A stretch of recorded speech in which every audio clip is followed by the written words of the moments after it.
Hello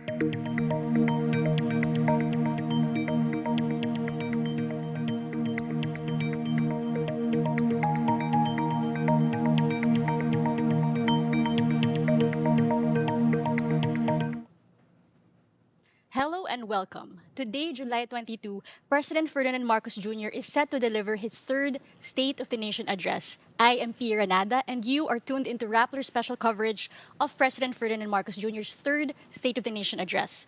Joining me in the studio are Rappler editor-at-large Marites Vitug, veteran journalist and former Rappler head of regions Inday Verona, our resident economist JC Punongbayan, and political analyst Ronald Llamas. Just a few minutes earlier, our reporter Jairo Boleado went live from the red carpet in Batasang, Pambansa as lawmakers, government officials, and other guests arrived. The feed was cut as the Batasan started to jam signals for the president's arrival. Joining us later will be Rappler reporters who cover different issues and beats. Okay, so let's start. We all know that the State of the Nation address is always a political statement, but very special ang SONA na to because it is the last SONA that the President will deliver before the 2025 midterm election. So I want to first ask Ronald, no, because the political landscape is something we cannot escape during SONA. And how do you think the President will use the SONA as a platform to project certain political aspirations or targets in the coming years as we face elections? Ano, paano niya gagamitin ang speech na to? Well, una, this is the first SONA na wala na yung unit team.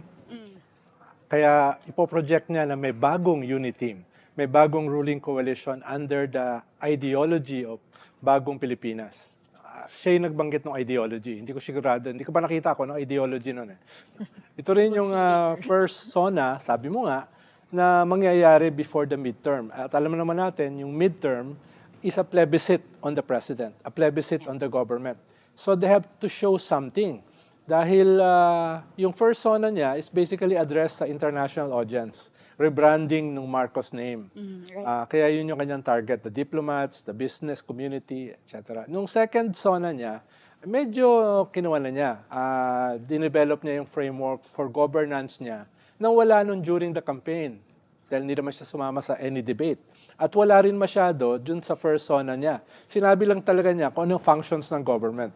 Dito sa second SONA, merong nilagay na siya na distinctly kanya. Maharlika, agriculture, yung anti-poverty niya. Ayun lang fast forward, parang hindi maganda dahil si Gadon yung nilagay niya as anti-poverty czar. No? So, very, very important ito ngayon. Ito ring past 1 year, between the second and ngayong third SONA, dito rin nag-escalate yung West Philippine Sea issue, yung Chinese aggression. At ngayon rin, nag-scale up yung Pogo even as a national security issue. So, nasa consciousness natin itong Pogo this past 1 year. At, pero pinakamatindi rito ay yung away nila with the Duterte. Ngayon lang ako nakakita na isang previous president ay tinapon lahat ng klase ng threat sa isang incumbent president. Mutiny, coup, sedition, secession, people power, insurrection, even a hint of assassination. No? Kung titignan mo yung kanilang mga for the speeches. dramatic talaga. Yes, Si former sa kanilang mga President prayer rally na nawala yung prayer. No? Kaya very important itong SONA na ito para mag-assert naman siya ng leadership. Mag-assert siya ng kaunting linaw dun sa mga promises niya nung second SONA. Halimbawa, yung Maharlika, isa yan sa kanyang highlights nung second SONA. Itong kanyang anti-poverty. Pero ayon sa SWS, nag-leapfrog yung self-rated poverty to 58%. Medyo mataas yun, 12% yung increase. No?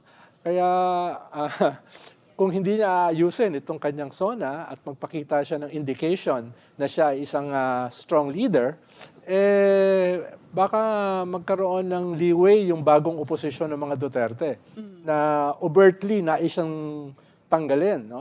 Kung makikita natin yung pulburon video na nilabas nila today at yung rally nila last Saturday na medyo nilangaw, no? Sa Edsa Shrine at sa Liwasang Bonifacio, ay talagang they're out to get him. No? So titingnan natin sino magkakamali.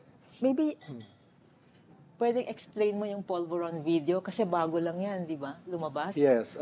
Last year pa yan sabi nila Maharlika, sabi nila Vic Rodriguez, at later on sa January 28 rally ni Digong, ay may lalabas daw na pulburon video na yung presidente ay humihit-hit ng cocaine. Pero dahil last year pa sinasabi yan, hindi naman lumalabas, parang naging urban legend. Naging urban legend. At ngayon, medyo nilabas nila kanina, nilaunch nila sa LA, sa Los Angeles. Hindi rito, hindi sa Davao, sa LA. Inaasahan nila magkakaroon ng, may matitrigger. Whatever that is, no? So we're coming into Sona with kind of awkward figures for Marcos because diba the recent Pulse Asia survey dun sa approval rating sa mga officials shows that he and the House Speaker Martin Romualdez, his cousin, are the least trusted in government. We also know na itong right before this Sona, alam natin na the approval and trust ratings of the Vice President are actually higher than the President. So it will be interesting to see how he will use this Sona to kind of galvanize or at least show na may political capital pa siya, especially as he's trying to project an image of strength for the election. So, yun yung isang question ko. No? We know that the Vice President is going to be absent from the Sona in person. She will be monitoring, I heard from somewhere in Metro Manila. So, how do you think, do you think he will allude to this rift? Do you think the destruction of the unity premise will somehow figure into today's speech? Yung context naman kasi dyan ay talagang historically, dahil yung presidente ang head of state at saka head of government, talaga namang mas less popular siya sa vice president who is a spare tire. Halos lahat na naging presidente natin, talaga namang mas mataas yung vice president. Malibang kay Leni Robredo na talagang dinemonize ng presidente. No? Kaya hindi siya surprising. Ikalawa ay hindi naman depende kung anong survey. Dahil halimbawa, yung Okta survey last month, malaki yung binaba ng Vice President. Dito sa survey ngayon ng Pulse, stable. Hindi naman tumaas, hindi naman bumaba. Statistically the same. So, depende sa mga surveys din. No? Pero yung talagang, usually, mas mataas naman talaga yung Vice President sa presidente na lahat ng blame doon talaga itatapon. Kaya sa akin, hindi pa dramatic yan. Mas ang mahalaga, itong after ng third Sona, ano yung kanyang gagawin? Going into the midterms, which is a plebiscite on the president. Mm-hmm.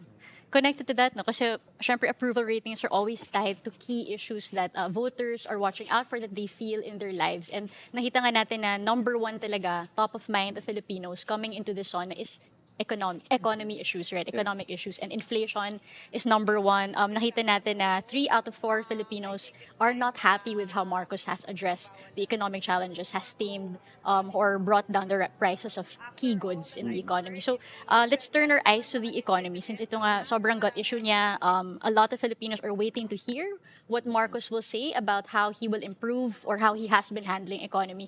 JC, can you give us a little situation, or like where are we now? And in terms of economy, what do you expect to hear from the president?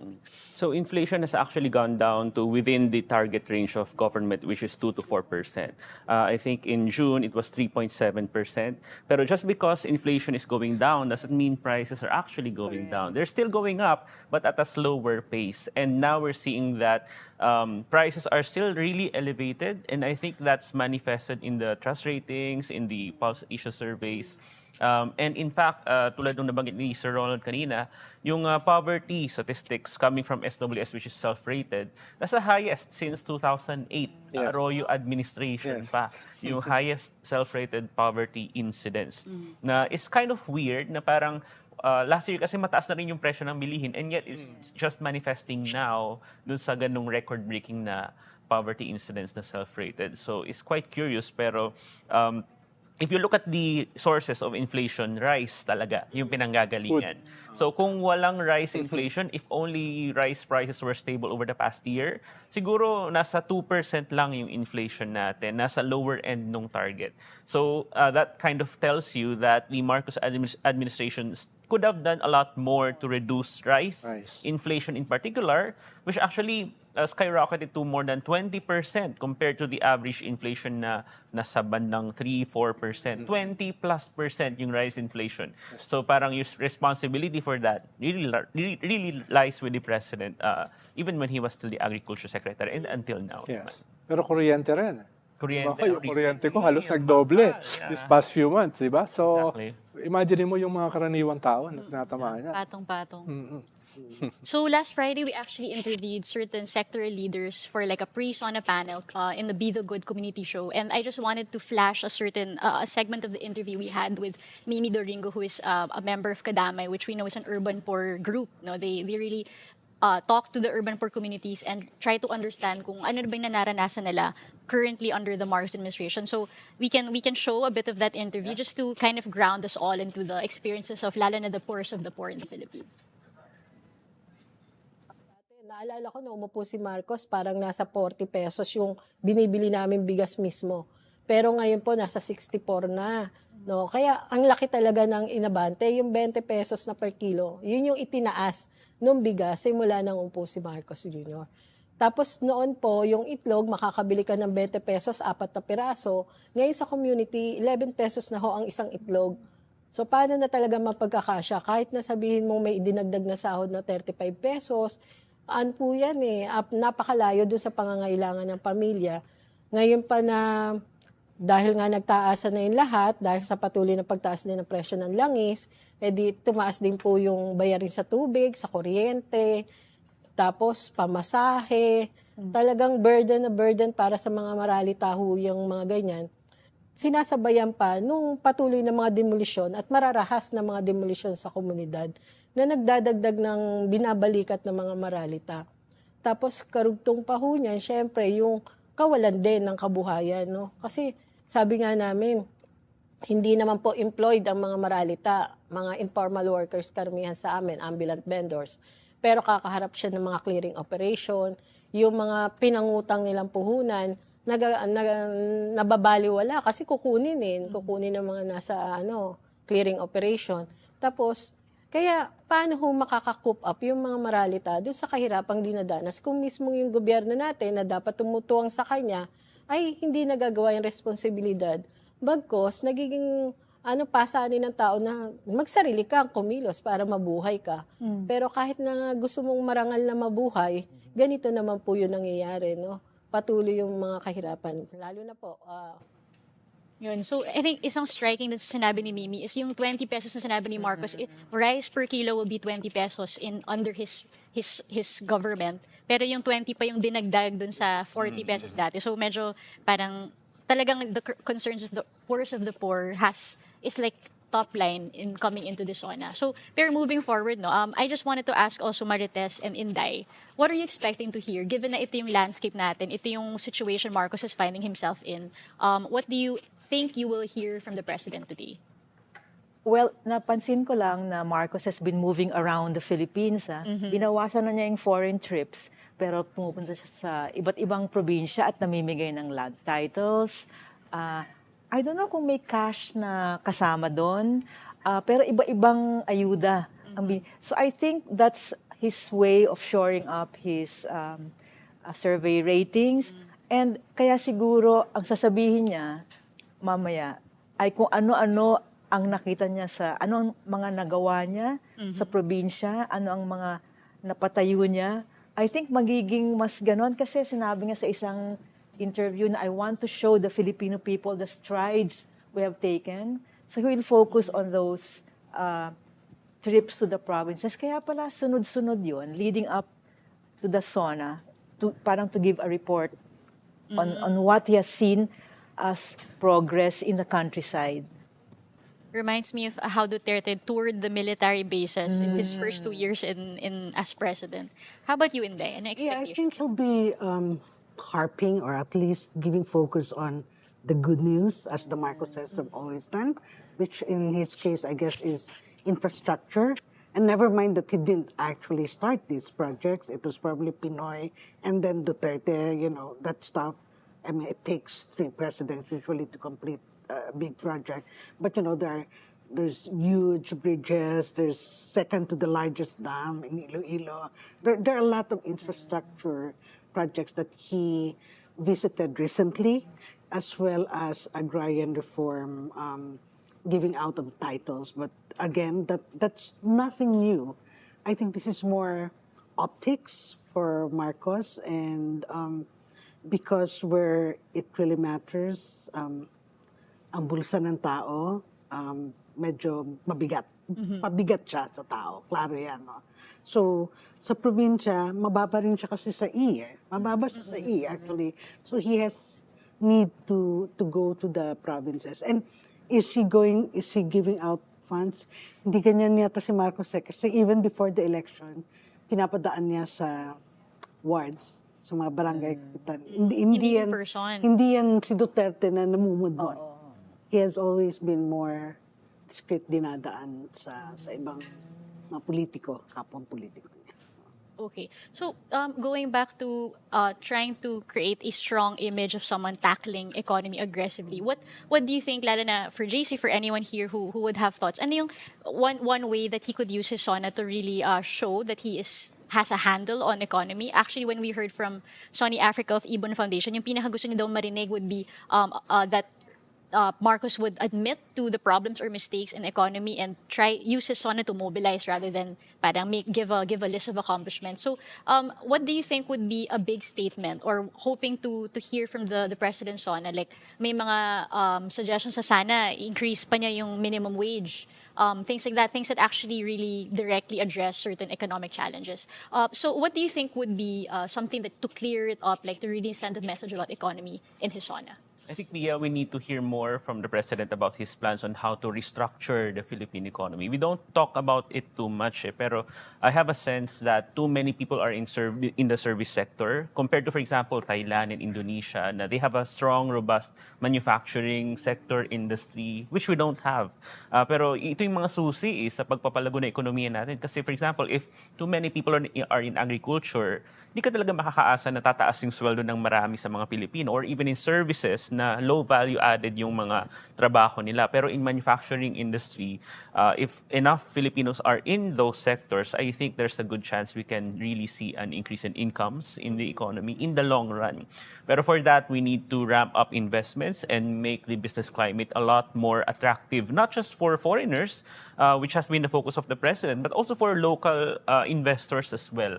I think yung paying of taxes, yung business climate, yung regulations, yung permits, all of these red tape, all of these need to be fixed before we can see those tsunami of investments. Yun nga yung isang tanong, JC, dahil maraming pinagmamalaki yung gobyerno na mga MOU, mga LOI, mga commitments, almost $100 billion doon sa kanyang mga trips. No? At hindi pa natin nakikita yan. At yun nga, yung sinabi mo, tinutumbok ba ng gobyerno yung ating comparative advantage? Dalampasan tayo ng Vietnam because of that. Ang layo ng kanilang comparative advantage sa atin in terms of education, in terms of anti-corruption, in terms of infrastructure, in terms of energy. No? Yan ba natutugunan natin? Or else, walang mangyayari dito sa $100 billion na mga commitment nila. No? At related yan sa politika. Dahil yung kanya bang mga kaalyado, yung kanyang ruling coalition, ay nagpapalala ba o nagpapaganda nitong ating comparative advantage? Dahil most of these are dynasties. Most of these are warlords. Most of these are traditional politicians. So, parang chicken and egg yan.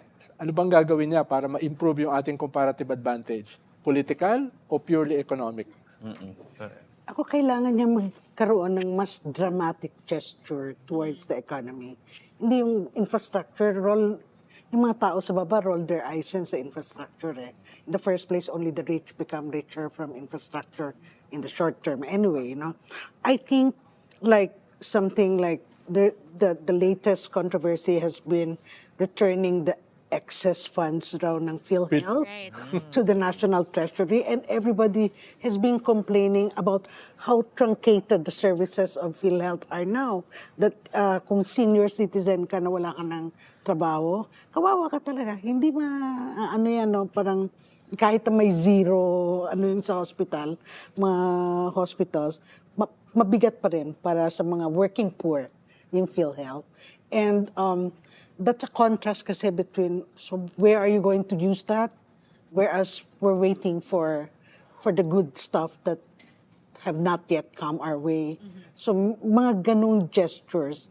Kasi while restructuring is important for us in the long run, 2025 is next year. He needs to find good soundbites, something that, his propagandists can use to to roll that Golden Age Part 2 Right. ball, Because which is that's always been his happening. aim since That's what it campaign, says, diba? right? The golden age. Isa pang buzz phrase we keep hearing about no, is yung upper middle income country targets. Now they keep by 20. moving the deadline. Na one day we're going to reach that status on a certain year and then it gets moved.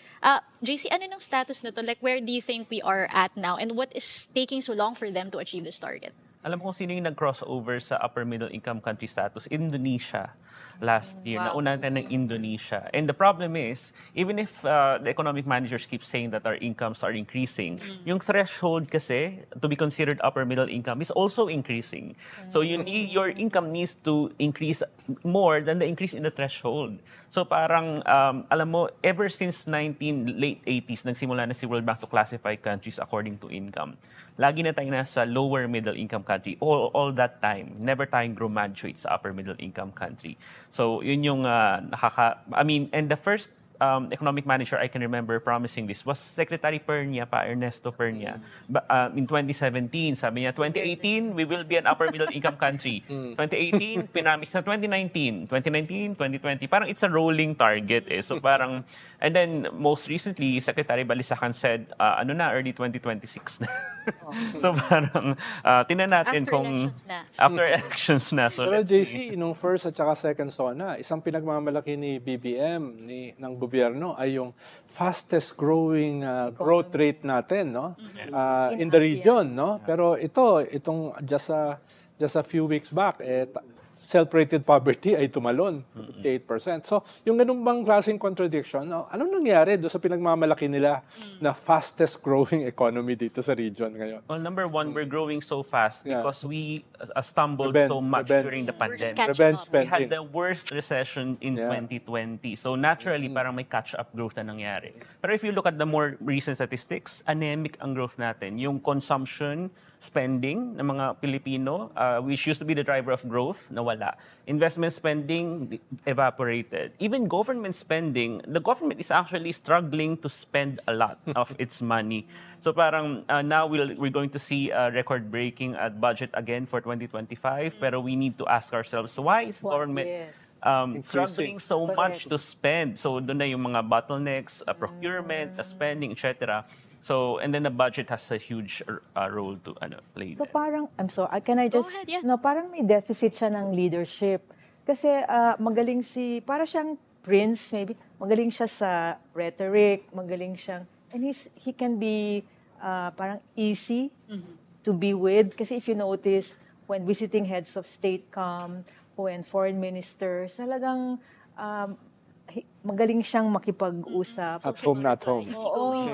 Yeah, and the rhetoric is very welcoming. Zelensky came, Pero pag parang tough issues, parang kulang na siya ng pag-handle. For example, yung energy, di ba from the beginning sinasabi niya, renewable energy. Pero konti pa lang investments, I gather, dun sa sector na yun. Tapos he created a partnership with the private sector in this council. Pero, did he ever talk to us? Ano bang goal nito? Ano ang targets? So, hindi rin malinaw. Siguro, I don't know if he will talk about that today, pero hindi. That's been since 2022. That private council really sounds like a boys' club. Let's divvy the spoils. I mean, there are no policy thinkers there. They're all Marcos friends, And hindi naman surprising yung rhetoric, and he has his mother's charm, I guess, and partly his father's charm. But if you've noticed, that's why he still is not comfortable with journalists, because every time outside of the prepared speech, which he can do very well, he really falters. He's not, there's something about him na yung brain niya hindi ganun kabilis na sa give and take. So I'm not too sure. I don't really know nga. I'm imagining what are his cabinet meetings like. So unfortunately, Ronald will have to cut short his time with us in this panel. So Ronald, we wanted to ask you for any last words, maybe especially about the political landscape, and kasi the SONA is not just about the president but also Congress and the Senate. Well, in relation din sa economy, no? Okay, Nandun na sige. tayo ngayon, halimbawa, yung energy. ngayon lang ako nakakita ng almost complete regulatory capture ng isang pamilya. Halos lahat ng components, lahat ng institusyon natin sa energy ay sa Aboitiz na galing. No? So, yan ba ay nakakatulong? Effective ba yan sa ating development ng ating energy? So, yun ang una. No? Ikalawa ay, dati pang sinasabi na magkakaroon ng cabinet revamp. No? Nasa na ngayon yan?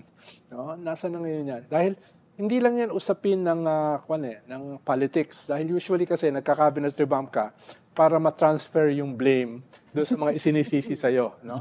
At usually, parang shogun yan eh. Dapat yung mga cabinet secretary mo should learn how to fall on their swords, no, for the president. No? Pero hindi nangyayari. Parang tahimik yung cabinet. Hindi naman siya dinidepensahan eh. Unlike the first lady.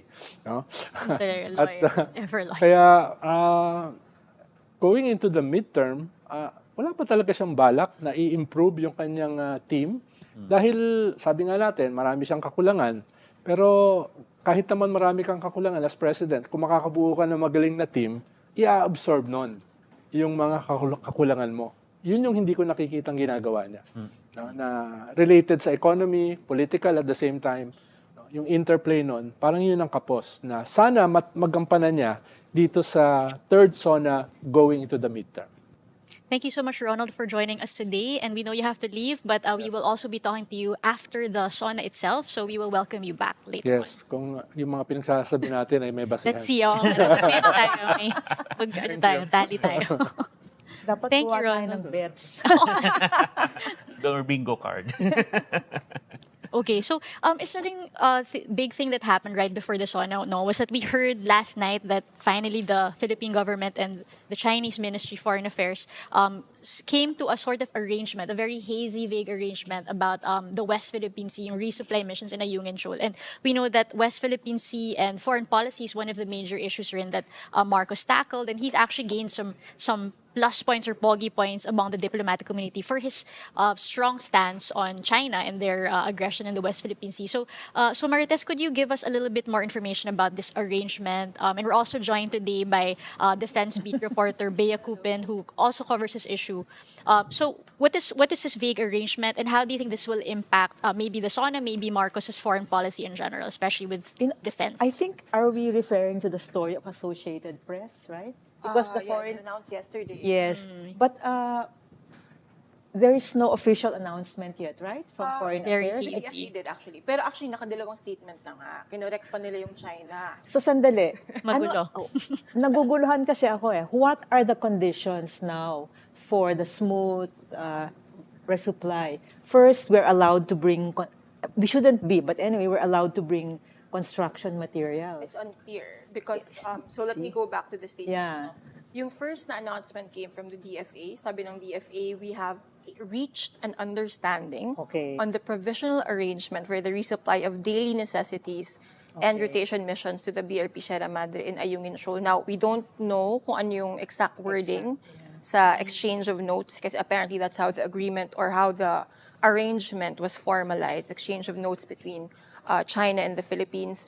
Ngayon, nagkagulo, kumbaga, yung narrative because past midnight on Monday, so 12 hours ago, ganun, China released a statement. Parang, they didn't explicitly say that these were the conditions that they imposed on the arrangement, but they said that the arrangement was based on 3 principles. One of which was that hindi magdadala ng construction materials to the BRP Sierra Madre. They also said na parang yung principle nila includes prior notice. So, prior notice is a nice way of saying magpapaalam. Parang kumbaga may heads up tayo. Hindi lang heads up nga parang paalam na... O pwede ring FYI. FYI. At siguro yung pinaka-contentious na point na gusto nila mag-inspect. Yeah. Like China wants, let me double check the exact wording that they use. They want on-site verification. Kung may construction materials ba or hindi. Now, the Associated Press did say na these provisions did not make it to the draft of the final arrangement. But then you have China claiming na, they didn't say na this was in the notes, pero they said na ito yung basic principles of which this arrangement is based on. So, nagkaroon ng rejoinder si DFA, which is quite rare. Parang you don't really hear the DFA have this back and forth, basically denying the claims or the statement of the Chinese Foreign Ministry, which is a very interesting way to start an arrangement, an agreement to an arrangement in the West Philippines. Of course, you have to understand, this arrangement comes a little over a month after the June 17 mission to Ayungin Shoal, the most violent so far. Nawalan ng thumb yung isang sundalo natin. Hanggang ngayon, yung rifles natin, unless binalik na pala ng China, di lang binabalita. As far as we know, the rifles are still with the China Coast Guard. Right? They have not yet paid, or they have not yet commented even on our demand for them to pay for the damage that they caused on the boats of the Philippine Navy. So, and then you had a bilateral meeting in Manila, early July. So parang, parang yun yung context of this agreement. So it's interesting na the arrangement was announced the night before the SONA. Again, yung added context nito, there's been a very, very apparent push, especially from Philippine officials, to de-escalate the rhetoric in the West Philippine Sea. No? So, tying back to the SONA, I'm interested to see later how Marcos will frame this. Will he walk back or will he double down? Diba? Kasi sinabi na niya, not 1 inch, not 1 centimeter, whatever. He also said na He we did will say not not yield. one thumb. Not one. But he's also said na we will not yield. So very, very strong rhetoric on the part of the president. But now, ramdam mo sa AFP spokespersons na they're very, even the feistier spokespersons are more calculated, more careful about their statements. So later, when the president speaks, how will he frame this, right? Na parang, syempre, kailangan pa rin mag-project na palaban tayo. We will still not yield, but how do you say that while also being very conscious na you want to de-escalate both tensions in the waters and also the tensions sa diplomatic space between the Philippines and China? Okay, going to our live stream now, we can now see that a chopper has landed in Batasang, Pambansa. And ito na nga, nag-start na nga rin yung live stream ng RTVM, which means that the SONA may start in a bit because we expect the president, if that is not the president's chopper, then he's in the area. So I believe, It's the president. It's the president who has... Step he has down. arrived, and so it's 3:34. So on time siya because we expect the SONA to begin promptly at 4 p.m. So it's a rainy day. Alam natin we have a storm, Karina, who is enhancing the weather, the southwest monsoon, and it's a rainy day for the SONA. But ito na nga, we're now watching the president approaching Batasan and set to deliver his third State of the Nation address. And typically, he's welcomed by the leaders of the Senate and House. And we should expect the speech at 4. His son will also be receiving him, I believe. Okay, because he's as a senior ranking deputy. House member, but yeah. Okay.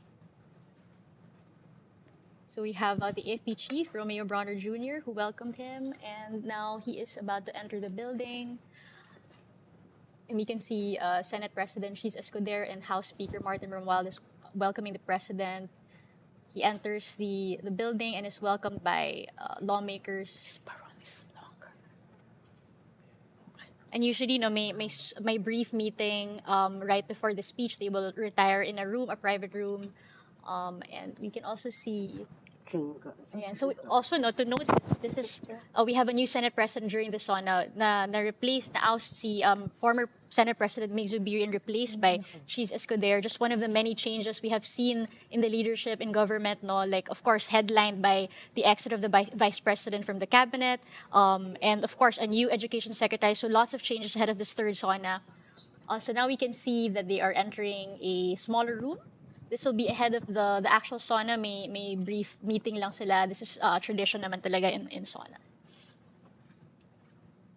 Okay, I cannot see very well, but if you see who's also in the room. The president's sister, Senator Amy Marcos, all right, is part of the welcome. Okay, so of course the president's sister, Senator Amy Marcos, is there with him. I think the First Lady is there. The First Lady, Liza Araneta Marcos. Okay. Here she is, the one in white. Yeah, in white.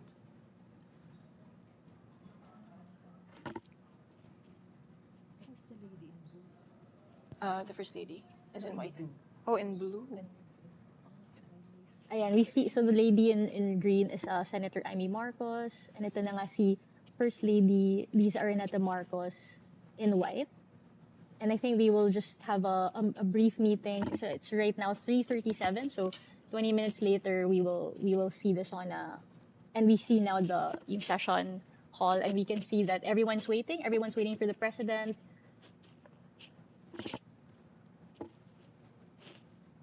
Okay, so now we're seeing a wide shot of the hall, and usually the diplomats are also present. And also, of course, the cabinet members should be in the room.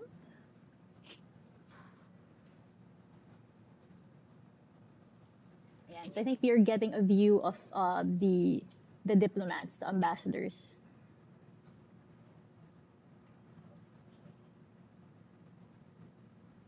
Okay, so siguro we can talk more about like our expectations for the speech of the president.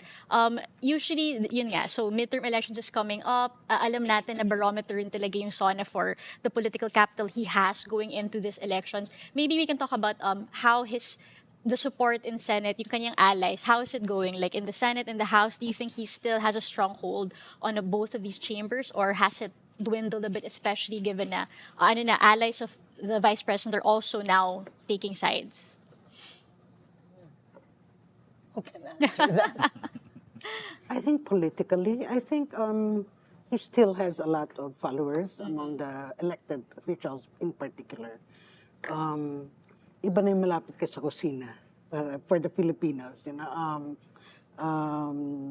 our presidents have rather substantial leeway for gifting their sponsors and followers with gifts from our coffers, and Mr. Marcos is not much different.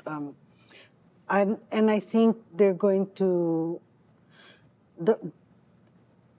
I think the problem is a lot of politicians don't know if Sara, the vice president, Sara Duterte, she has the Duterte name, but they're not quite sure if she has the organizational savvy. Because that's never really been seen in her pa. And you need that to actually carry on a national campaign for that matter.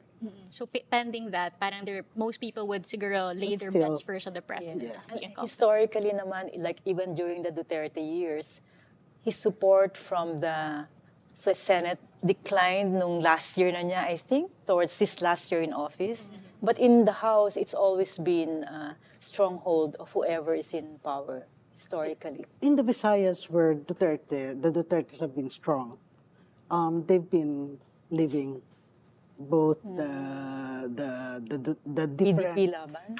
the PDP laban and some the other, the federal Partido Federal. yeah, Partido Federal. So that's not a good thing for Sara Duterte. And the ones who've left are actually local chief executives.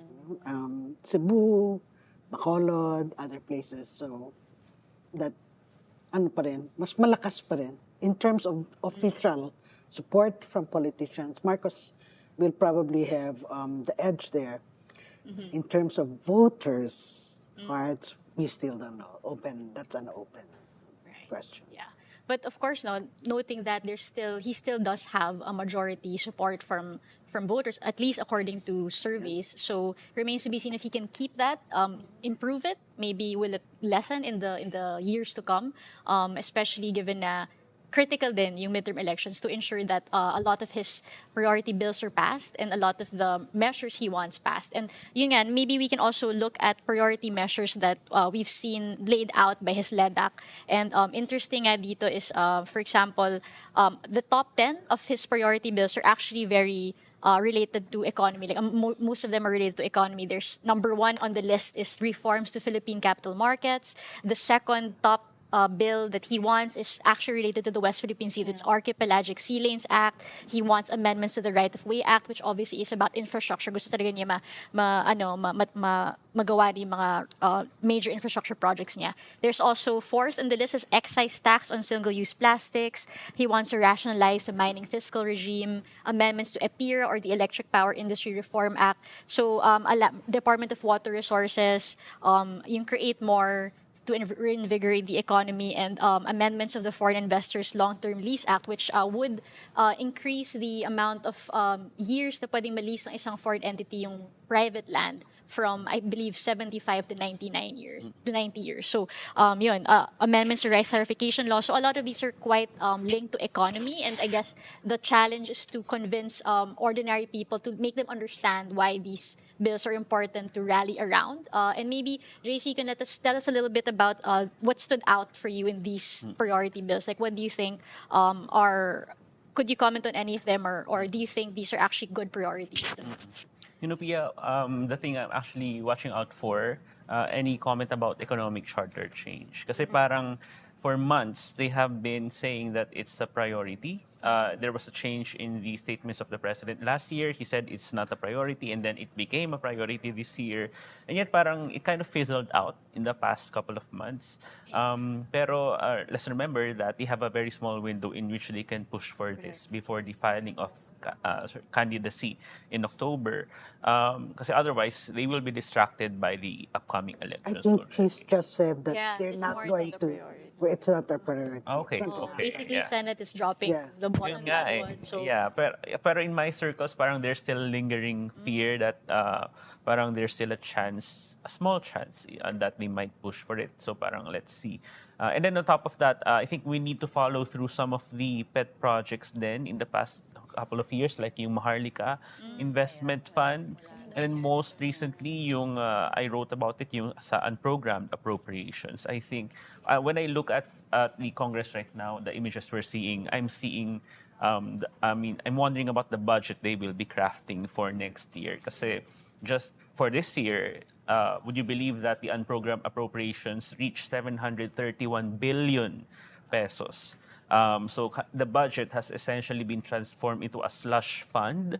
And budget analysts I talked to said that lawmakers put their pet pork projects in the budget kasi di ba unconstitutional na si pork unless you lodge it in agencies' budgets. And then it kind of crowded out foreign funded projects. But at the same time, they discovered that they can get away with a ballooning of unprogrammed appropriations. And then, yun yung pinopondahan ng PhilHealth na kinuhaan nila ng 89, almost 90 billion that the PhilHealth already remitted 20 and then 70 more in the coming months. So, ganun eh, parang they're playing around with public funds and there's a good chance that they will use that for their own pork projects. So I think I can link that to sa observation ni Mama Marites na Marcos and other officials going around the country and then parang giving aid, small local infrastructure projects. I think it all ties to this narrative that there will be a tsunami of public spending in the run-up to the next elections. And the budget is what we have to watch out for. So, sige, I was Wendy. just also talking with local sa Visayas. They're in good governance, so they're checking, the spending, and they said what hasn't been, sabi niya, what media said, media should need to focus more on the NTFL CAC. She said it's not just that, about human rights violations. She claims that it's become a huge pork barrel for politicians too, because it's taken over governance functions. Maliit pero marami na perang ginagastos. And yet the priority programs of the local governments, which is supposed to serve the poorest of the poor, are getting ignored. And politicians and the military, they say, are in bed together spending that money. Again, not that much, but inconsistent amounts that it can actually affect the It elections. adds up. And given all of these controversies with economy and then of course rising prices of goods, i-pair mo pa with the Pogo issue, right? Where we see investigations na reveal na yung mga criminal activities that have been linked to Pogos, and we know that a lot of people are waiting. What is the stance of the president in terms of banning Pogos? We've known that a lot of his cabinet officials are already against it, but we haven't really heard a statement from the president himself. What are your expectations and what are your thoughts on this issue hounding the president? I think he'll go for the popular pulse, that is to ban Pogo. Kasi 2 or 3 already of his cabinet members, no? The finance secretary, the economic planning secretary, and wala na? Who else? 2 lang pala. And then plus all that has been coming out of this, the crime, the issues that have to do with crime. And this can be a point of unity between China and the Philippines. It is a point of Unlikely. cooperation. Yeah, Also, Gibo, yeah. Gibo is also not, maybe not as hard, but he has expressed concern. Because the Philippines and China can cooperate to really get rid of this criminal syndicate. Not get rid, but I mean, return them to the mainland. Yeah, well, they are closely coordinated with the raids that have become. But me, I probably disagree. I don't think he's going to move. Really? Not to ban them totally. I think what he's going to move is, Partial. say, tighten Regulations, blah, blah, blah, punish he'll do that. But he's not going to ban Pogos. It's not just that Pogos give us too money, but they're powerful investors in the Philippine gambling industry, and they're all intertwined. It's not just Pogo; it's other,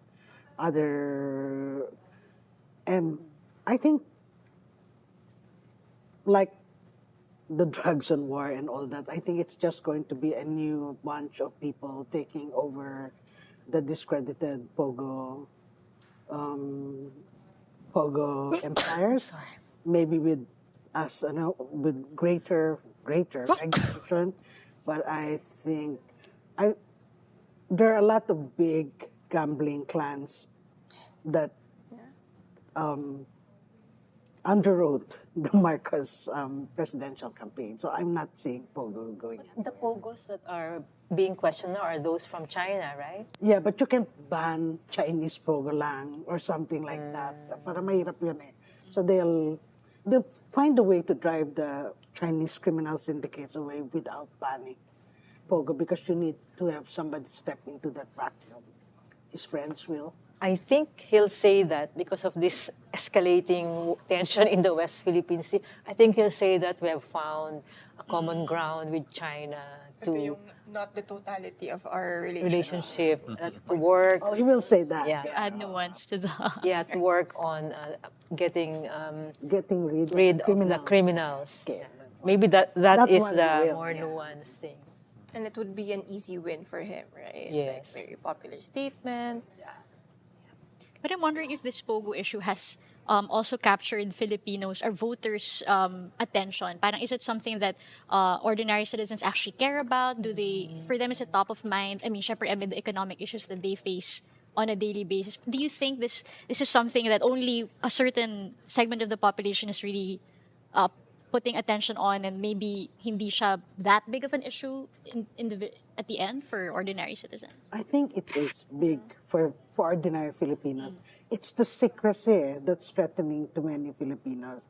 The fact that there are huge complexes that government officials cannot enter, unless with the say-so of whoever are the overseers of parang ano yan, parang that's a territory within our territory. Pero naging stranger in our own waters sa West Philippines. And when the going gets bad, especially in economy, we Filipinos like to blame others. So I think that makes the Pogo an interesting issue and a plus issue for the Marcos government. Okay. Another gut issue that we find ourselves asking of the Marcos administration is ano na yung next steps for education, because we know Sara Duterte has exited her post from there. We have a new education secretary who was just turned over, who had now the reins of the DepEd, former Senator Sonny Angara.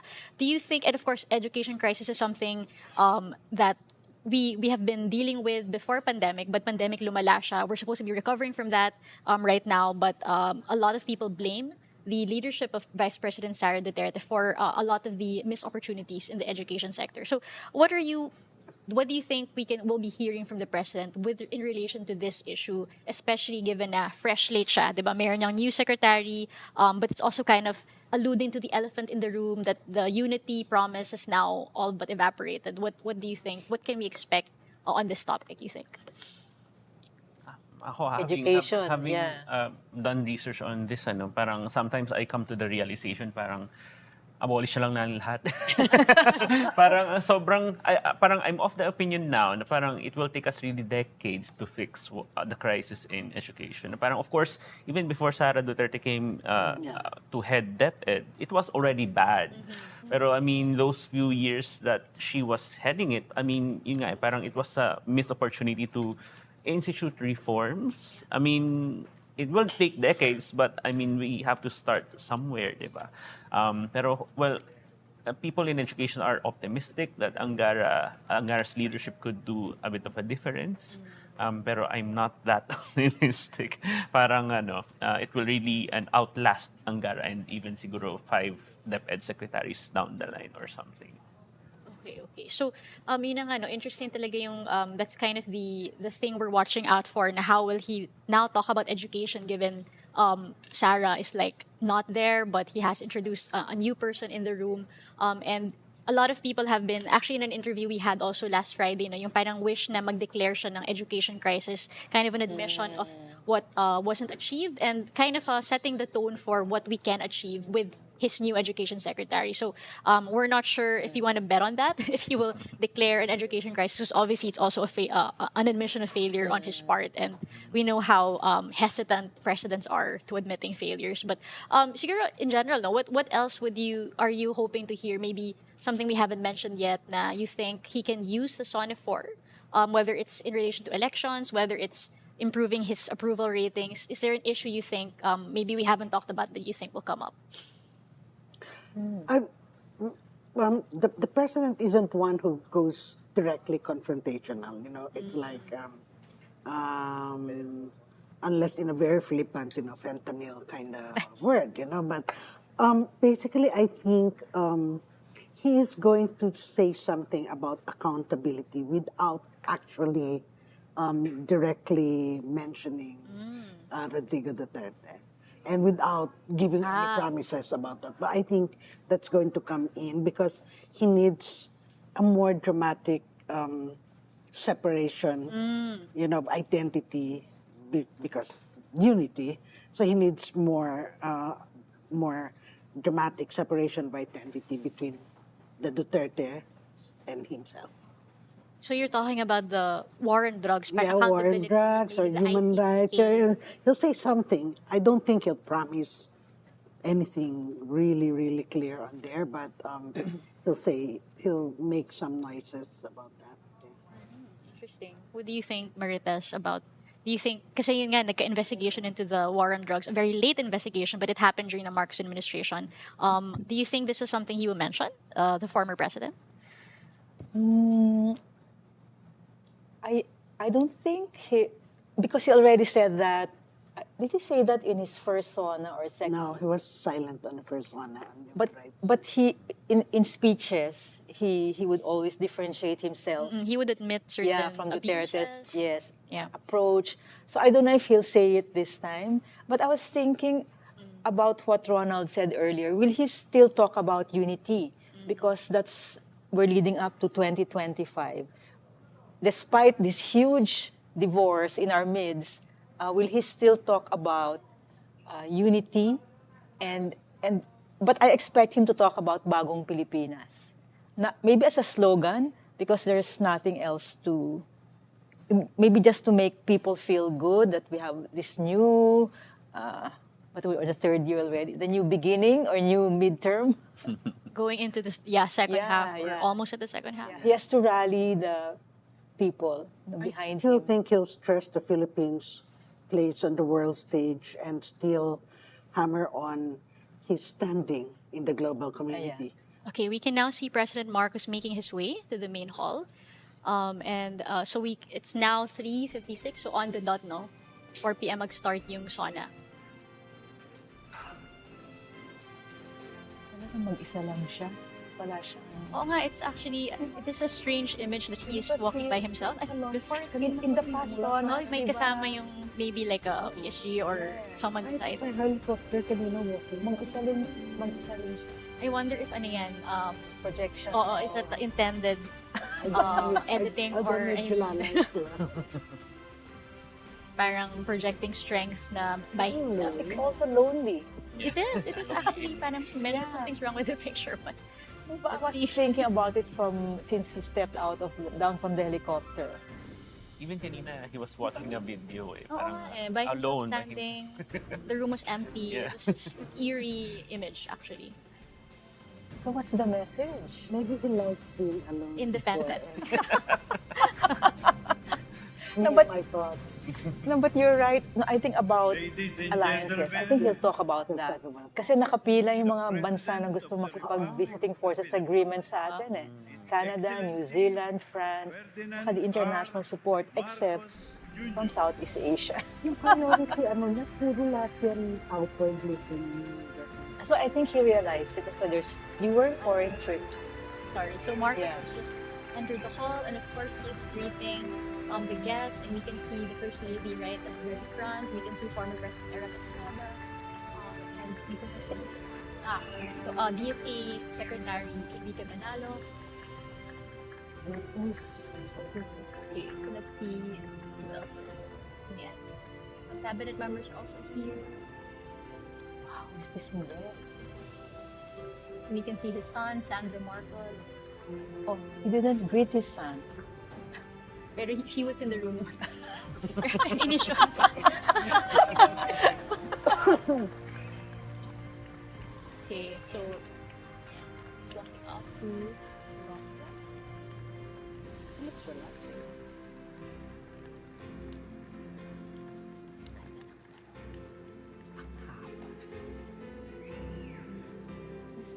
Cheese.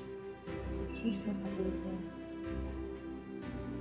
We can see the House Speaker Martin Romualdez and Senate President Jesus Escudero welcoming him to the rostrum, to the podium.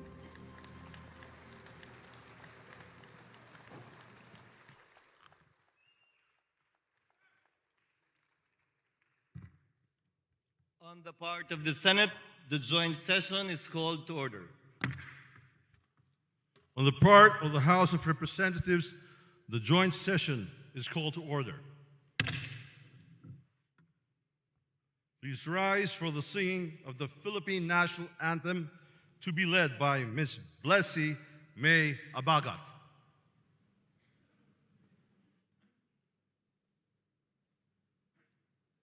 Bayang magiliw, perlas ng silanganan, alab ng puso, sa dibdib mo'y buhay, lupang hinirang, duyan ka ng magiting, sa manlulupig, di ka pasisiil, sa dagat at bundok, sa simoy at sa langit mong baghaw, may dilag ang tula at awit sa paglayang minamahal, ang kislap ng watawat mo'y tagumpay na nagniningning, ang bituin at araw niya kailan pa may di magdidilim, lupa ng araw ng luwal, atit pagsinta, may langit sa piling mo,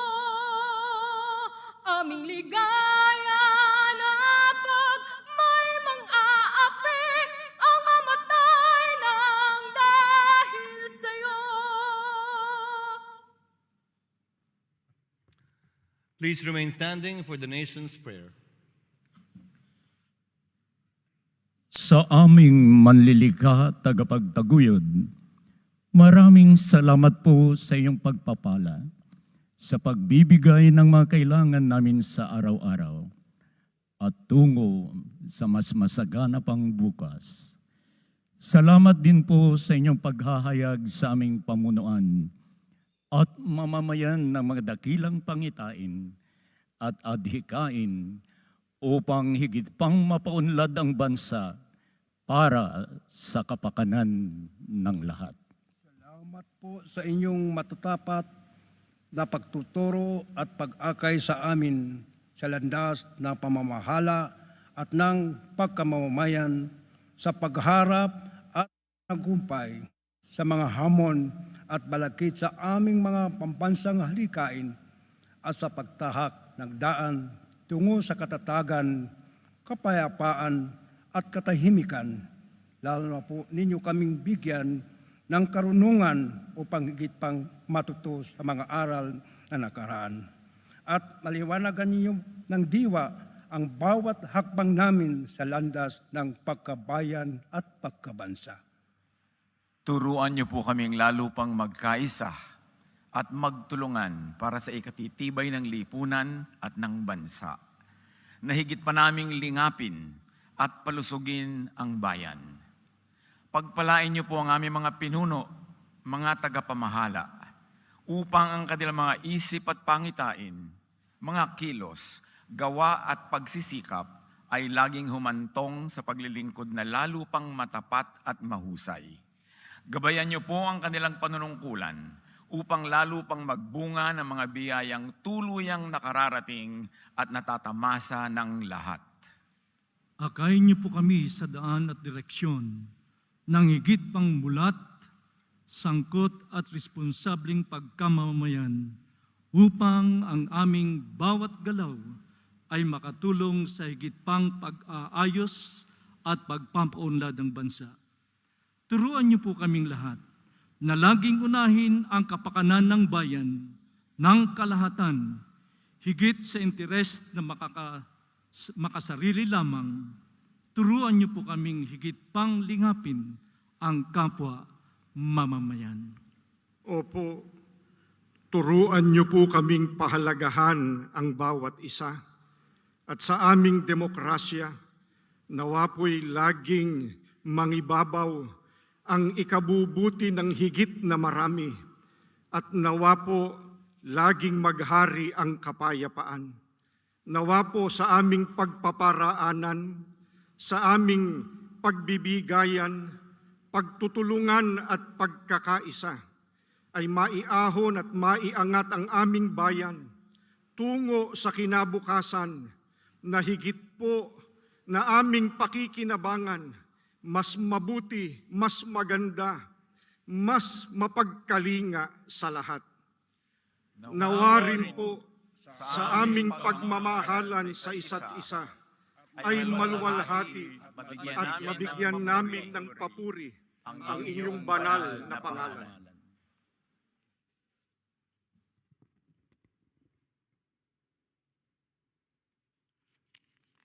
Ladies and gentlemen, honorable members of the Congress of the Philippines, His Excellency Ferdinand Romualdez Marcos Jr., President of the Republic of the Philippines.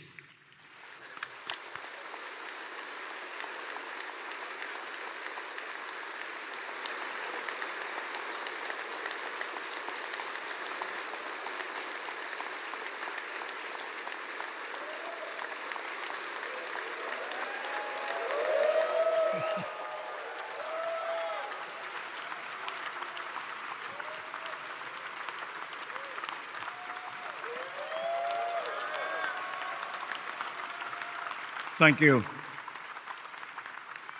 Allow me to greet the former presidents who are with us here today, President Joseph Ejercito Estrada and President Gloria Macapagal Arroyo, Senate President Chis Escudero and the honorable members of the Senate, House Speaker Martin Romualdez and the honorable members of the House of Representatives, Chief Justice Alexander Gesmundo, and the Honorable Justices of the Supreme Court, His Excellency, the Most Reverend Charles John Brown, and the esteemed members of the Diplomatic Corps, Executive Secretary Lucas Bersamin and the members of the Cabinet, of course, the First Lady Luis Araneta Marcos,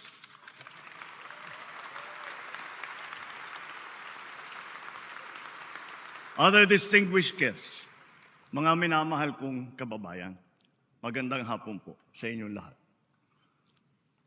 The hard lesson of this last year has made it very clear that whatever current data proudly bannering our country as among the best performing in Asia means nothing to a Filipino who is confronted by the price of rice at 45 to 65 pesos per kilo. Bagamat maganda ang mga statistikang ito, wala itong kabuluhan sa ating kababayan na hinaharap ang realidad na mataas ang presyo ng mga bilihin, lalo na ang pagkain, lalo't higit ng bigas. Totoo, puwersa ng merkado sa ating bansa at maging sa buong daigdig ang siyang nagdidikta ng presyo. Bunso dito, halimbawa, ng giyera, problema sa supply, at puwersa ng kalikasan tulad ng El Nino na naranasan din sa ibang bansa. Subalit, hindi na ito mahalagang alalahanin ng ating mga kababayang nabibigatan sa presyo ng bigas. Mahal kong mga kababayan, alam kong damang-dama ninyo ito. Hindi natin winawalang bahala ang inyong mga hinain at hirap na dinaranas. Sa kabila ng mga hamon ng ating kinakaharap, nasaksihan natin ang pinakamataas na ani ng palay sa bansa nitong nakalipas na taon. Pumalo ito sa lagpas 20 milyong tonelada, ang pinakamataas na ani mula noong 1987. Gayunpaman, ang ani na ito ay katumbas lamang ng 13 milyong tonelada ng bigas. Kulang pa rin ito para sa ating pangangailangan na 16 na milyong tonelada ng bigas, kung kaya't napipilitan tayong mag-angkat. Ngunit, lokal na produksyon pa rin ang ating mas bibigyan ng halaga.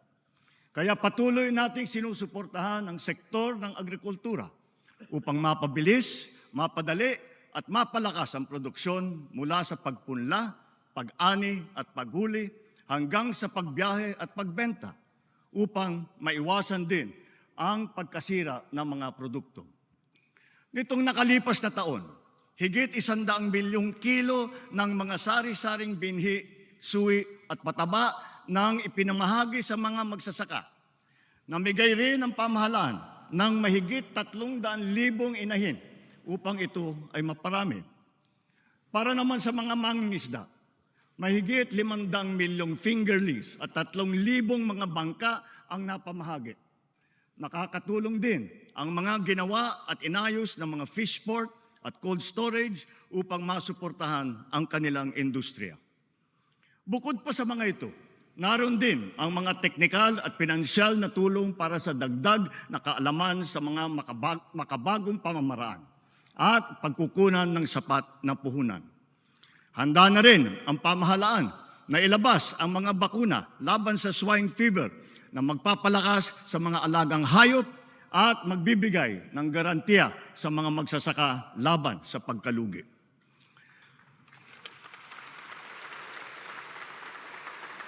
Nagsasagawa rin tayo ng mga kaugnay na hakbang upang pababain ang presyo at madagdagan din ang ating supply ng pagkain.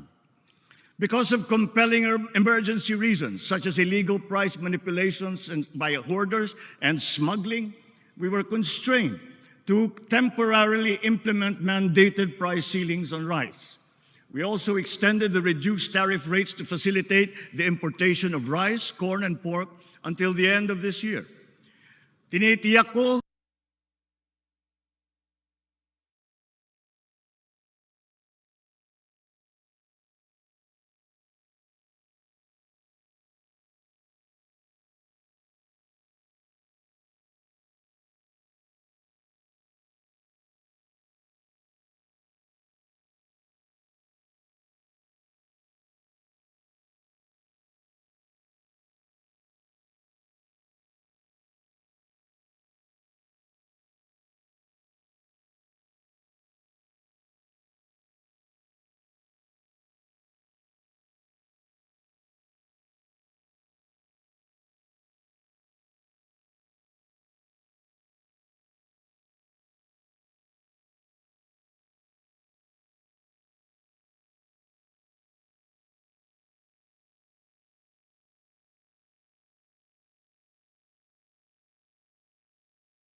Tiyak ko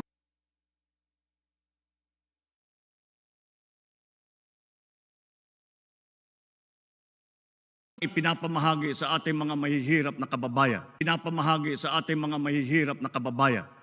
Ganon din ang sasapitin ng lahat ng mga ipupuslit ng mga bigas. Ang ibang mga produkto naman ay ating sisirain o susunugin, bukod pa sa pagkakakulong sa mga mahuhuling mga salarymen. Soon, we will be implementing the pre-border technical verification and cross-border electronic invoicing of import commodities. This will send a strong message that we mean serious business. To reduce unnecessary business costs, local government units no longer collect fees and charges from motorists transporting goods and merchandise while passing through national roads. On the same principle, LGUs have been strongly urged to refrain from collecting similar fees for the use of local roads. Nagsilbing kaagapay ng taong bayan ang kadiwa sa panahon na mataas ang presyo ng pagkain. Dahil naging epektibo ito, ang mga kadiwa centers ay magpapatuloy pa. Katuwang ang mga lokal na pamahalaan, dinagdagan pa natin ang mga kadiwa sa iba't ibang panig ng bansa. Higit sa lahat, layunin nating gawin permanente rin at mas madalas pa ang pagdaraos ng mga kadiwa. Matapos ngayong taon, ang 1,200 kilometro ng mga farm-to-market roads sa buong bansa. Mahigit 9,300 makinarya ang maipapamahagi at pasilidad na magagawa ngayong taon. Patuloy tayo nagbubukas at kukumpuni ng mga delegasyon sa buong Pilipinas. Ngayong taon, bibigyan natin ng patubig ang halos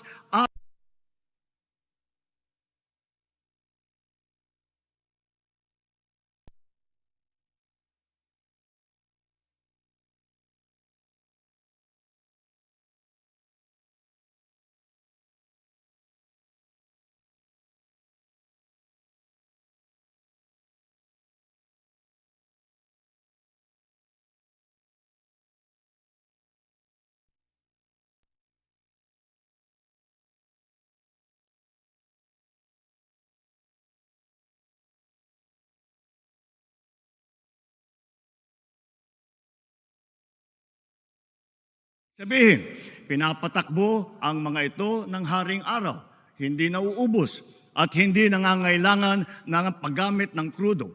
Isang halimbawa ay ang kakabukas lamang na Kabaruan Solar-Powered Pump Irrigation Project sa Quirino, Isabela. Samantala, dahil sa Halaur River Multipurpose Project sa Iloilo, halos 32,000 hektarya ng lupain ang mabibigyan ng patubig. Patutunayan ng proyekto sa Halaur River ang pinalalawig na potensyal ng irigasyon. Hindi na lamang patubig sa sakahan ang kaya nitong gawin. Ito na rin ay magagamit sa pagkontrol ng baha, paglikha ng kuryente at pati na rin para sa turismo. Moving forward, irrigation dams will supplement all our other bulk water projects to ensure water security for our people, especially in the underserved areas. Matindi ang naging epekto ng dumaang El Nino, lalo na sa mga sakahan. Sa tinamong pinsala mula sa pagkasira ng mga pananim, nagkaroon ng proteksyon ang ating mga magsasaka sa pamamagitan ng ating binigay na crop insurance. Sa nakalipas na 2 taon, mahigit 9,000 piso talaga ang naging bayad pinsala para sa mga apektadong magsasaka at mangingisda. Ngunit, mainam na rin na nailunsad na maaga ang mga modernong paraan ng pagtatanim tulad ng low water use farming technologies. Sa ating nasimulan na proyektong Lawa at Binhi, isinasagawa na ang mga modernong imbakan ng tubig upang lalong maging handa at protektado ang ating mga magsasaka sa banta ng tagtuyot. As we can see in all the world, Weather events are, as has been predicted, getting more extreme, such as torrential rains that instantly shift to scorching heat waves, or vice versa. Our country's geographical location makes us highly vulnerable to the adverse effects of climate change. Precisely because of our inherent vulnerability, we are proactive advocates for heightened climate responsibility and justice on the global stage. To this end, we have secured a seat on the board of the Loss and Damage Fund. And further, the Philippines has also been selected as host country to that fund. This will require an enabling law from Congress to confer the legal personality and capacity to the board. This welcome development shall complement all our other climate adaptation and mitigation measures and give us a strong voice to access the needed financial assistance for climate-related initiatives and impacts. Gayunpaman, ang pinakamahalaga ay ang buong bansa ay matibay at laging handa sa nakakapinsalang mga sakuna. Nangunguna ang ating mga DRRM workers upang tiyakin ang ating malawakang paghahanda at ang ating pagiging mulat at listo sa anumang oras.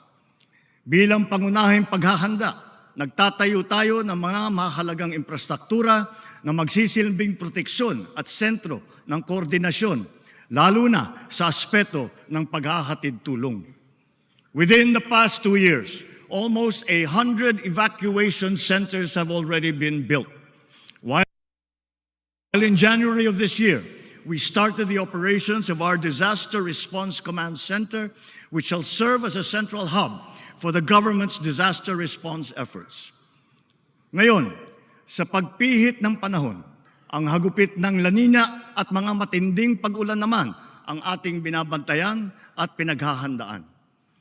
Mahigit 5,500 flood control project ang natapos na at marami pang iba ang kasalukuyang ginagawa sa buong bansa.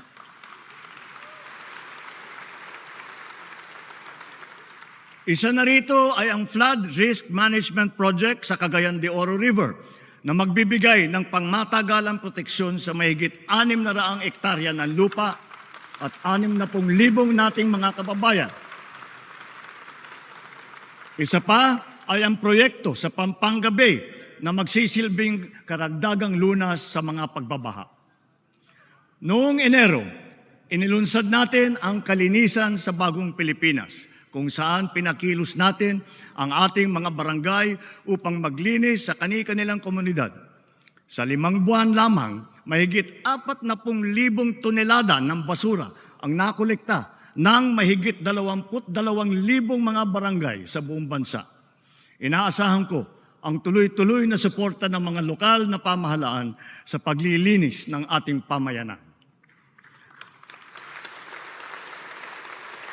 Bilang halimbawa rin dito sa Maynila, nagsimula na ang malawakang pagtutulungan upang bigyang buhay muli ang Ilog Pasig.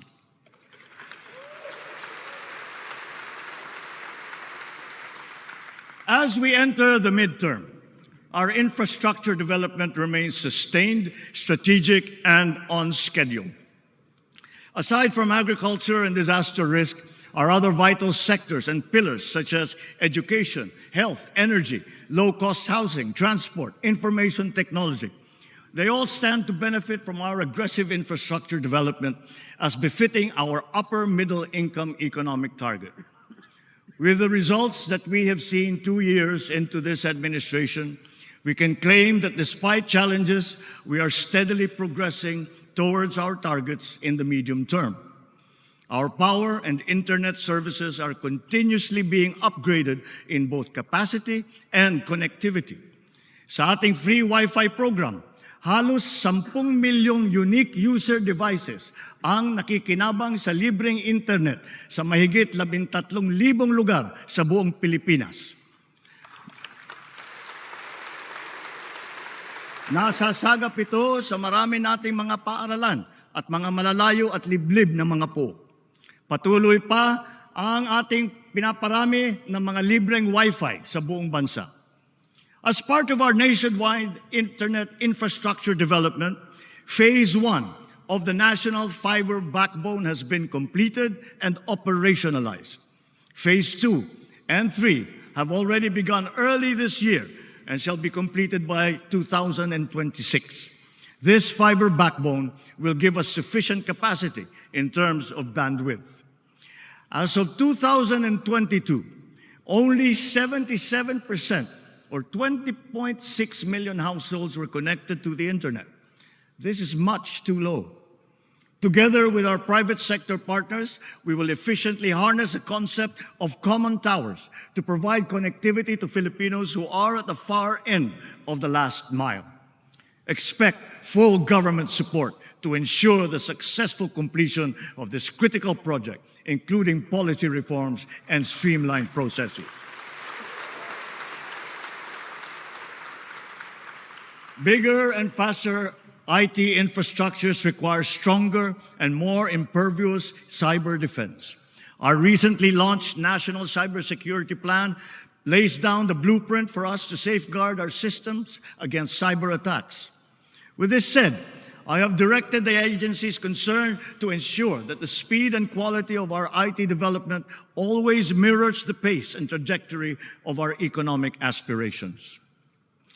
As energy projects get completed and new investments pour into this sector, we expect our nation's power supply to increase at a steady pace to meet our growing demand in the next few years. Nonetheless, we are continuously diagnosing and urgently addressing power shortages, as well as the systemic causes of blackouts in unserved and underserved areas.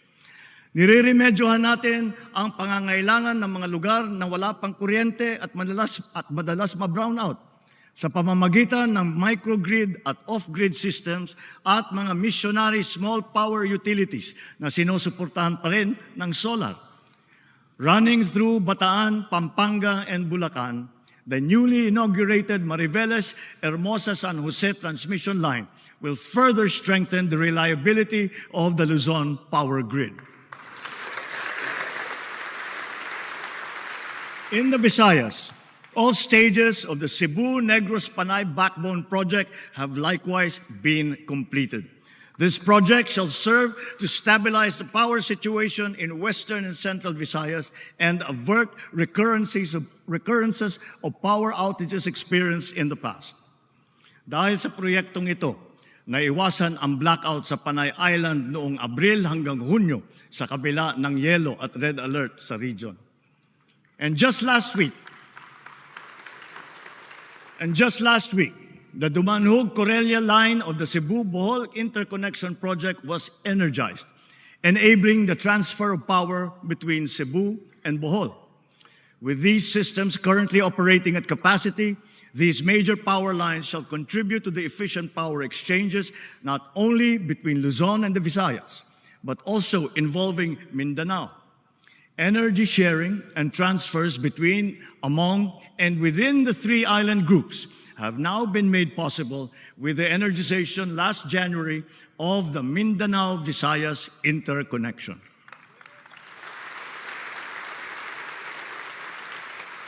The energization of the Mindanao-Visayas interconnection is a defining moment, not only for the power sector, but for the entire country. Finally, we have connected the power grids of all three major island groups. The unified Philippine grid is a fulfillment of this dream, whose seeds were planted in the 80s through a vision bolstered by R&D, which we accomplished by applying typical Filipino persistence and dedication. Batid natin lahat na ang presyo ng kuryente dito sa ating bansa ay mataas. Kaya patuloy tayo sa pagdadagdag ng mga infrastruktura ng kuryente na magpapababa ng presyo ng kalanunan. Sa kabilang banda, tinitiyak din nating makatarungan ang paniningil sa mga consumer. Ilan sa mga hakbang na pinatupad ng pamahalaan ay, una, ang mas maayos at patas na lifeline rate program para sa mga mahihirap, lalo na sa mga benepisyaryo ng 4Ps.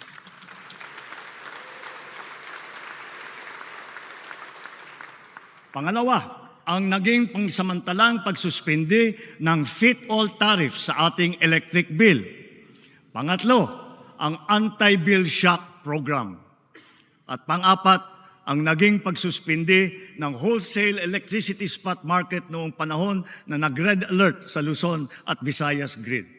At ang panghuli, mga refund at pagpapatanggal ng mga sobrang singil sa consumer tulad ng franchise fee.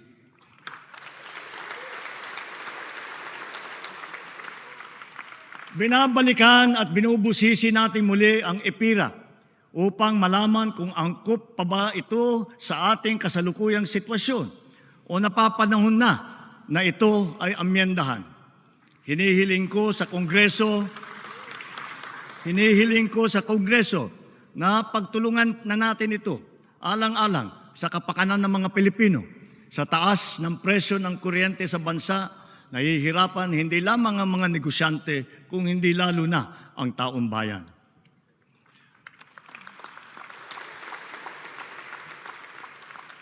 As of May this year, 12,000 kilometers worth of roads and more than 1,200 bridges have been built and upgraded across the country. Of note, we have provided a budget to upgrade 367 bridges and almost 1,600 kilometers of road along our country's longest thoroughfare, the Maharlika Highway from Luzon all the way to Mindanao. Moreover, significant segments of major expressways which are part of the Luzon Spine Expressway network have now been opened to the public. The SLEX-NLEX-SLEX connector and the Plaridel bypass will be fully completed by the end of this year.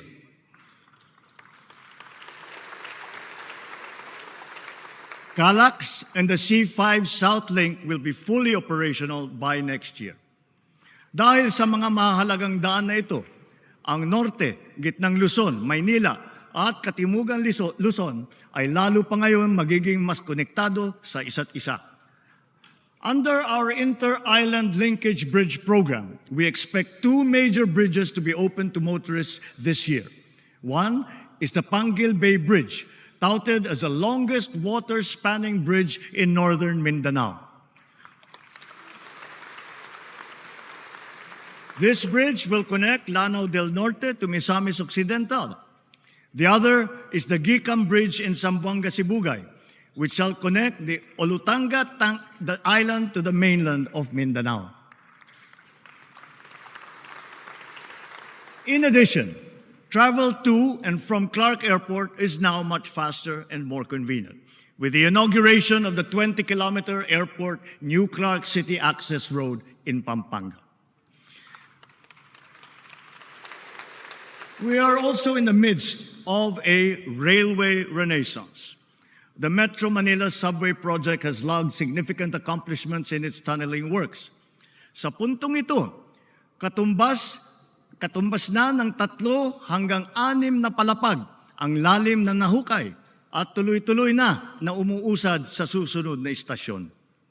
Other railway projects such as the MRT-7 and the North-South Commuter Railway are likewise progressing. We will make sure that the right-of-way issues are resolved in the most equitable, efficient, and expeditious manner so that these will not get in the way of our infrastructure development. Bilang bahagi ng LRT-1 Cavite Extension Project, ang ruta ng LRT Line 1 sa Metro Manila ay madadagdagan mula sa Baclaran hanggang Sucat. Bubuksan ito sa publiko sa loob ng taong ito. At sa ilang taon, aabot na ang linya na ito hanggang Bacoor. Nagdagdag din tayo ng 76 na bago at modernong mga tren sa LRT-1 upang mas dumami, bumilis at maging mas komportable ang biyahe ng mga pasahero.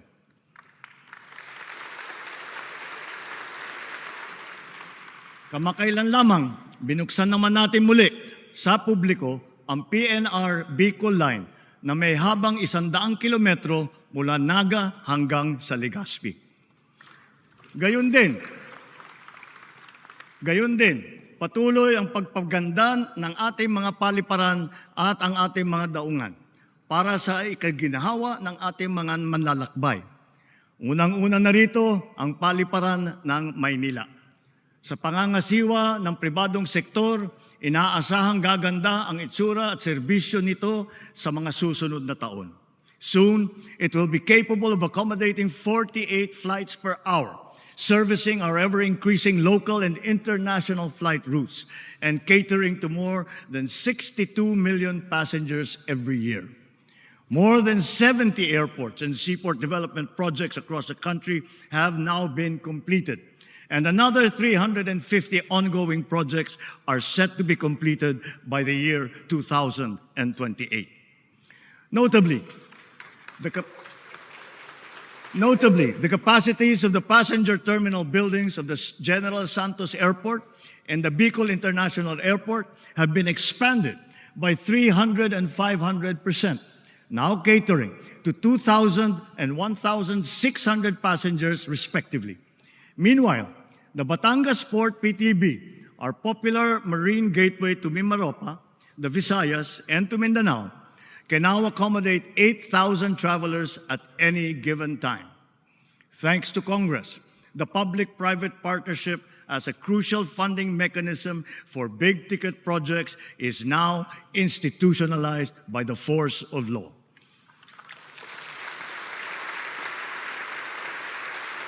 PPP is seen to facilitate strategic investments and the timely development of projects under our Build Better More program, especially since around 1/4 of our flagship projects have been envisioned to be funded through this modality. As a perfect example, the NAIA PPP will go down in our history, not only as among the largest and fastest approved PPPs, but one that has set the bar in terms of openness, transparency, and competitiveness of the process. Through this partnership, most aerial gateway is now primed for a revitalization. Once considered as among the worst and most stressful airports in the world, it will soon be a world-class international airport that we can all be proud of.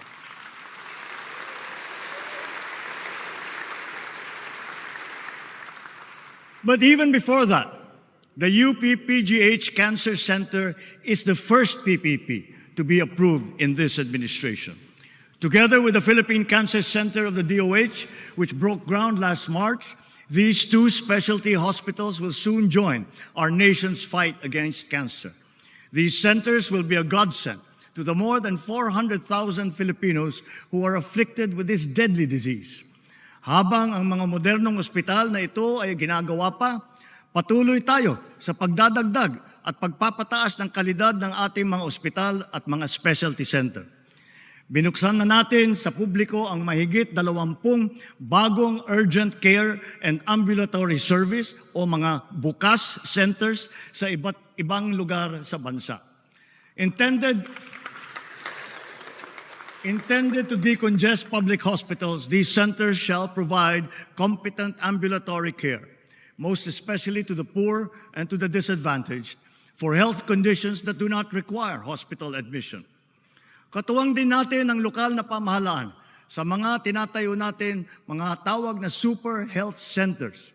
Sa tulong ng mga LGU, malalagyan natin ng sapat na mga doktor at nurse ang mga ito at madadagdagan pa natin sa mga susunod na taon.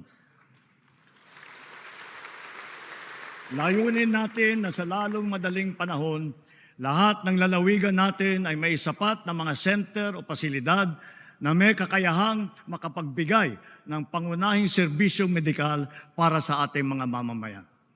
Samantala, titiyakin natin na ang bawat isang probinsya ay mabibigyan ng mobile clinic upang ang laboratory exam at ilang pang pangunahing serbisyo medikal ay mapapalapit natin sa ating mga kababayan. Sa PhilHealth naman, dinamihan na ang klase ng generic na gamot na kasama sa benepisyo para sa mga outpatient. Mula sa 21 generic na gamot, ay 53 na. May mga bagong gamot para sa alta presyon at meron na rin para sa nerve pain at sa epileptic seizures.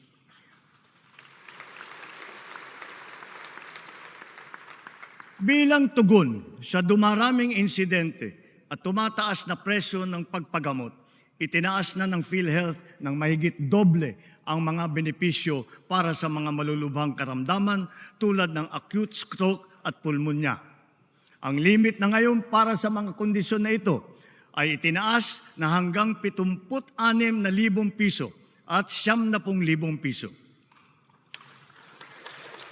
Upang mapaigting pa ang paglaban natin sa kanser, tinaasan ng PhilHealth ng mahigit 1,000% ang benepisyo para sa pagpagamot ng breast cancer.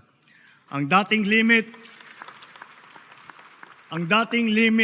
na 100,000 piso, ngayon ay ginawa na nating 1.4 million pesos.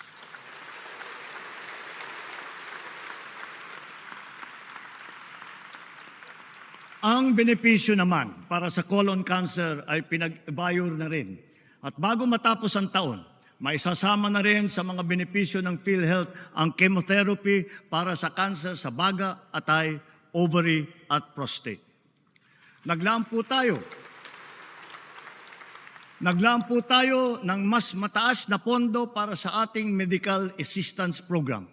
Kaya higit na mas marami pang mga Pilipino ang matutulungan nito ngayong taon. Aside from our aggressive hiring efforts, we have enhanced medical and allied health programs, allocated seed funds for public medical schools, and launched scholarships and review and upskilling programs. These are to support the medical and nursing professions with a goal to strengthen and increase our human resources for health.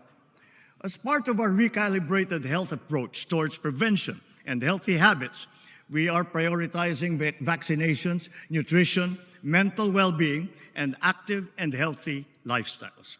Tuloy-tuloy ang ating paghahabol sa pagbabakuna ng mga sanggol at ang mga bata, lalo na sa Region 6 at sa BARM, kung saan kulang pa sa kalahati ang nababakunahan. At tuloy na tuloy din ang Philippine Plan of Action for Nutrition na ating binibigyan tuon ngayong Hulyo, buwan ng nutrition. Ang convergent programs to stamp out hunger and malnutrition were not only successfully launched, but have yielded inspiring results thus far. One survey confirmed that our expanding school-based feeding program has had a significant impact on the physical and mental well-being of more than half of the learner beneficiaries. Therefore, we will continue to further enhance these feeding programs in our schools and daycare centers.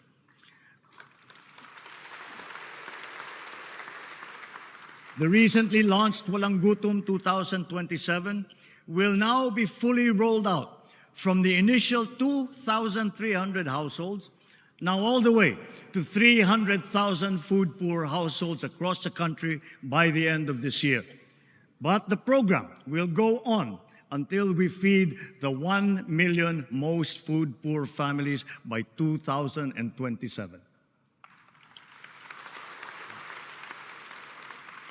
An important component of our strategies to address malnutrition shall be the program for the first 1,000 days, or the first 2 years of a child's life.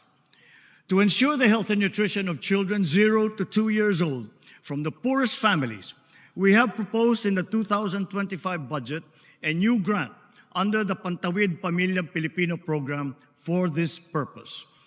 Sa pamamagitan nito, ang isang buntis o ang isang ina na benepisyaryo ng 4Ps ay mabibigyan ng karagdagang tulong pinansyal na laan para sa kanya at sa kanyang anak.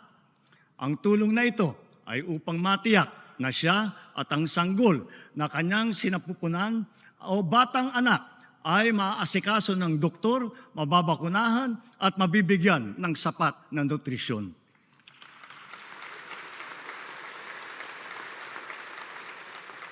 Closely related to these, the DOST has been continuously undertaking scientific research to develop nutritious food and drinks which can be integrated into the government's feeding program. Government is aware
imperative for us, but an economic one as well. In its report, the World Bank revealed that our promising economic growth is largely attributable to our people. The great bulk of the country's wealth is being created by the skill, the industry, and the resourcefulness of all Filipinos. Ngunit, sadyang marami pang ibubuga ang Pinoy. We must harness the totality of the Filipinos' potential. Thus, for consecutive years, we have prioritized an increase in budget for the inclusive development of Filipinos, not just in food, nutrition, and health, but even more so in education and training. Recent assessments have revealed the poor reality that more than half of our grades 6, 10, and 12 students have failed to reach the ideal proficiency levels, faring low in information literacy, problem solving, and critical thinking skills. Therefore, our National Learning Recovery Program must proceed without the slightest disruption, especially in basic education. Our system of education must be strategically calibrated to make sure that our youth are not only taught to become literate, but it has also consciously developed them into problem solvers and into critical thinkers, hungry for success, ready for the future. Similarly, as we relentlessly address the classroom gap, the digital gap must also be bridged with equal intensity. We are working towards the day when all students will be equipped with computers, smart TVs, essential programs, digital books, and once again, access to reliable power and the internet. Digitalization and solar-powered electricity must now become the standard features in our schools and in our classrooms. Simply put, this is educational reform through technology. The perennial problems surrounding textbooks shall be resolved. The production of instructional materials, especially textbooks, which are up-to-date and error-free, must be ensured. The whole process, from approval of manuscript to procurement, all the way to distribution, will be cut short from its present 3 years to just 1 year.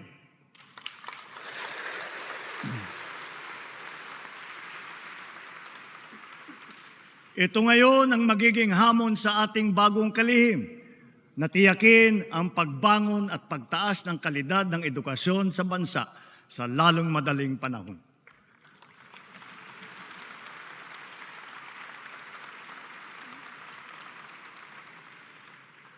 Clearly, of course, the quality of our education rests on the quality of our teachers. Every classroom that we build will be but an empty and lifeless structure without its moving force, the teacher. But our teachers are not just perfunctory figures in our schools. They are the very foundation of our educational system. And so, as we build and upgrade schools, so too must we uplift and upskill our teachers, whose competence and trademark Filipino patience, determination, and compassion will be at the core of our national learning recovery. Dinagdagan natin ang mga empleyado ng hahalili sa mga guro upang magampanan ang mga sari-saring gawain sa paaralan. Sa gayon, ang ating mga guro ay makakatutok ng mabuti sa kanilang propesyon na pagtuturo. Katuwang ang Kongreso na isabatas na ang Kabalikat sa Pagtuturo Act. Ito'y magbibigay sa mga guro nasa pampublikong paaralan ng taunang teaching allowance para pambili ng mga kagamitan sa pagtuturo at mga kaugnay na gastusin.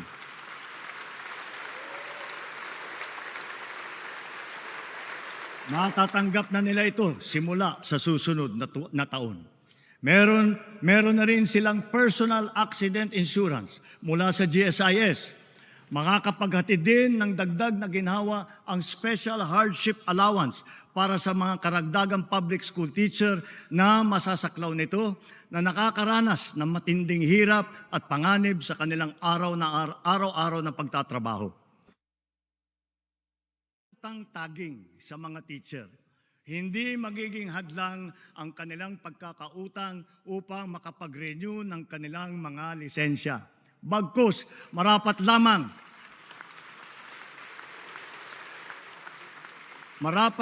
na sila ay payagan pa rin makapagturo nang sila ay makapaghanap buhay at merong kinikita. Of equal significance, we have allocated funds to finally implement the expanded career progression system for our public school teachers. This will promote professional development and career advancement within their ranks. This expanded system lays out two major career paths for our teachers to pursue: the teaching and the school administration tracks, each of which shall have ample career growth opportunities. With this system in place, we will accelerate the career growth of teachers. Sa sistemang ito, wala nang public school teacher ang magre-retire na teacher 1 lamang.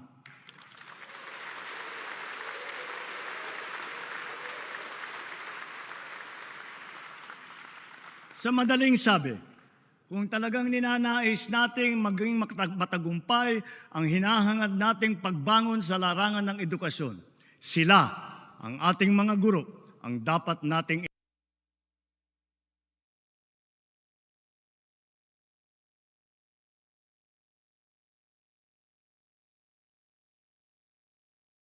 itaguyod at patatagin.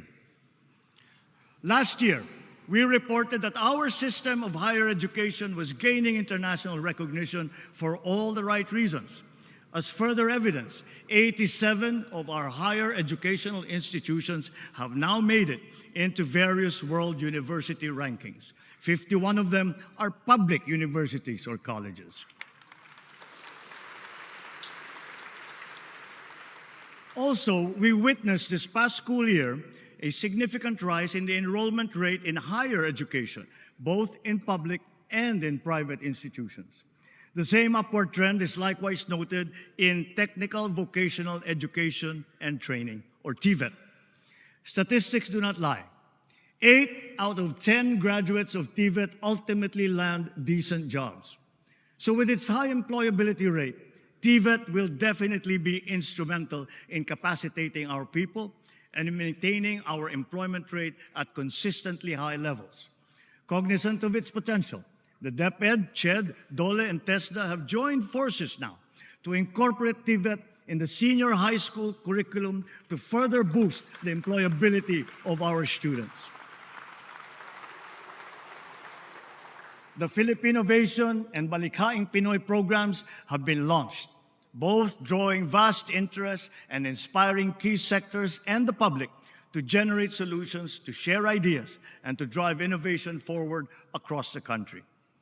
The IT and creative sectors are burgeoning industries, knowing no territorial bounds, and they hold great promise for our talented and hardworking people. This is the call of our times, and we are moving to answer that call. The schools will serve as a preeminent incubators of the innovative and creative energies of all Filipinos. Advanced learning systems and technologies in the areas of robotics, artificial intelligence, and the Internet of Things shall be made available in TVET Innovation Centers nationwide. Highly technical and professional level training courses will soon be launched, notably in cybersecurity and in the creative industries. Of our globally ranked HEIs, 63 have made it into the WURI Global Top 300 Innovative Universities. In the face of tough global competition, the Mabalacat City College in Pampanga was awarded the Technological or Digital Innovation of the Year. And for the second straight year, Samar State University topped the rankings for its digitally pioneering R&D project entries.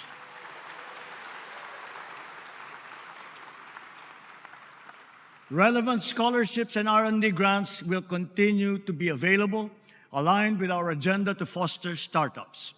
To commercialize and mass-produce R&D outputs, crucial support such as intellectual property rights enforcement and venture financing have been put into place.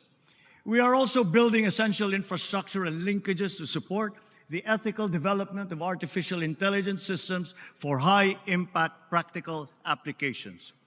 Since the nation's foray into space technology, our satellites in space have generated more than 51,000 maps, images, and spaceborne data for various purposes.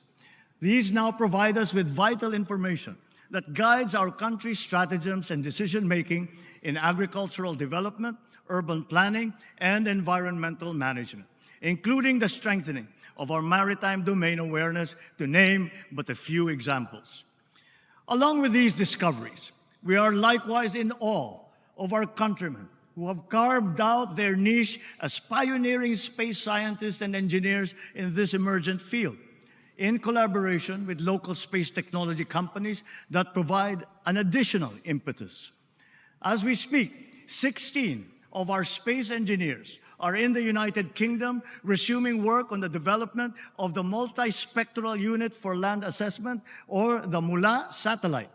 Once completed, the MULA satellite will be our largest Earth observation satellite to be launched into space so far.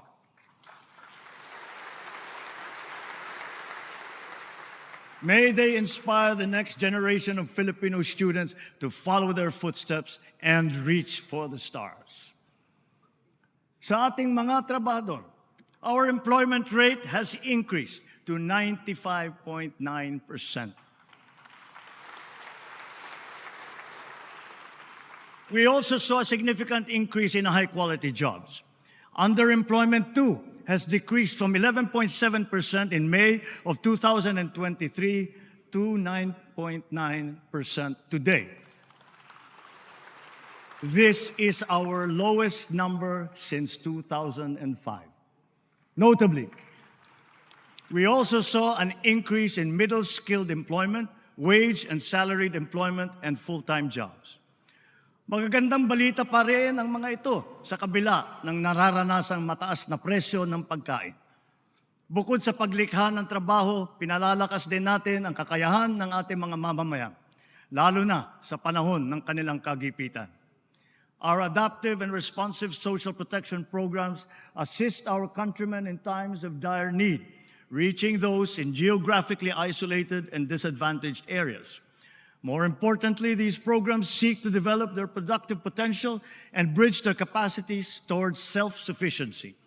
With a noble aim of breaking the cycle of poverty across the country, the Pantawid Pamilya Program, the Pantawid Pamilyang Pilipino Program has not only consistently accomplished its annual targets, it has also proven its efficacy over the years.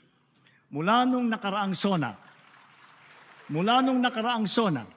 mahigit 420,000 pamilya ang nag-graduate sa programa. Ibig sabihin, sa tulong ng 4Ps, mas gumanda na ang kanilang kalagayan at kakayahang makipagsapalaran sa laban ng buhay. Sa katunayan, mahigit 4,000 graduate ng 4Ps ay nasa hanay na ngayon ng mga lisensyadong guro. At hindi lamang yun, 35 sa mga top-notcher ng sari-saring mga board exam na idinaos nitong nakalipas na 2 taon ay nagmula sa mga pamilya na benepisyaryo ng 4Ps. Ilan sa kanila ay si Teacher Kane Jevy Cervantes ng Davao Oriental na nakakuha ng number 1 sa licensure examination for professional teachers. Isa rin si Engineer Alexis Alegado na nanguna sa Civil Engineering Board exam noong Abril ng nakalipas na taon.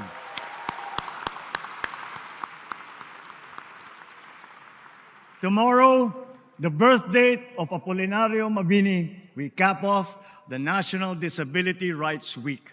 Our PWDs can rest assured of government's effective implementation of beneficial policies and programs that will guarantee equitable opportunities, special interventions, and incentives for them.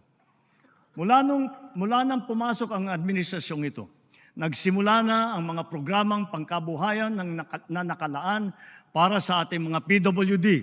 Sa susunod na taon, ilulunsad naman ng PhilHealth ang benepisyo nito para sa mga batang may kapansanan.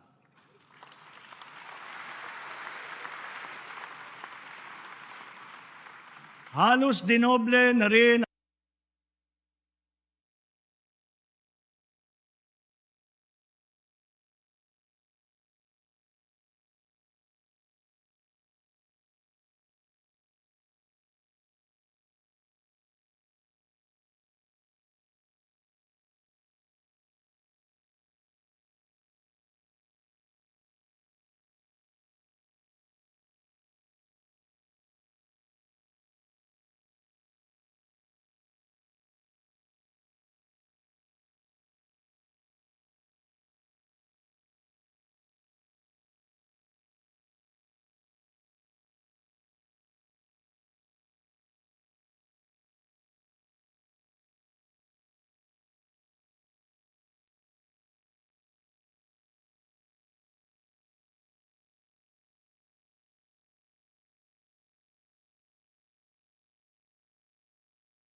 naglaan na po tayo ng pondo para dito simula sa taong ito at sa mga susunod na taon.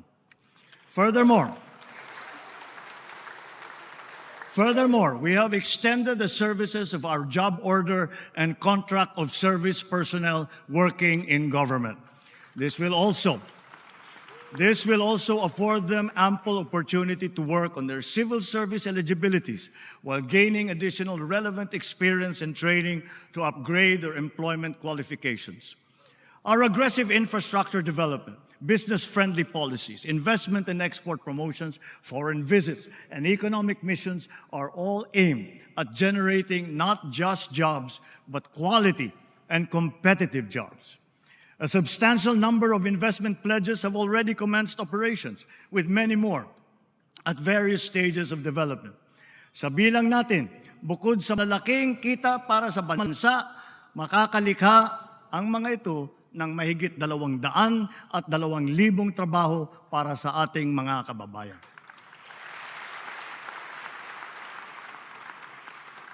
The rationalized incentive scheme under the CREATE Act has also made possible the generation of investments amounting to more than 1 trillion pesos and more than 100,000 new jobs. This promising state of affairs is now beckoning us to create more through the passage of the Create More Act. Conscious efforts to improve the ease of doing business and delivering government services through digitalization, integration, and streamlining of processes have produced their intended multiplier effects. Cost savings from operations have translated to higher revenues and to more speedy transactions. These have effectively addressed the fragmented, overlapping, and time-consuming procedures that have hindered optimal productivity by government. Attributable to these transformative reforms, government services are becoming more efficient. More and more systems are now digital and cashless, assimilating individuals, MSMEs, even agricultural workers. These have expedited transactions and commercial exchanges and promoted the convenience of all parties concerned. Ang paling QR ay isa sa mga programang unti-unting lumalakas, ang hatak sa publiko at dumarami ang gumagamit. Bolstering our Cybercrime Prevention Act, the recently passed Anti-Financial Account Scamming Act will further protect the public by heightening the responsibility and security systems of banks and financial institutions and imposing high criminal liabilities on social engineering schemes and money mules. Job placement also has seen significant progress, especially through our Public Employment Service Offices, or PESOs, nationwide. PESOs have harnessed IT capabilities and improved labor industry coordination. Collectively, they boast a job placement success rate of 98%.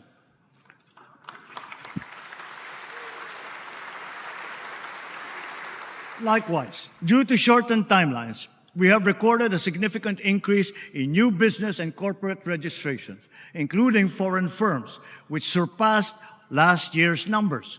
The observed choke points in our food supply chains and in the logistics sectors are now being removed. And at the same time, the identified gaps are being filled in to make them efficient, interconnected, and seamless, saving precious time and cost. The approval of energy projects is moving towards complete virtual integration of its required procedures.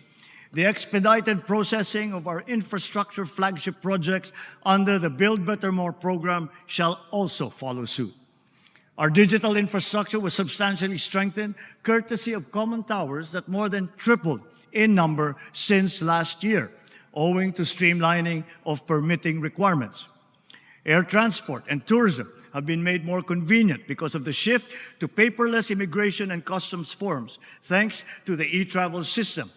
And soon, the piloted e-gates will be standard fixtures at airports to further facilitate ease of mobility during departures and arrivals.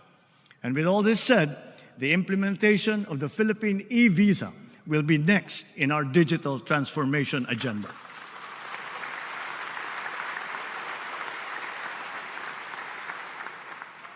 Let us now go to tourism. Because we in the Philippines have no less than 7,641 beautiful reasons to tap the potential of our tourism sector, for which our archipelagic nation is internationally renowned and from which many Filipinos derive their livelihood. While a resurgence in this all-important sector is being observed, pre-pandemic data present to us a great challenge that we must surpass. It is a challenge that is well within our grasp. Our infrastructure and digital reforms, the development of tourism sites, and the enhancement of the overall tourist experience are all calculated to boost the productivity of the tourism sector. While doing so, we shall interpose the wholesome and hospitable Filipino brand in all the key tourism touchpoints, from tourist arrival all the way to departure. But the tourism challenge has already evolved and now requires a multifaceted strategy. The focus now is on experiential tourism. Food, culture, heritage, the arts, education, halal, Islamic traditions, dive, cruise, farm and ecotourism, even sports, have now become potent subjects and products of a nation's tourism. This is an imperative, and that we must elevate and expand our understanding of the one town, one product, or OTOP concept. It must not inhibit, but rather it must inspire. We must not rest content to have just one. Rather, we must seek the optimal number of high-quality products and services which at the same time showcase our community's distinctive history, traditions, and talents. Filipino creativity and ingenuity will enliven and unlock the as yet untapped potential of these new facets of Philippine tourism. Sa ating mga OFW, ayon sa datos ng Bangko Sentral, mahigit 37 bilyong dolyar ang naipasok sa bansa ng ating mga OFW noong nakalipas na taon.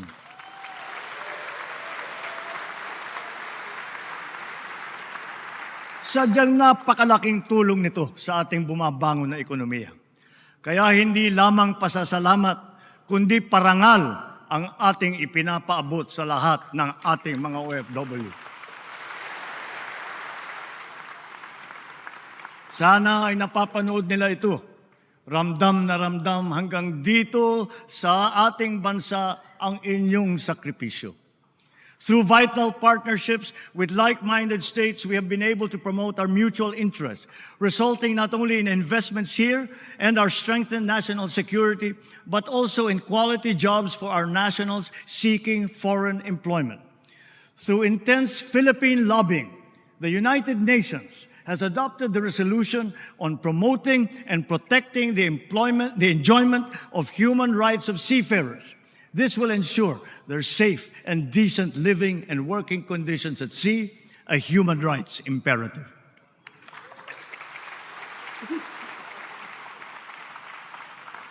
Patuloy ang ating pagtulong sa mga OFW. Hindi ito natatapos sa kanilang paglisan sa bansa. Karagdagang mga espesyal na pasilidad at serbisyo ang ating binuksan para sa kanila, tulad ng OFW Lounge sa NAIA at Seafarers Hub sa Maynila. Ang mga OFW natin na naapektuhan ng sari-saring mga kaguluhan tulad sa Israel, sa Gaza, sa Sudan, Lebanon at Yemen ay natulungan natin at naiuwi ng ligtas sa bansa.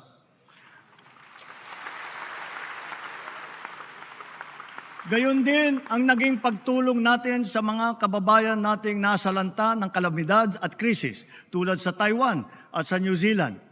Hanggang sa kanilang pag-uwi, buong puso ang ating pagtanggap at paglingap.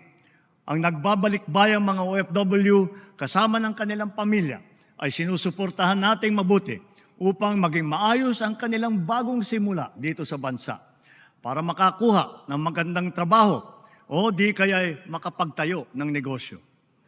Kaugnay sa aking naiulat noong isang taon, sinimulan na ng Saudi Arabia ang pamimigay ng tseke sa ating mga trabahanteng nawalan ng trabaho doon. Unti-unti, ang ating mga naapektuhang OFW ay nababayaran na. For this, we convey our sincerest gratitude to the Crown Prince of Saudi Arabia and the Kingdom of Saudi Arabia.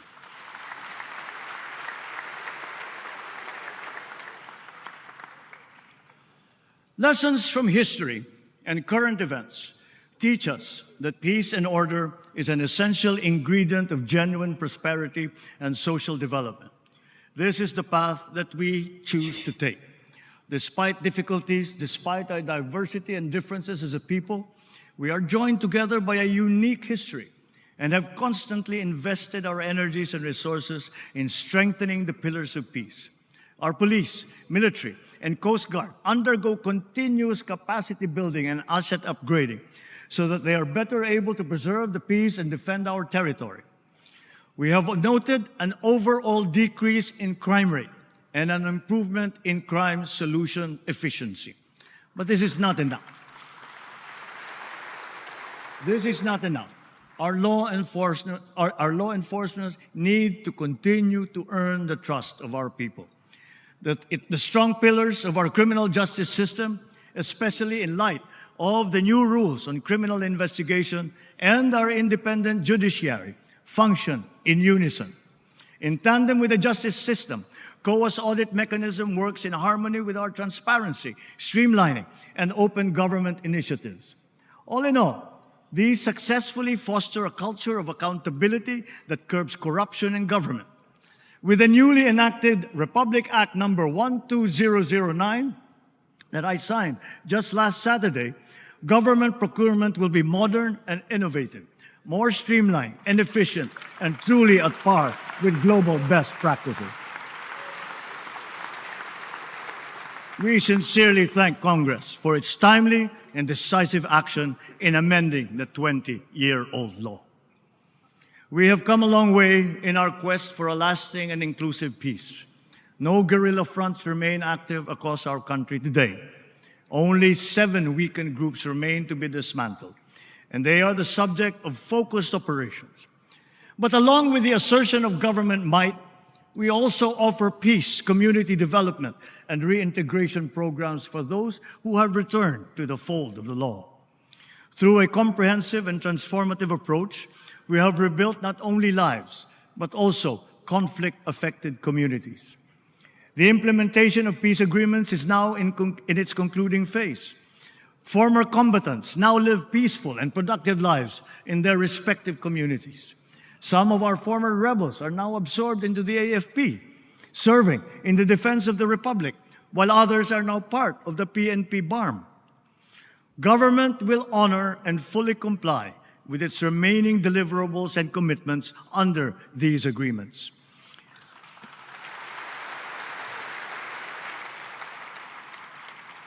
In November last year, we signed proclamations granting amnesty to former rebels. A month later, and then in June of this year, the House of Representatives and the Senate issued their respective resolutions concurring with these amnesty proclamations. That Congress is one with us is a testament to the whole nation's sincere desire for peace. In such a short period, the BARM has impressively established a strong foundation for its progressive, autonomous social development. Investments continue to pour into the BARM. Last year, investments in the region increased by 140% year on year.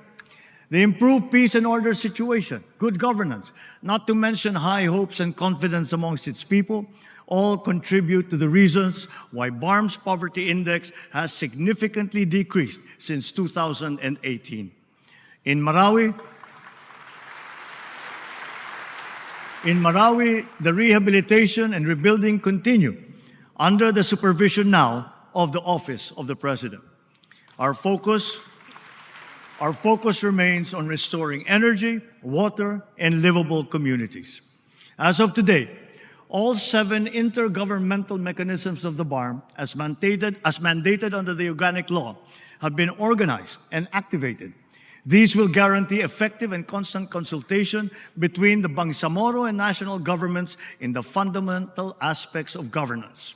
5 out of the 7 essential laws for the BARM have already been enacted by the BTA Parliament. Now it has its own administrative code. It has its own local government code, its own election code, and those for education and the civil service as well. So with these inspiring developments, the BARM appears primed and ready for its regular elections, the first ones that they will have in the coming year.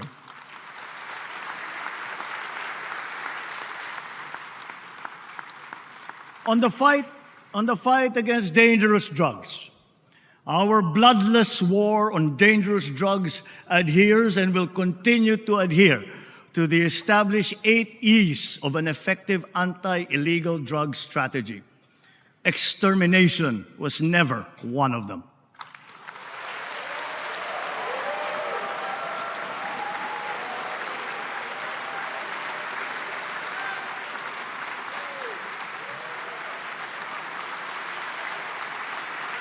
And yet, in more than 71,500 operations, it has resulted in the seizure of more than 44 billion pesos worth of illegal drugs and the arrest of more than 97,000 drug personalities. More than 6,000 of those arrested were high-value targets. 440 of them were government employees, of whom 42 were uniformed personnel. 77 were elected officials.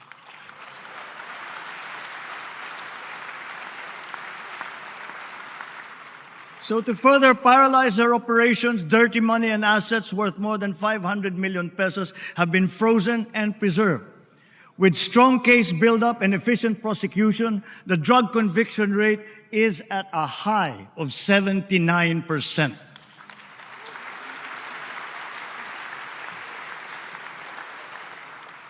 Together with this, we welcome the report that the number of drug-affected barangays in our country has been reduced by 32%.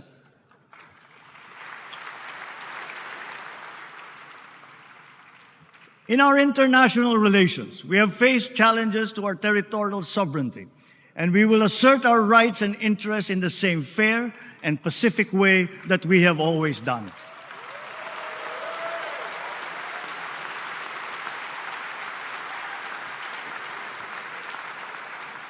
Proper diplomatic channels and mechanisms under the rules-based international order remain the only acceptable means of settling disputes. Peace and community building will always be our clarion call, especially when the country serves as chair and the host of ASEAN Summit in 2026.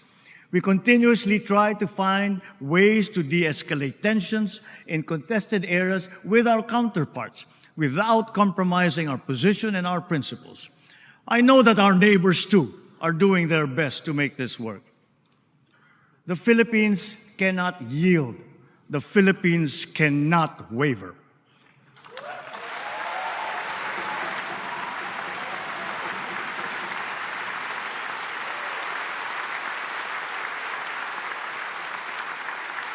We are now more conscious as a people and strategic in heightening our aerial and maritime domain awareness.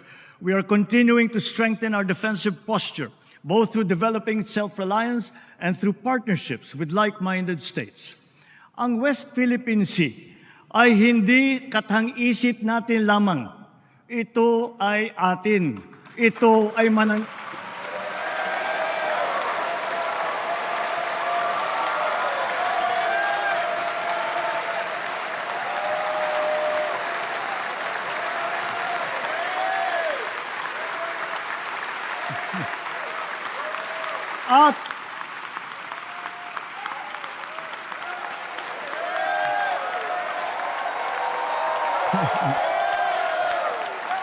At ito ay mananatiling atin hanggat nag-aalab ang diwa ng ating minamahal na bansang Pilipinas.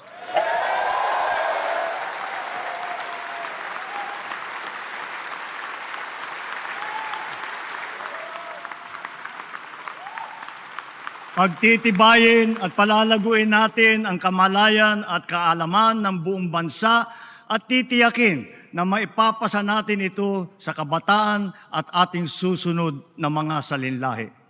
Laws on our maritime zones and archipelagic sea lanes make sure that this intergenerational mandate, this duty, will firmly take root in the hearts and minds of all our people. Sa buong sandatang lakas, sa Coast Guard, sa ating mga mangingisda sa West Philippine Sea. Tagapin po ninyo ang taus-pusong pasasalamat ng buong bansa dahil sa inyong ginagawang pagmamatyag at sakripisyo.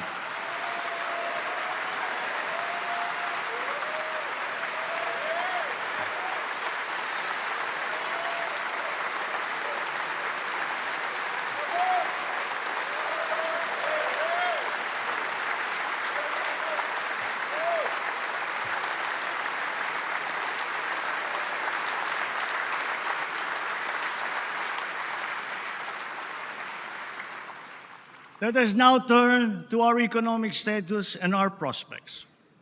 In spite of headwinds that we have faced, we have stayed the course. The country exhibits healthy signs of post-pandemic resilience comparable to strong economies in our region. Our poverty rate has significantly dropped to 15.5%, down from 18% in 2021.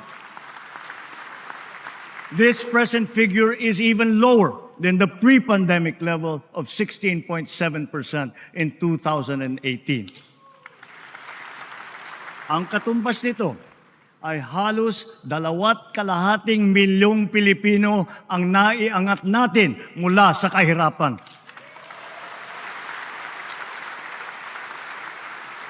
Kasabay nito, nabawasan ng lagpas 1,700,000 ang bilang ng mga Pilipinong walang sapat na pambili ng pagkain.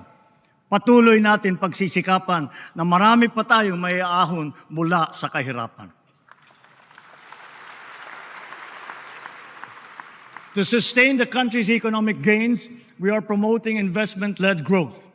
We have set in motion policies and programs to create an environment conducive for business to thrive, like reforms in the capital markets and implementation of green lanes. As a result, we have green lanes certified, around 100 projects with a total investment of about 3 trillion pesos across the sectors of renewable energy, digital infrastructure, food security, and manufacturing. The Philippine financial system remains robust and resilient. Tax and non-tax revenue collection has also become more efficient in pace with our rejuvenated economy.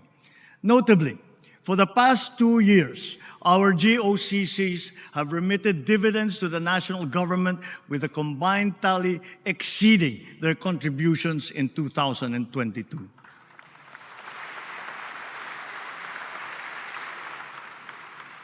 To build on these, and guided by strong fiscal discipline, our proposed government budget for this year was crafted with utmost care, diligence, and meticulous attention.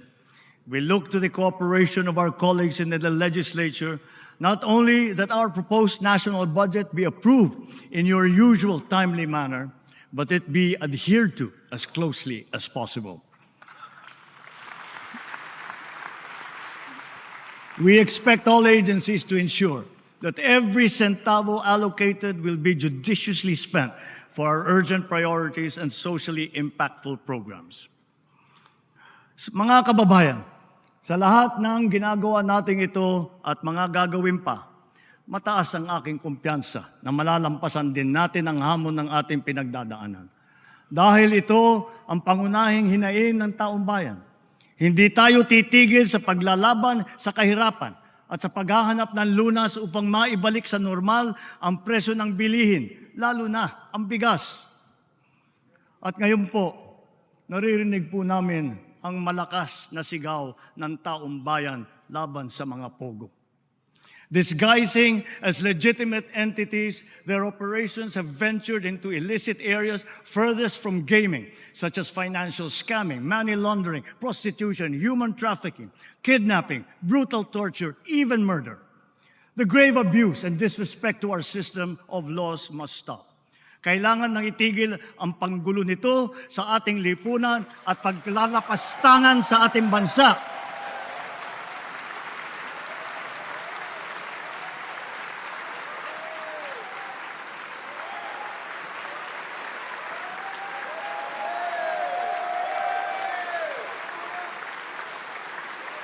Effective today, all Pogos are banned.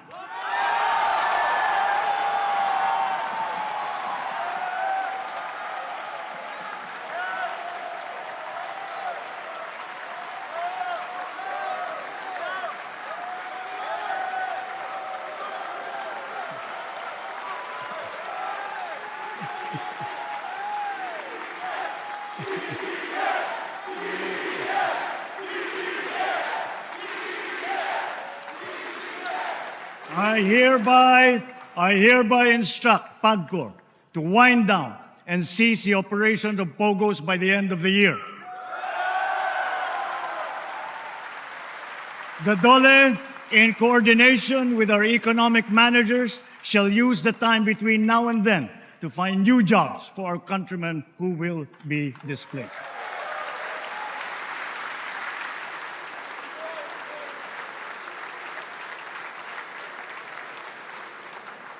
This will solve many of the problems that we are encountering. It will solve many of the problems that we have been encountering, but it will not solve all of them.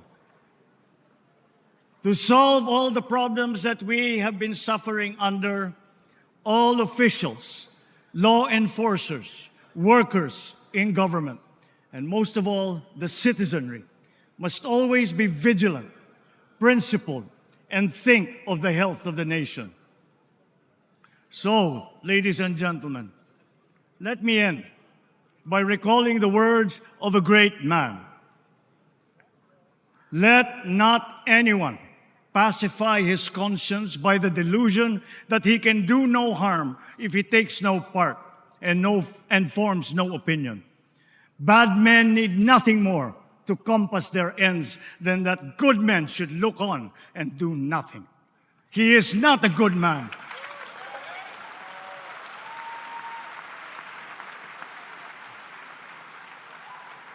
He is not a good man who, without a protest, allows wrong to be committed in his name.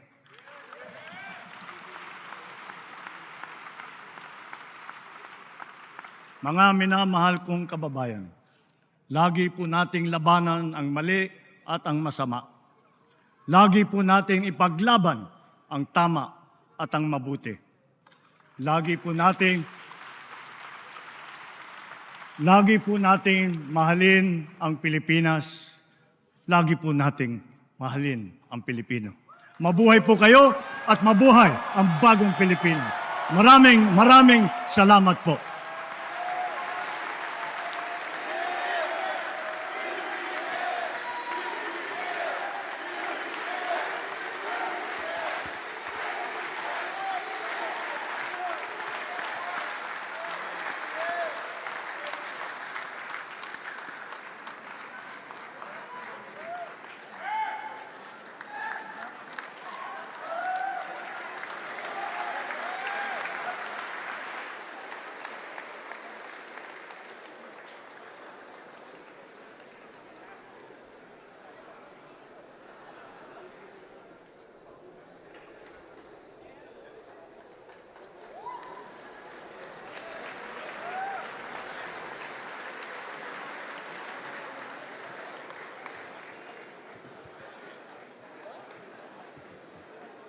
On the part of the Senate, the joint session is hereby adjourned.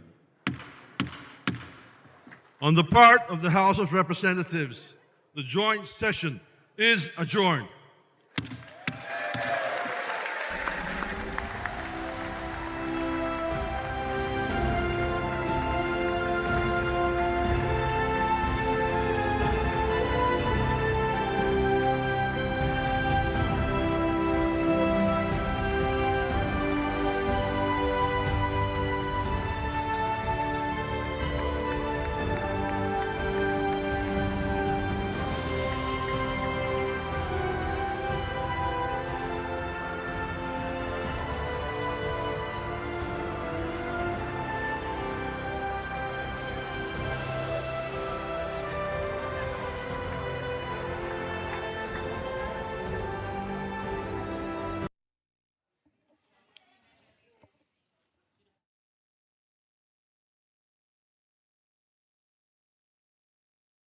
Starting, guys.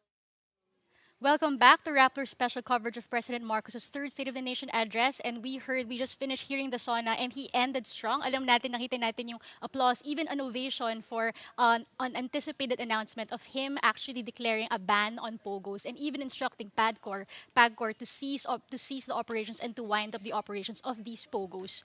So, it's the headline. It's one of the most anticipated things that he said and also one of the most celebrated based on the reactions of the audience. And right now, we have with us Senate reporter Bons Magsambol, who has been reporting on the hearings on Pogos. And siguro just to get your initial reaction, Bons, what did you think of that headline-making announcement from the President? Yeah, actually, di ba, tayo na nakatune in dito sa speech ni President Marcos, parang laylay yung beginning and then sa end niya pala, he ended it with a bang.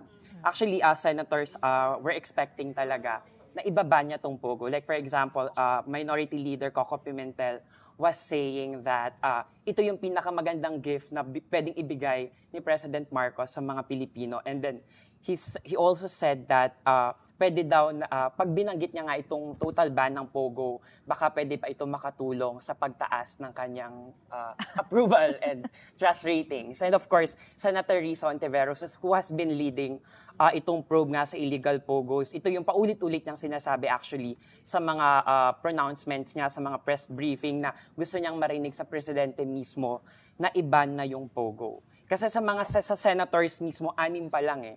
6 pa lang yung very vocal about their opposition sa Pogo at yung total ban talaga. So I actually have a list. Si Senator, former Senate President Mig Zubiri, we have Deputy Minority Leader Risa Ontiveros. That's Risa Ontiveros, who has been leading the probe. We have Coco Pimentel, Gatchalian, of course, Sherwin Gatchalian, Joel Villanueva, and Senate President Cheese Escudero. Okay, so punta tayo dun sa consequence of this announcement kasi alam naman natin meron ding impact yung Pogo. I mean, we also know that it was in a way a departure also from the Duterte administration wherein he was, even supportive or parang meron pa siyang mga allies who were involved in the Pogos. And now we have a very clear departure by this president from that policy. But what could be the possible consequences of this declaration, you think? Either politically, in terms of economy and other aspects. Well, I think NEDA and the Department of Finance provided data in support of this. I know some of the undersecretaries to crunch the numbers, and then when they weighed the revenues and other benefits against the costs, yung human costs, like yung human trafficking, other crimes, they were able to provide that data. And pero I'm just curious how this will be operationalized. Like, can he actually ban it by himself, instructing PAGCOR, or does it need a new law for this to be implemented? I guess we'll see how. I think he'll probably be able to do it with an executive order. Oh. I don't think that's beyond that. But also, just for starters, there are like 10, probably majority of Pogo workers, and there are only a few now left, right? Are basically foreigners, some Filipinos. Yung pinag-uusapan lagi is yung expanded network of service providers, like those who provide food, those who provide the other ancillary In the real estate on negosyo, no, mawawalan ng kita, no. But the way the way the Pogo investigations have rolled out, at ang sabi rin mismo ng Anti-Money Laundering Council sa kanilang 2020 report, is may problema ang service providers mismo. Hindi sila regulated. Some of them have been actually linked to drug networks and all that.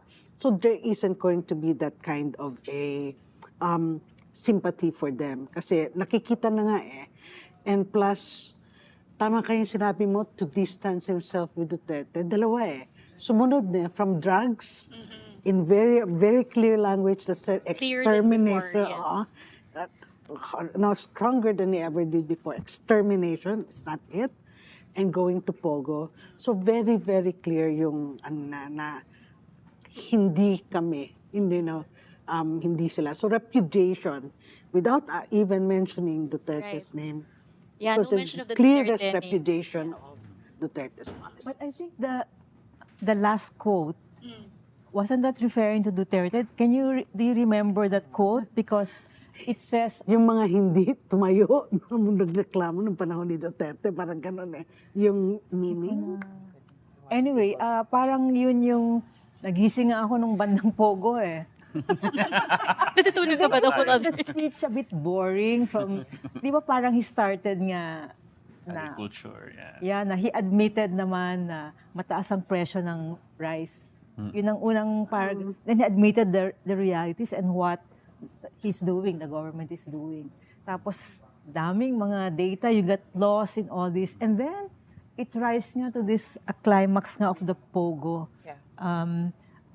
But I think he can do it as an executive directly. Yeah. Hindi na kailangan ng law or anything. Di ba, dun sa recommendation ng... Sabi mo yung sa recommendation ng Senate, only 6 pa lang? Yeah. So, 6 pa lang yung very vocal about it. Total banning Pogo. So, this will also be a test of his support in the Senate. Right. Actually, curious din ako dun sa, parang this position contrast with Speaker Romualdez's position. Di ba, remember, parang he was against the idea of a total ban. And he raised a good point na it might just go underground. So parang, that's a real risk actually. I must concede na I agree with him to a certain extent. And let's see kung totally may eliminate ba to with a legal ban, or it might actually get worse if it goes underground. Let's see. It could, kung pag sinabi mong go underground, if these were small, scammers talaga, but if ang target nila is this huge Pogo, crime empires na kasi siya eh.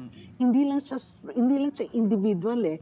They seem to be an interconnected empire na, and if what some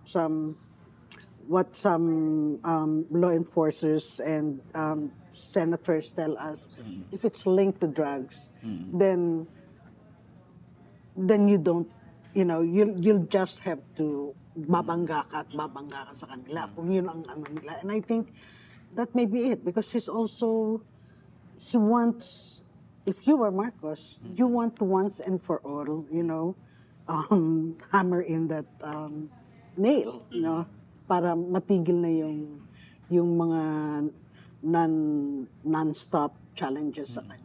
And even politically, I think if you were looking at this into the perspective of messaging, diba, parang it was a win for him to be able to appear strong, to have to end his Sona with this image of everyone supporting him, parang bipartisan support for that particular announcement. But syempre may challenge din siya at the end of that. Like he said, effective today, it's banned, but I'm giving now my economic managers until the end of the year to figure out where to get that revenue. What could be the possible sources to make up for that shortfall? Well, actually, siguro if I can raise an issue din na parang, remember that they were able to build these huge complexes right under our noses. Even yung mayor mismo, parang nagulat sila, di ba? Pero I'm just concerned na kung ibaban ito and it goes underground, parang kung hirap na nga sila to go after these Pogos when they're out in the open, lalo na kung underground sila and walang nag-oversee like PAGCOR or ayun parang is a real risk. Pero in terms of revenues, we have to note as well na in the grand scheme of things, maliit lang din yung revenues na nakuha from Pogos. So it should not be that hard. Yes. Right? Even comparing with the fruit nga tong announcement. Low-hanging fruit, I think it was an easy win for Marcos also called on the support of local government officials. Kasi, as you were saying, these complexes are being built right under their noses, no? Pero I think they know. Exactly. I think they know. He mentioned local governments. He should have also called on them to cooperate and help in this campaign. Yeah, parang may sinabi siya sa local governments, but it was like subtle warning. It wasn't ganun ka lakas. And yung ending niyang quote, have we found that quote? Where is it from? Wait, I have to look. The one about having no stance. Yeah, pero parang I think he was, surprisingly, everybody stood for Pogo, no, grabe. Yes. And the extermination was really also ang lakas rin ng ano. Pero parang may challenge sa lahat na to because a lot of them were Duterte cheerleaders din eh. Parang, di ba, parang But it's a subtle Marcos way of saying. Yeah. Actually, yeah, let's talk about the statement dun sa drug war. Kasi when I monitored the reactions of the audience, I really noticed na one of the louder applauses was for his declaration that we are carrying out a bloodless drug war, that extermination is not one of the strategies, and that overall we have arrested 97,000 suspects, and 44 of them were local government officials, things like that. And then na-notice mo, sobrang iba, na parang talagang the tables have turned, that people actually applauded that statement, which is, kind of a rebuke of the former when they used to applaud whenever Duterte would scream kill, right? So parang. So there's the hypocrisy of and our. basically these are the same people, more or less.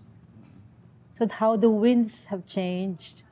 It's one takeaway. But siguro we can also just maybe big picture in like just the whole speech, if we could just from the beginning no na and it struck me when he admitted about hard lessons learned last year, and even if he did blame external factors for part of the economic challenges, meron din naman talaga siyang inamin na ordinary Filipinos are suffering, which I think was maybe not expected. Like maybe something people actually wanted to hear him admit that there is suffering, because it's maybe not a direct criticism of himself, but at least it is an admission that not all of the policies are working yet. Na hindi siya manhid. Oo, na may pagka-emotional or trying to be relatable, I think yung first part. And then he was talking about how the price of rice has risen and how it's such a burden to ordinary Filipinos. Pero syempre, he followed it up with parang biggest harvest since 2000, since 1987, things like that. So maybe JC and everyone, Bonds, what can you say about the way he tackled economy? Kasi alam natin yun yung pinaka-big issue. Were you satisfied with what you heard? Did it ring the right tone, you think? Especially if you were an ordinary Filipino listening to that speech. I guess to a certain extent, you would expect him to talk about prices because of the latest surveys from Pulse Asia, where he was hurt. Pero Pia, the biggest omission, I think, is that he did not say that the biggest reason for the steep increase in inflation was himself. Okay? Because remember, he was Secretary of Agriculture, he had control over the agricultural sector, rice production in particular. Right. And remember my point earlier that the hugest contribution to inflation would be rice. Okay, remove rice from the equation, and actually inflation would be super low. So there's a huge responsibility on his part. Well, I'm glad that he focused on that first, but yeah, he was. I mean, there were huge omissions. Including the fact that, for example, you mentioned the president mentioned the highest production of rice. I checked the data, and it's true, but it's a marginal increase. It's a marginal all-time high. Na parang there was a blip, a small blip upward. And then he called it the highest since 1987. Pero I mean, we have to technically true, but technically true, but yeah, it was not a significant increase in production actually. So we have to check these facts more actually. Any more comments on the economic aspect? Hindi, mamaya pa ako sa'yo. Sige, your bala. Sige, pero marami din siyang mention about, irrigation, and then he was talking about a lot of these aid programs being given out. I think baka yun yung sinasabi niyo, Marites, na going in the provinces, distributing fertilizers, seedlings, things like that. So he was mentioning these aid programs, but, of course, he's also saying the investments will generate jobs. He had a lot of numbers to present. And he also mentioned power outages, every challenges that have to do with why people are not investing as much in the Philippines. And yun nga, like we predicted, infrastructure was also a major talking point that he had. We have with us Lance Yu, who covers economy and particular infrastructure and utilities. Lance, what did you think of this speech, and especially the mention on infrastructure? Well, a lot of it felt like a status update. So, of course. Yeah, he was basically mentioning, when it comes to transportation, both railway projects and the NAIA privatization. So those were the two big talking points. When it came to the railway sector, there's not really that much to be said because a lot of these projects are still ongoing.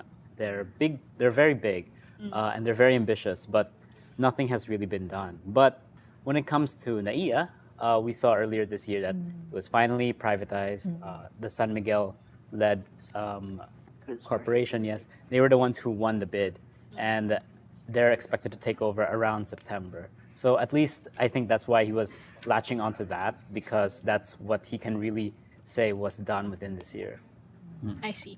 And he also mentioned very proud siya na connect na raw yung grids of the islands. And of course, that's good news. Anyone naman would really celebrate any improvement in our electric, our electric situation with the rising prices of power. So, any other highlights that you felt we need to show na parang ano bang what stood out for you when it comes to other policy pronouncements you made? Maybe this is for the middle class, those who travel.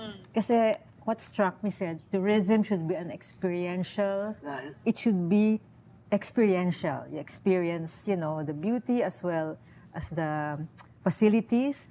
Of course, he failed to mention the experience of Terminal 3. Of passengers have to wait for hours just to pass through immigration and to travel, So that's a very middle class thing. But, of course, why should he mention it? No, it will be a blot on his record. I thought there was a good, substantial mention of health, health action points, no? Which was wise considering mainit tao ngayon sa pagkuha ng pera ng PhilHealth, no? Ganon. So, mobile clinic, that's not so much, but yung reklamo kasi ng doctors, remember, they came out with a statement din na parang, ang liit-liit ng mga, some of the benefits for certain grave illnesses could be increased. You could have used that for this. Why are you taking it away? And actually, then he announces, of course, the increase of 100% for breast cancer. And that's very significant because breast cancer is probably the top cancer that that affects Filipino women. Tapos, yung sinabi niya rin, expansion ng benefits for the different cancer treatments for various cancers. That's very, very important because mahal talaga yan, and it's really, really, even middle-class families will go under from the amount that you need to spend to fight cancer. And of course, teachers. Actually, magaling yung sinabi niya, Pia, na he linked yung education and yung kanyang poverty, when he mentioned that most of the top-notchers in practically all professions come from 4Ps families. And ano yan double yan that can actually fire some hope, no, in the poor, in those who sa 4Ps. Pero mag-fact check tayo. Yung extermination, magagalit si Kaloy Conde dyan na walang extermination, no? And yung dahas will tell us that's wrong because pero hindi state policy. Hindi state policy. Sanang sinabi niya. Yeah, or so beyond the state. Call it benign neglect because dahas reports 342 drug casualties from July 1, 2022 to June 30, 2023 and average of almost 1.9 a day. Tapos tumaas pa to 359 from 2023 to 2024. And state agents responsible for almost 35% of the killings. So, medyo glaring, he may not be ordering it, but it's a glaring omission dun sa admission that it's still happening. So. But I just wanted to return also dun sa health issue and also the education, because he did link it. Like he was saying, school-based feeding programs are allegedly showing results. He said PhilHealth would expand coverage to more generic medicines. So obviously that's good news for anyone who spends so much on these medicines.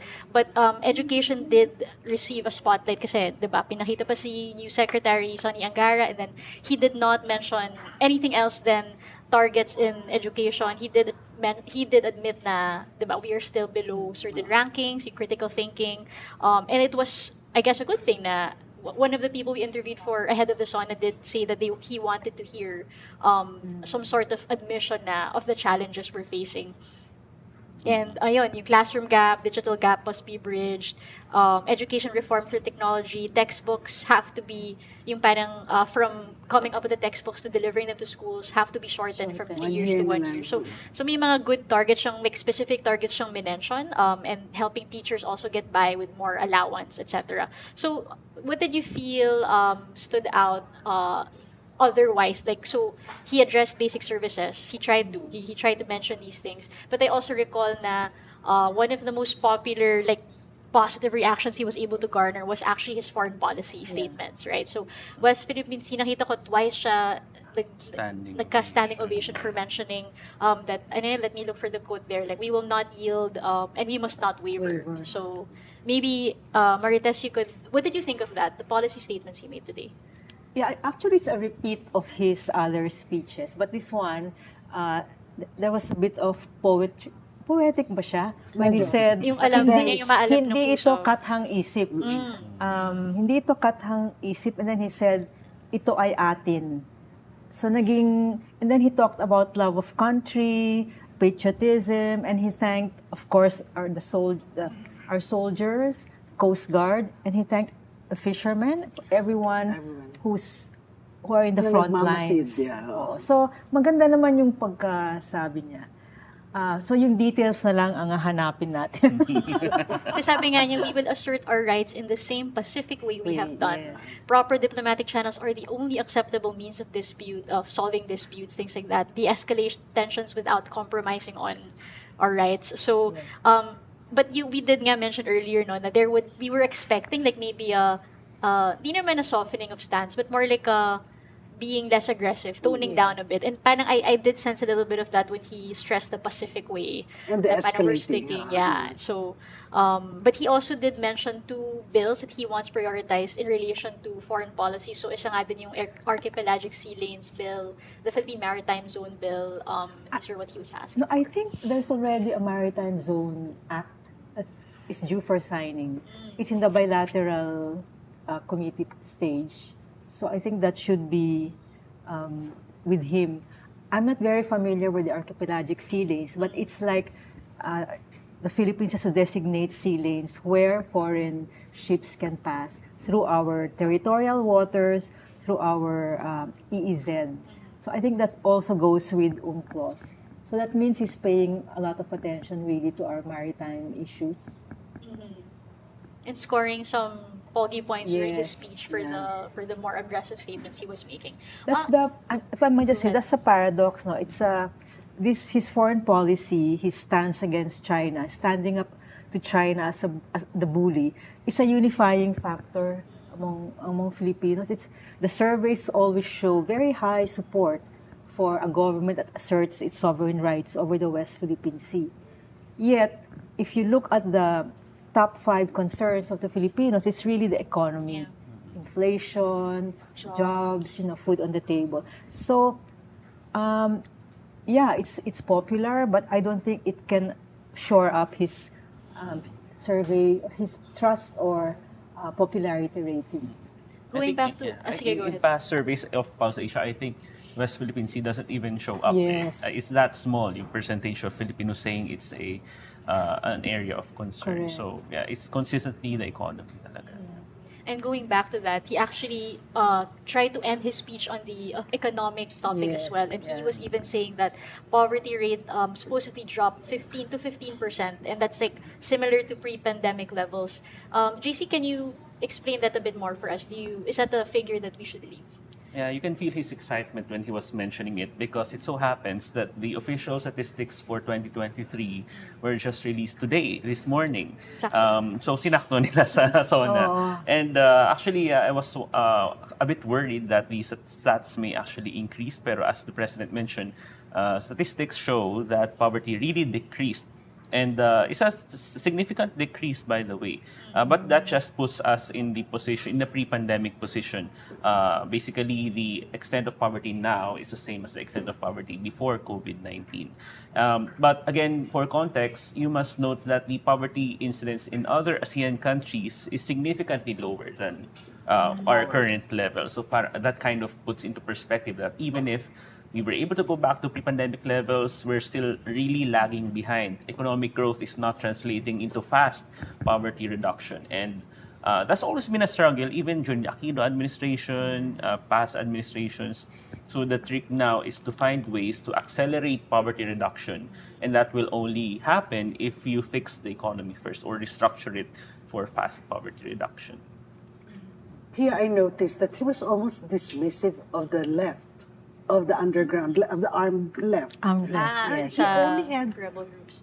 a total of 1 or probably 2 short sentences. He just said there are no more guerrilla fronts, there are only 7 weekend groups. I'm not even sure if he meant actually, mahaba siya sa BARM, but that was the only thing he said about the underground left. So I'm not too sure, no?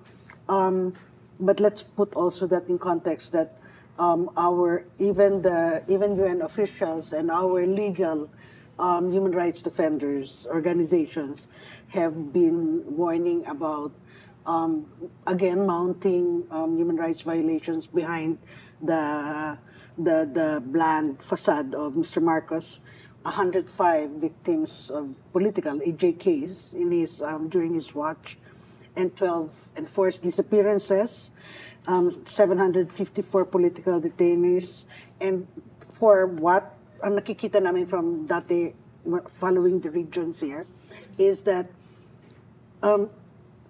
consistently there is a pattern of since the Duterte government had nilly-willy, just like, filed all kinds of crazy cases against activists, mostly legal activists, with the aim to just put them, under bailable, no bail charges. When the court started throwing out these cases,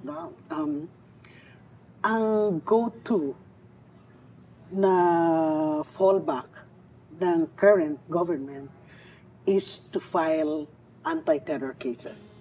So the Cordillera activists, remember them?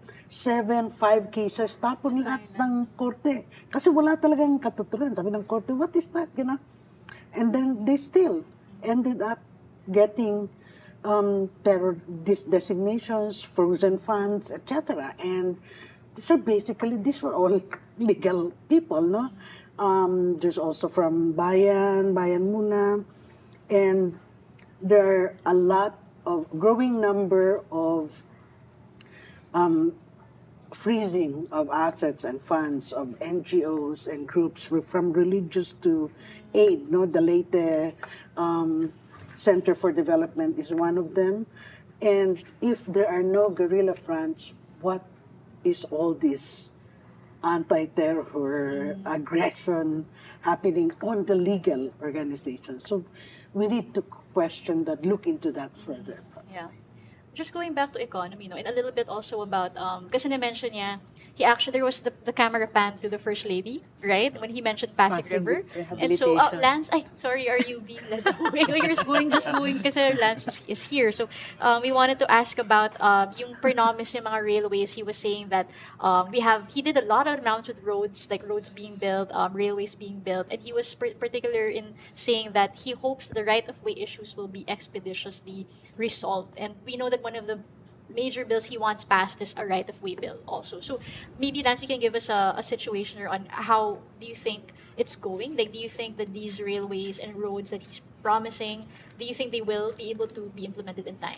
Yes, actually, when we last spoke to Secretary Bautista of the Department of Transportation, that was what he was talking about, that we have all these projects lined up, the NSCR, the Metro Manila Subway, but one thing that could delay them is right-of-way issues. Right. For example, in the NSCR, there are 20,000 informal settler families in Pampanga and Bulacan, another 15,000 in Laguna and Cavite. So we can't build that unless, of course, we have to move people, right? And if the government and the owners can't agree on valuation, you have to do expropriation, which can take a long time. Only the OSG can handle that. So what they did, the workaround that they did for this is they talked to the Supreme Court, and they set up special courts just to handle these cases, and they're hoping that that will help expedite, any legal issues that they come up against. So we'll have to see if we don't see any right-of-way issues actually delaying these projects. Yeah. And interesting, when he actually mentioned Pasig River rehabilitation, medyo it sounded like kind of a messaging na baka hindi na talaga matuloy yung Parex kasi they're more focused on rehabilitating the river. I'm not sure if you can do both, right? Rehab the river but also build an expressway on top of it. So maybe, I'm not sure what Ramon Ang got from that Sona, but it is an interesting thing to really for him to mention that pet project of the First Ladies. So thank you, Lance, for the updates on infrastructure. Of course, there were many other issues that the Sona touched on. And ito na nga, we can actually see that maraming mga issues that, for instance, the climate change aspect. Like I did appreciate, as someone who covered environment, that he really did talk about how we're building more evacuation centers. Binida niya yung loss and damage fund being hosted by the Philippines, and hopefully that means also more funding for disaster resilience and disaster response. So another interesting detail that he did mention that I'm actually pleasantly surprised he mentioned was Disability Rights Week. Diba? The fact that he was promising na magkakaroon ng benefits for young persons with disabilities, expanding the benefits. And of course, in relation to the recent issue na yung dun sa EDSA busway, the stairway to heaven, stairway to hell, whatever interpretation you have. Mount Commoning. So ang dami mga diba, faux pas that really angered a lot of persons with disability. I'm wondering what they think about the president highlighting their issues in his Sona. So apart from that, anything that you felt was missing? Do you think sayang parang it could have been an opportunity for him to make a certain statement on something, or do you feel he pretty much covered all the bases? No, in terms of foreign policy, he mentioned about de-escalating the situation. So I think that's why he did not talk about the transformation of the armed forces to face an external threat, because that would mean our neighbor China. So escalation, yes. Exactly. So I think that's why, kasi importante yun this is a major transformation, but he failed to mention it. So I'm thinking maybe it's part of de-escalating the rhetoric. Ako naman, Pia, parang medyo meron ding omission pagdating doon sa... I mean, the government is still focusing on car-centric infrastructure.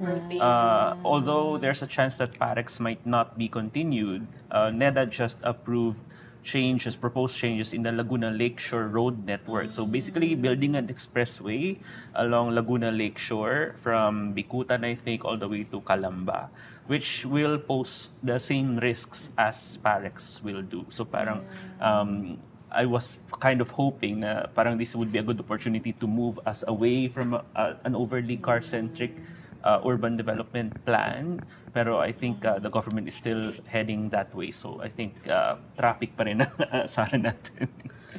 Well, probably we expected this, but still disappointing not to hear anything on divorce. Or an LGBT anti-discrimination bill man lang.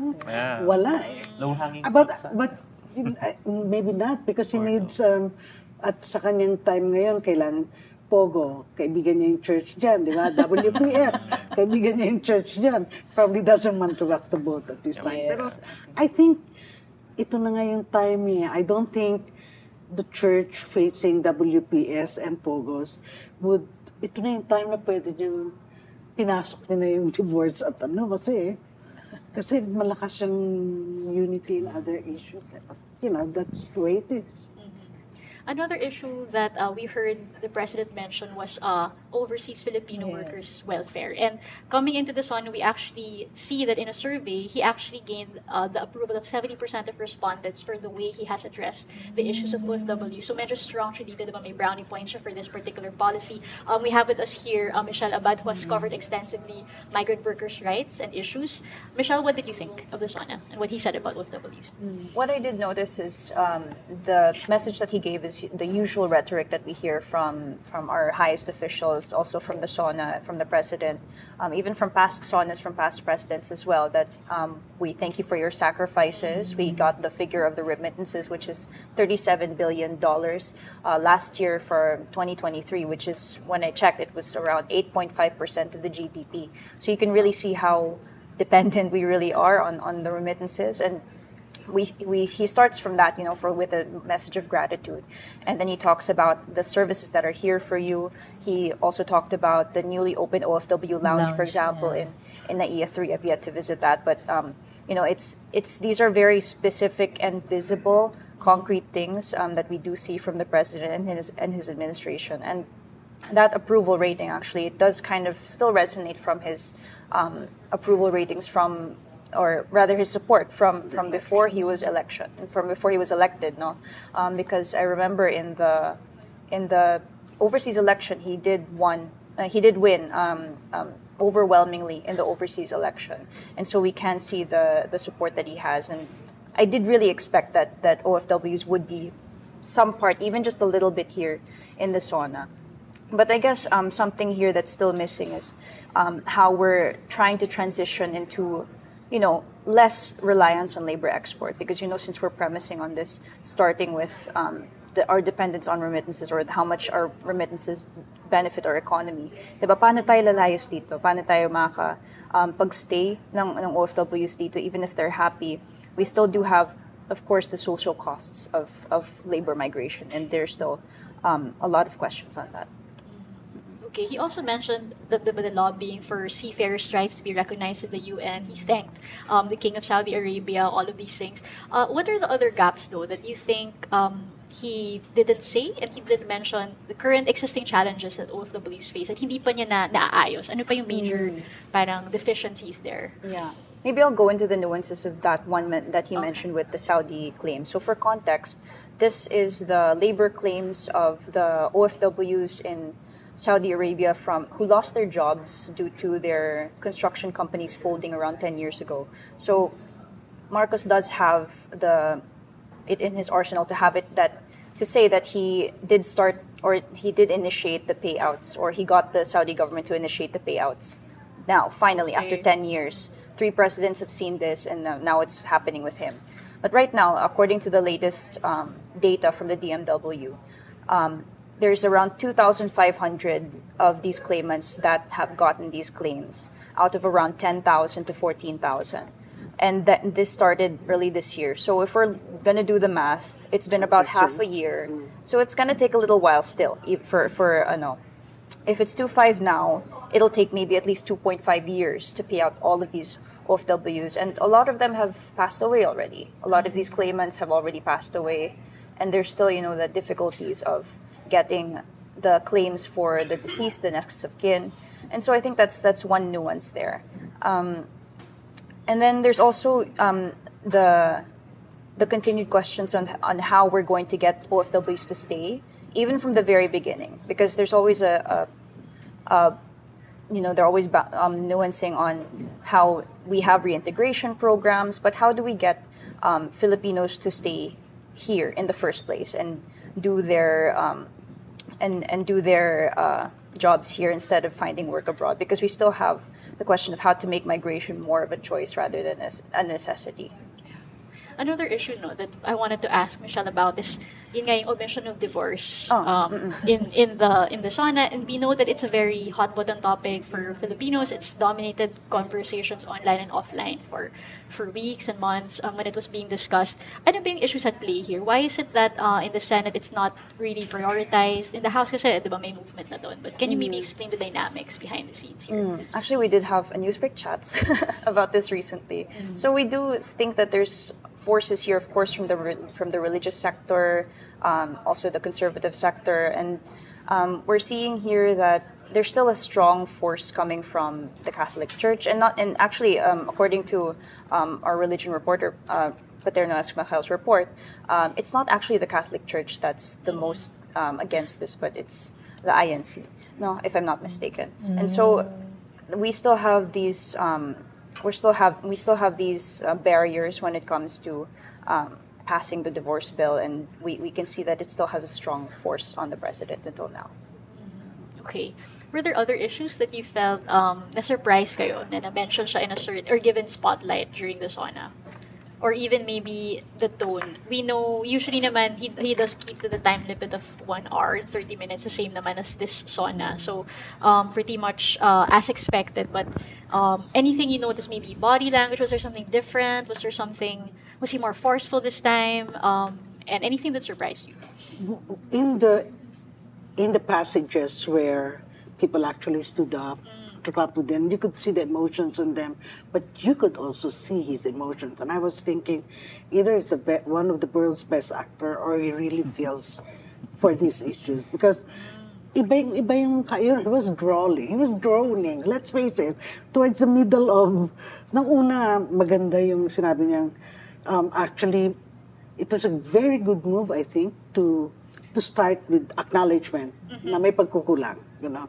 So because that actually disarms people. Right. Like, you know, it is a leaders tactic seldom do used by that. politicians to disarm. And then he drops, you know, he becomes a drone, droning voice in the midway, and then perks up, of course, towards makikita mo, especially at the end, you could see he was emotional. And maybe the challenges of poised against him have made him that. Maybe he actually believes in what he's saying. We'll give him the benefit of the doubt there. But he's not normally an emotional, he's very guarded, actually. He's charming but very guarded. And this was probably the most open face that I've seen from him in quite some time. Yeah. Really? Ako, what I missed is a good prose. It was a report card, really. But as I was asking you, Pia, our past presidents also delivered report cards, right? Like that, no? Our laundry list, Yeah, just like he got all the data from the different agencies and put them together. So maybe it's really like that, but sometimes you want uplifting, inspirational prose. So I remember the only one I remember is to reach for the stars, but he really meant what the Philippine Space Agency was. He called attention to what the Philippine Space Agency was doing. Also, I was waiting for a story to be told. Maybe because if you cite statistics, then you can get lost. Hindi ko na nga nalista yung mga statistics niya. But if there are people, you can dramatize their lives. But towards the latter part of his speech, he brought live people pala. But we really don't know. But he didn't rub our faces on it. Just parang ginanon lang. Yeah, but we really wanted, I would have wanted to know a bit of their stories, because that will highlight the accomplishment. It will give us more color, and maybe it will give us a more memorable, we will remember his speech more. But maybe that's for the speechwriter. If he has. It's a message of the speechwriter. Or maybe he has. Continuation. But he said siya daw ang sumusulat eh. Really? That's what he said. Maybe he meant putting together. But that's tough. It's tough. Ako, Pia, na-notice ko yung pinapalakpakan. Some of them would be the local projects like irrigation projects, farm-to-market roads, flood control projects. And the subtext is that ito yung mga projects na binubuhusan ng pork kasi. Parang panandera ng mga local officials, mga congressmen. So parang I was just wondering to what extent they will use or incorporate pork again in the 2025 budget in the run-up to the elections before at least the election ban. Kaya grabing palakpak nila pag local projects na. Talking of budget, Pia, he had this smile when we're talking about na I hope mabilis nyo rin or yung budget, and then he made a very subtle crack but with a smile at congressmen. So parang ibigay nyo na yan o makuha nyo yan. Hindi klaro kung ano yan, but he had this kind of naughty smile there and looking, sideways at the legislators. Oh, before I forgot, he didn't mention Bagong Pilipinas. Yes, not a line. Yeah. Were you surprised? He doesn't really feel it. It's not in his psyche or DNA. Or maybe it was an intentional move to not remind people of the unity, the failed unity. I don't know.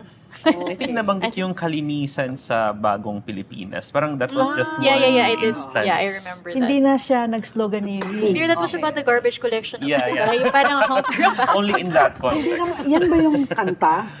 May kanta. Yung mandated. Pero I mean, di ba, there was a phase in his life, and the president, siguro parang there were weeks in his leadership na yun laging sinasabi niya. So maybe he got over it.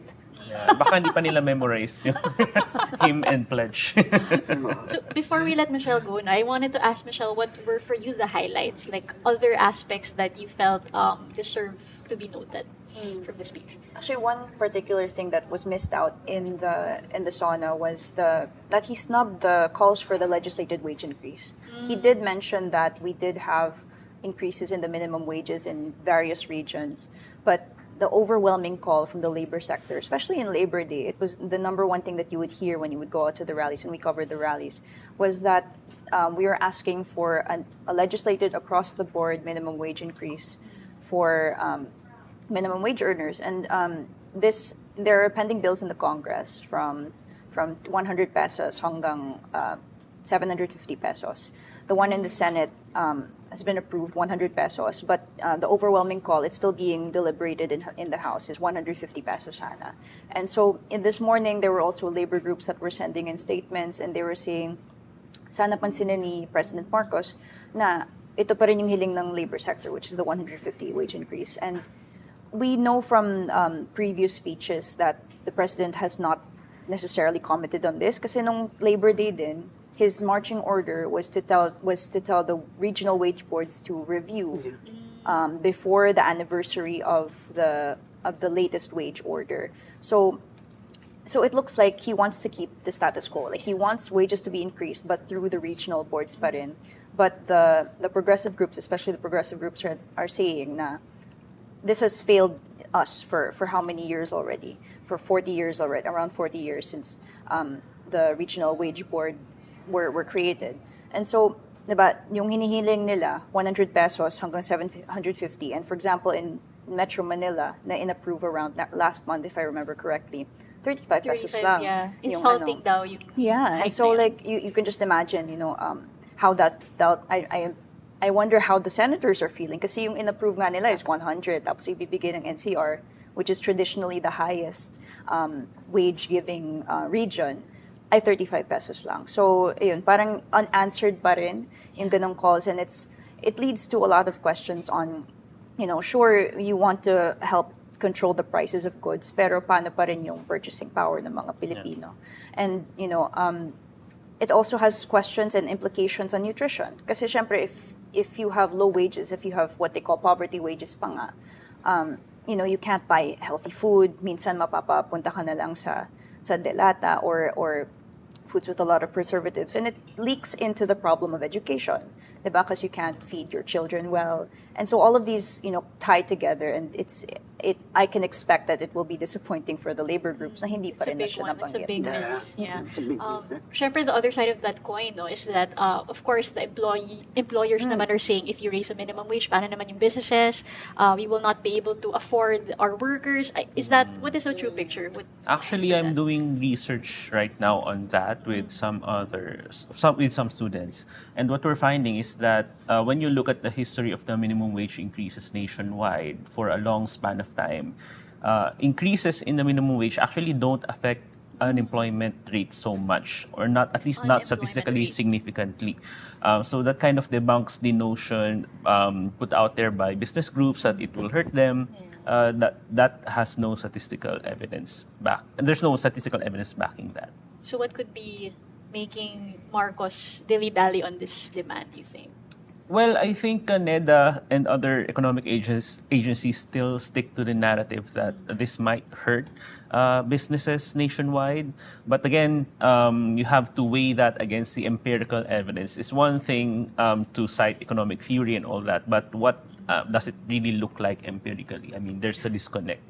It's actually the labor secretary himself that also subscribes to those what the employers are saying, that it might cause inflation. Yeah. So it's the number one champion that the labor sector should be having in the cabinet has these sentiments. So that makes it a lot harder for the sector. Which kind of tells you the influence of the core economic managers against the other cabinet members. So I think they're the ones controlling the narrative. Yeah. Thank you so much, Michelle, for your insights. We will be continuing this conversation today, but also, of course, we want to interact with our viewers, our listeners. And if you do want to weigh in on the SONA and you want to also give your own highlights, please do share your thoughts in our free Rappler Communities app. We have a Philippine politics chat room where you can freely comment. You can talk about the speech there and what you thought. You can just use the QR codes flash in your screen and you will be able to access the Philippine Politics channel. So, yun. So, dahil na tayong pag-uusapan, I think after this, we will also be talking to Palace reporter Dwight De Leon, who also covers elections, the Commission on Elections. But, and also, of course, Unity, the whole split, what happened there. But yeah, other highlights, so we talked about economy. There was a little bit about infrastructure and even yung West Philippine Sea. But also, narinig ko about BARM. No? He did spend a lot of time talking about how BARM has progressed, how dumami mga investments, and how it's doing well. And of course, we know that elections in BARM is happening also next year. Yeah. So it's also a big moment for him if he can pull that off. Kiniklaim niya na it's more peaceful now. And of course, we will have to see kasi I know conflict monitoring groups who would beg to differ that there are actually a lot of violent incidents and conflicts still in the region. But of course, they want to project this image na BARM is on its way to being, like more peaceful than before the BOL. So, pero yun, before that, we have Dwight here. So, Hello. Dwight, welcome to the panel. You've been in Malacanang this whole time and you've been covering the palace side of things. What were your initial thoughts on the SONA as a whole? Well, it is slightly boring from multiple parts of the speech kasi I think even our conversations offline, it seemed like an accomplishment report by agency, and then they were just tasked to the president was just tasked to summarize it. But then minsan kasi, di ba, yung speeches, parang ang importante naman how you finish eh. And he sort of really finished strong, and that was his advantage. And siguro behind the scenes information lang we didn't receive the transcript until noong midway na nung speech. Ang nangyayari, the Malacanang or the Presidential Communications Office was tweeting in real time kung ano yung sinasabi niya. But then midway through the speech or halfway through the speech, we got the transcript. Pero hanggang page 55 lang siya and there was no mention of Pogo. Pero parang sinabi sa amin na that was the first part. Pero syempre, nung binabasa namin, we were like, so walang mention ng Pogo. But then I was like, but sabi kasi sa amin sa Malacanang, ano pa lang yun part 1 pa lang siya. And then nung natapos na yung, di ba yung last mention niya prior to Pogo was rice, na parang just repeating what, kasi yung start ng speech niya. And then after, he finally mentioned the Pogo bombshell. It was an important way to cap off an 80-minute long speech.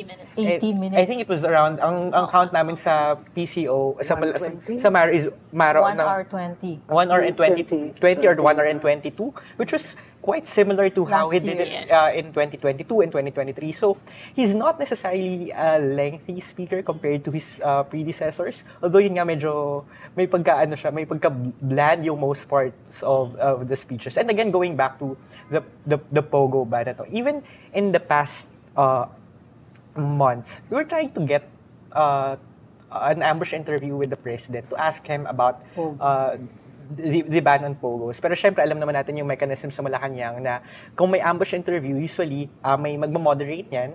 And kung gusto sagutin ng presidente yung tanong, he will, the staff, the Malacanang media staff, would ask the reporter to raise his question.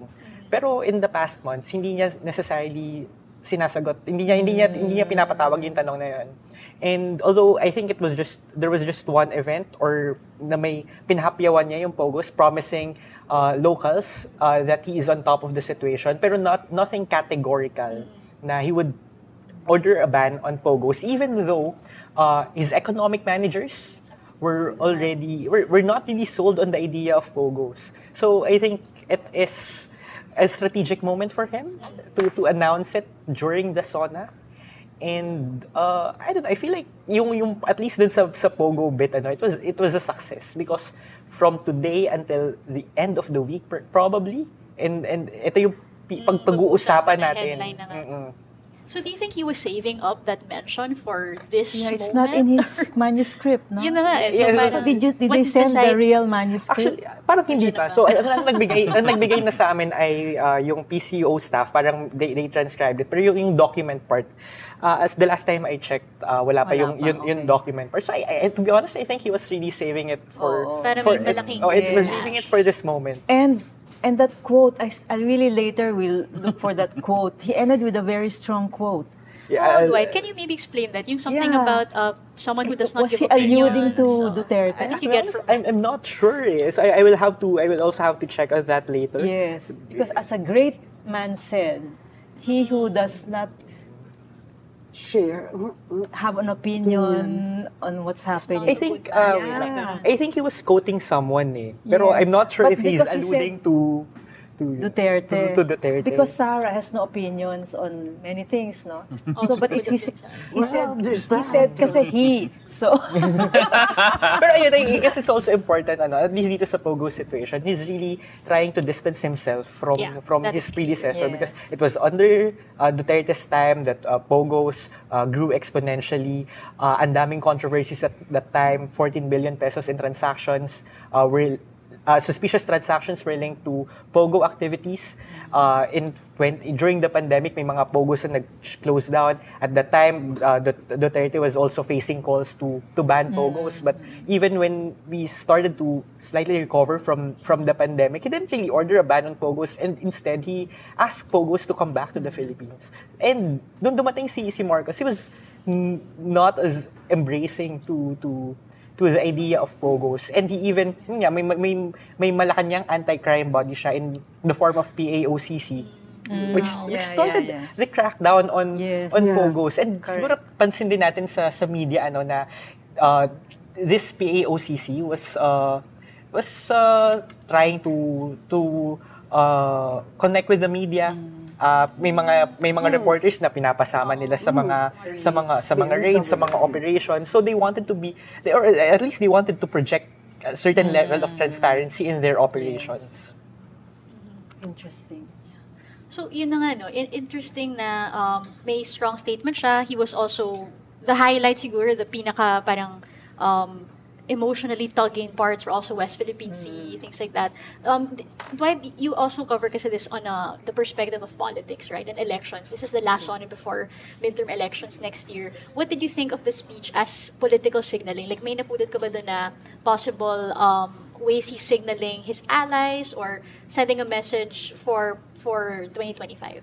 Politically, wala. Pero parang in terms of how he projects himself, it is very important kasi yung political backdrop nun he started his speech with a mention on his promise about the rice. Na in-admit niya na sige, kahit yung numbers natin economically supposedly maganda, hindi na deliver yung pangako ng lower rice prices sa public. And if you look at the most recent Post-Sona survey, I think there was a chart there na alin dito sa mga issues na to, alin sa mga pangako na ito ni Pangulong Marcos yung na-fulfill at hindi pa na-fulfill. At yung pinakamababa doon is yung pangako niya to lower the price of rice. At I think only 4% of Pulse-Asia respondents said that Marcos delivered on that promise. So, Marcos starting the speech with that in Filipino language. I think it's strategic siya on his end. And tapos may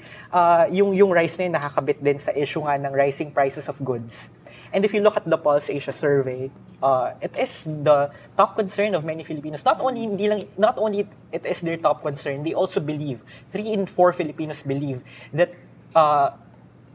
it is not doing well in the way that the government addresses the inflation problem. So, kung gut issue ito, by 2025, ito rin yung top priority ng mga Pilipino. And the Sona is so important because it is watched by millions of people. It's one of those few live events na parang kahit ay sa media, we agree to it that this is something that we should cover, that this is something na lahat tayo i-live natin sa sarili nating channels because many Filipinos are watching. So it is a chance for the president to directly speak with the public kung ano yung ginagawa niya doon sa particular issues na to sa bigas, yun nga sa rising prices of goods. We will just see kung effective ba yung kanyang messaging to the ordinary Filipinos. And I also noticed, no, he was quite strong. Actually, palagi ng opportunity to appear strong yung messaging against smuggling. Diba? He was saying, we mean serious business.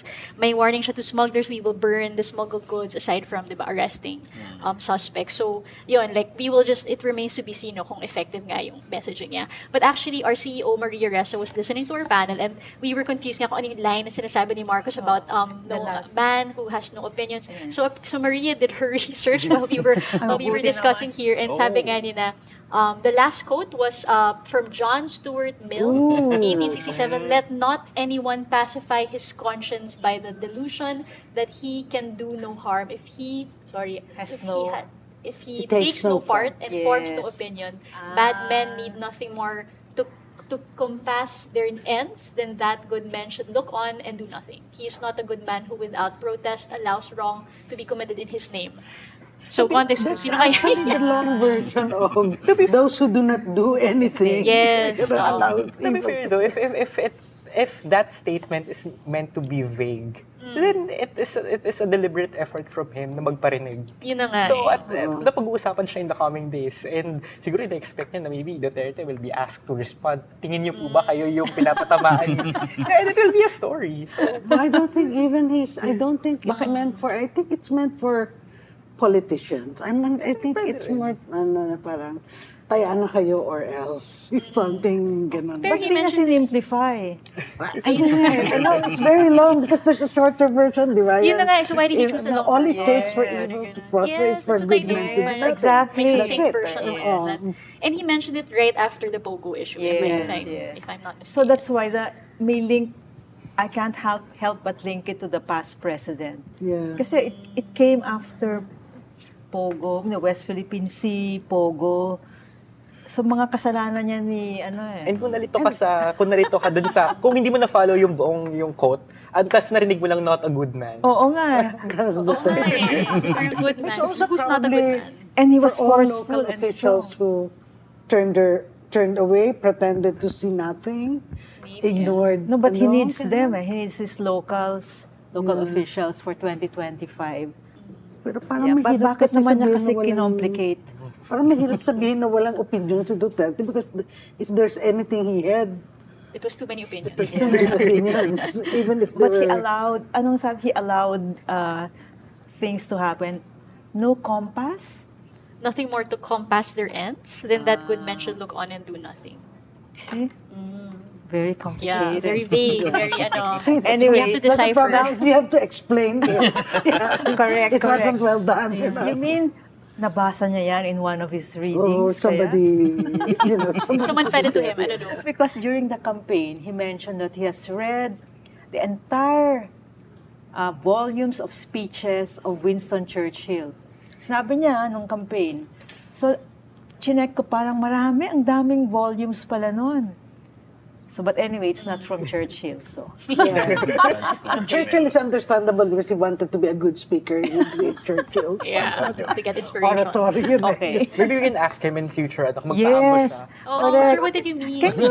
Can you send him written questions? Hindi pwede. Yes, we can send him written questions. But the thing is, if he only answers questions that he likes to. He will pick.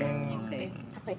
Dwight, this is also the first SONA to happen after the clear split between the Duterte faction and the Marcoses. No? Nag-exit si Sara Duterte from the cabinet. He has a new education secretary, and he even showed Sonny Angara even spoke of education. What did you think the SONA was in terms of signaling about the split? Do you think ano yung mga na-notice mo that could have maybe been because of the rift?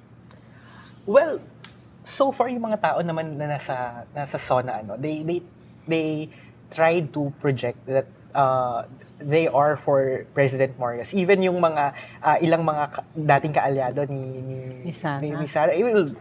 Si former President Gloria Macapagal-Arroyo was among the first person na shinake hands ni President Marcos. Although hanggang ngayon medyo malabo kung saan talaga tumatayo si former President GMA. Because if we remember back in January, di ba, parang we were expecting baka nasa Davao rally yan. Pero she was present during the Manila Bagong Pilipinas rally. And after that, nasa mga succeeding events siya ni President Marcos. So we're not yet sure kung saan siya titindig pagdating ng 2025.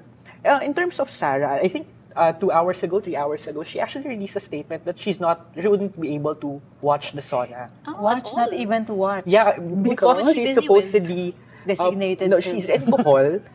Sympathizing with, sabi niya, the Vice President will not watch the Sona on TV or gadgets. She's currently in Bohol to empathize with the Boholanos for the death of their Vice Governor, as well as to uplift the general mood of the people brought about by the suspension of duly elected local officials. Si kay aumentado. So I think because of the Chocolate Hills, was that it? Yes. Probably, Yes, but yes. I think the statement though sounds quite bitter for for one, like, can't you adjust your time to join the Boholanos in mourning for the death of their vice governor? Kailangan ba talagang tumama siya sa araw ng Sona? And to release a statement pa about not watching. Yeah, and to release It's really a very clear. Parang kawawa naman ginamit mo yung namatay no vice. Para may excuse ka na. Oo nga, very clear na yung kanyang pag-divorce talaga from Bongbong. But it's such a small thing. What I mean is she should oppose the president on major issues. Diba? Hindi yung... medyo petty pa yung dating ng Exact. Diba ang daming pwedeng issues na mag-disagree siya or policies, pero I don't think kasi pinag-aaralan din niya. So parang ngayon naging siya, petty, parang naging catfight, pero it's one-sided catfight because President Marcos isn't necessarily, hindi naman siya pumapatol. Hindi siya pumapatol eh. Tapos si Sara may mga parinig lang siya, di ba nga parang last month, may sinabi siya nung meron siyang something dito na, na may mga gurgur, may mga gumugurgur sa kanya. So, nasa ganung stage si Vice President Sara sa truculent. Sa pagpaparinig. Now, how this will play out in the coming months, ang pinaka-best indication yan pagdating ng COC filing, that's already in October. And if we look at the alliances now, many of the major political parties coalesced with Marcos's Partido Federal. Nandyan yung Nationalista Party, yung NPC, andyan yung Lakas CMD, nandyan yung National Unity Party. So that's already 4. Yes. And so what will be left of Vice President Sara if she decides to actually form her own slate for 2025? And she hasn't even said that, diba? That she would endorse Bato, she didn't say she'd endorse Bongo or anything. And she hasn't even publicly expressed na, I'm going to be an opposition figure. Hindi pa siya nagpo-project ng ganong kanyang view pagdating ng 2025. So it's not clear, parang hindi pa very clear sa kanya what her role will be. Kasi she said in an interview that Marcos asked her to endorse some candidates. Talked about, And then her father also asked her to endorse, but she hasn't made up her mind. So hindi pa rin clear. I think she's also lost her bearings after leaving DepEd. So we'll see how she finds her way. Also, one indication din, even before this COC filing, pagdating kasi ng August, sinasabi ko nga yung Sona is a prelude to the budget season. Yeah. And kailangang ipakita ng presidente na yung perang hinihingi namin, perang hinihingi ng executive ay may katuturan. At itong Sona, ito yung ginawa namin in the past years. Dito napunta yung pera nyo. And now that the budget season will commence after this Sona, ang kailangan nating tingnan kung paano yung magiging posisyon ni Vice President Sara. Because last year, when she was still part of the administration, she was on the receiving end of major criticisms. Specifically on the confidential funds. Paano pa ngayon na wala na siya sa administration? Mas titindi ba yung mga atake sa kanya? The way she spent her funds in for this year and for last year, will it come into play pagdating ng budget season? May mga kongresista ba na magre-request na babaan yung budget ng Office of the Vice President. Di ba parang ganito yung Or Lenny Robredo tayo. parang ganito yung time nung nangyari nung kay Lenny Robredo. So it will be interesting if pagdating ng budget season, si Sara ay makakatanggap din ng ganitong klase treatment. So interesting nga yung developments and how will Sarah stay relevant without a cabinet role and with elections coming up na wala pa siyang slate na in-endorse. So maybe, very interesting for me na si Gloria Arroyo attended pala the Marcos events, and I'm just wondering what Arroyo had thought about Sara Duterte's decision to exit the cabinet. Like, did she support that? I think, kung tama alala ko, she's such a survivor. Yeah, maybe she's not doing a tama alala ko, I may be wrong, pero I think may nag-statement siya na hindi siya relate, hindi siya connected doon. So she has no comment. And to be honest, ganun naman talaga si former President GMA. Sometimes she would release statements saying na she has no comment. So that's really because everyone's waiting for her comment, so dapat mag-clarify, no comment. All right. So thank you so much, Dwight and Marites, for joining us at the panel. We really appreciate the insights. And now we also want to hear from our community in our app. Now, there are people or watchers viewers who are also asking questions in our app. And I'm going to read some of these questions.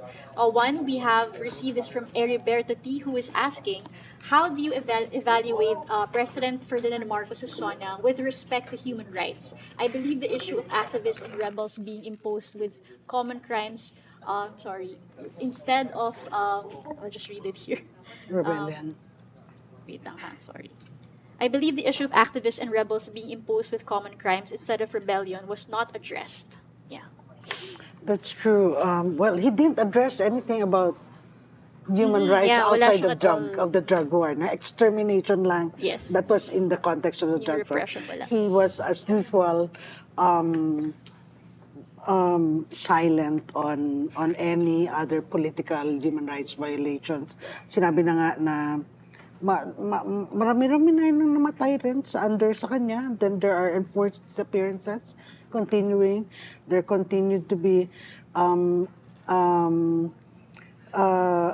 what activists, of course, claim to be illegal arrests, and then there's the worrisome mounting use of anti-terror laws, especially on activists that have won cases against the common crimes filed against them, have won in court.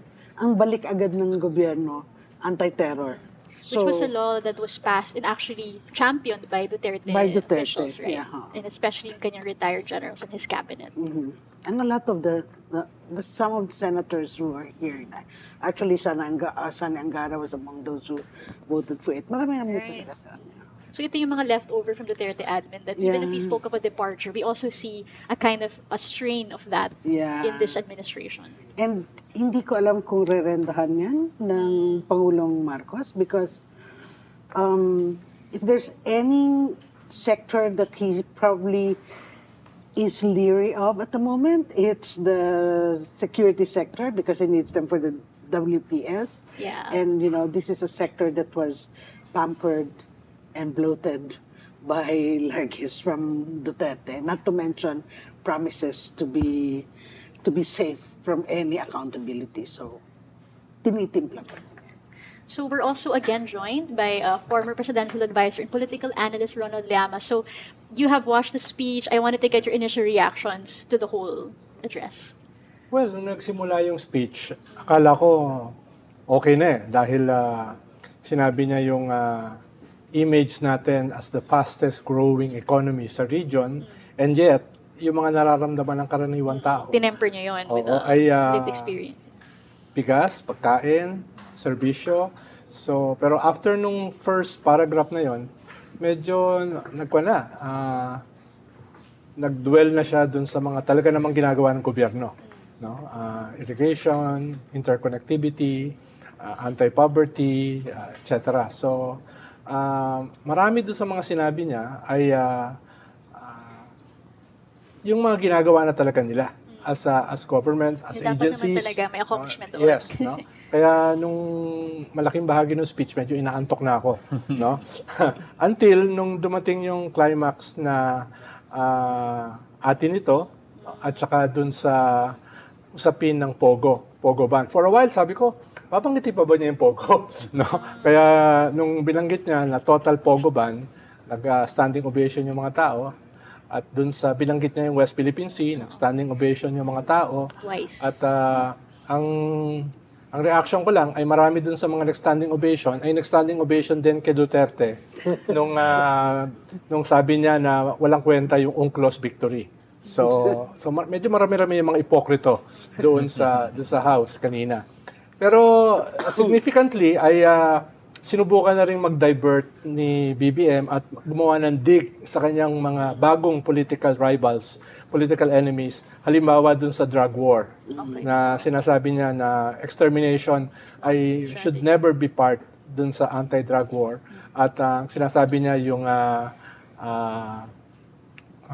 peaceful resolution nung campaign na yan. At may dig din siya dun sa binanggit niya na of course, on the West Philippine Sea. Kaya may kaunting political attack siya. Bagamat based on his personality na conflict averse at saka passive aggressive, hindi siya ganun ka-direct. Pero tingin ko ay hindi lost sa mga observers na meron siya mga banat sa mga Duterte dun sa kanyang statements on the drug war, on West Philippine Sea, and even on the Pogos. Dahil nag-flourish naman yung Pogos nung panahon ni Digong at marami sa kanyang mga tauhan, katulad nila Michael Yang, katulad ni ex-human rights lawyer Harry Roque, ay napatunayan na involved sa Pogo. So tingin ko yun yung political aspect nung kanyang banat. Pero marami pa rin mga gaps, halimbawa sa human rights, ka-text ko yung mga labor, medyo masama loob nila dahil yung ILO resolution about sa harassment ng mga trade unions ay walang nabanggit, high-level delegation niya na dumating last year. Yung napakaliit na minimum wage increase na 150 pesos na hindi naisulong ng kahit anong gobyerno since 1989, ang ibinigay ay 35 pesos lang. Mga 3 itlog lang yun no? Insulting nga yung hike daw. Oo, kaya medyo galit yung labor. Yung usapin sa labor contracting, hindi rin natalakay. So, meron pa rin mga gaps. Bagaman, natabunan na yan nung usapin ng West Philippine Sea at nung Pogos.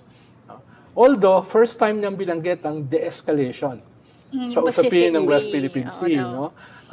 Ang suspicion ko ay ito ay consistent dun sa ginagamit din ng mga Amerikano na term na de-escalation. No? Isa yun sa pinanggalingan ng kanyang statement dito. Pero, from a political at saka from my vantage point, yun yung mga significant na nakita ko dito sa zona na ito. Minonitor din ng Rappler yung mga online conversations about the SONA, and we have with us Digicom specialist and civic engagement specialist Vixie Lema, who will now give us a situation kung ano nga yung nakitang conversations online about the speech. Vixie, anong nakita mo? Yeah, actually, Filipinos online have mixed reactions. Tulad nga ng nasabi ni Sir Ronald, he ended the speech with a bang. And yun talaga yung climax ng speech niya, especially with the declarations on Pogo and West Philippine Sea, na nakita natin nag-standing ovation pa kahit yung mga SONA attendees. But same rin yung feelings nila with Sir Ronald kasi parang around 30 minutes into the speech, we were monitoring parang mga search na on summary and highlights of the speech kasi hindi parang... hindi na sila makapaghintay ko ano pa ba yung, what's there in store for us pa ba? But these two topics may have been really the highlights of this year's SONA. Kasi majority naman of the comments, even before SONA or this day, are about urging the Marcos government talaga to order a complete ban on Pogos and of course, a strong stance on the West Philippine Sea dispute. Also, dahil rin dito sa announcement of the ban of Pogos, nag-tweet din si Attorney Cheldrock, no, attributing yung decision ng Pogo to Senator Risa Ontiveros' efforts because if not for her persistence, diba, during the Senate probes, hindi naman mauungkat yung mga ganitong illegal operations that are actually running here in the country. Also, on other issues naman tackled in his SONA, like yung sa agriculture, they're calling on the government to promote yung farm-to-market system, which I believe is na-discuss din naman kanina. They also floated the idea na baka pwedeng mag-provide din yung gobyerno ng free water supply for farmers' lands dahil nga sa increasing cost din ng tubig at ng iba pang supplies para lang makapagsaka.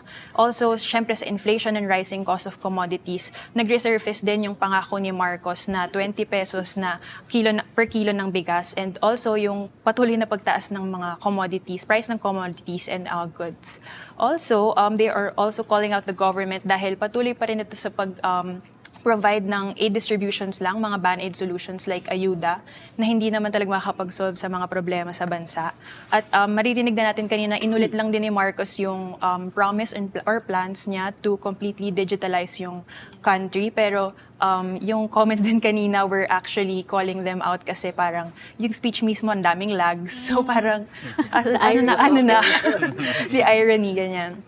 And on his economic plans naman, people online are also saying na yung Marcos administration, they're able to lay out their plans and promises, but they fail to really follow through with actions. And it's been 2 years, so They're also calling on the government to provide Filipinos with rather concrete steps kesa yung parang pure lang words, lip service nga yung tawag nila dun sa nangyayaring SONA, rather than an accomplishment report of the President to the Filipinos. Along with it, they also noted na patuloy pa rin yung pag-push ng mga laborers, like yung sinabi ni Sir kanina, dahil wala ring galaw yung struggle nila for increase in worker salaries. Also, some netizens suggested na sa OFW naman, actually they commended BBM because sabi nila first time daw nilang marinig na ma-acknowledge yung contribution ng OFW in terms of remittances, which they think is good naman daw. While he talked about yung quote-unquote bloodless drug war, he also failed to address yung ICC investigation into former President Rodrigo Duterte's war on drugs, and hindi rin niya na-mention kung paano tatrabahuhin ng administrasyon niya yung justice para sa mga biktima ng extrajudicial killings during Duterte's time. So they think yung mga last few words ni Marcos during his speech were directed to former President Duterte, kahit wala siyang direct na patama kay Duterte.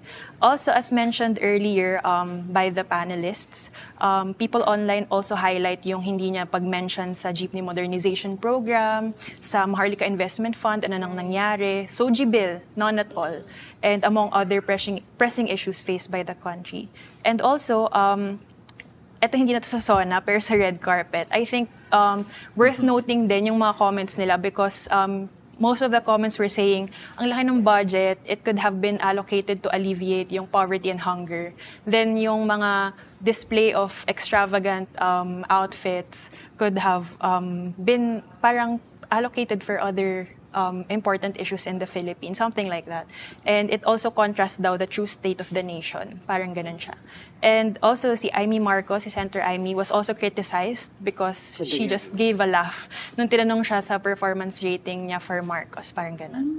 Oh, Hindi ko napansin nyo na. Parang laugh lang, walang any words. Yeah. And she just walks away. Parang sabi niya, kapatid daw kasi niya yun. So parang she's in no position to give her rating. But yeah, she laughed. And of course, si Vice President Sara Duterte is a no-show sa SONA kanina.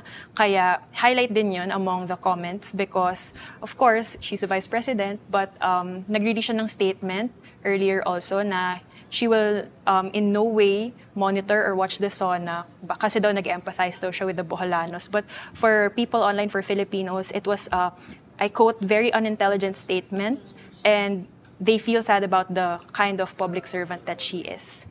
Parang nagamit pa yung patay eh. Yeah. Kawawa naman. No?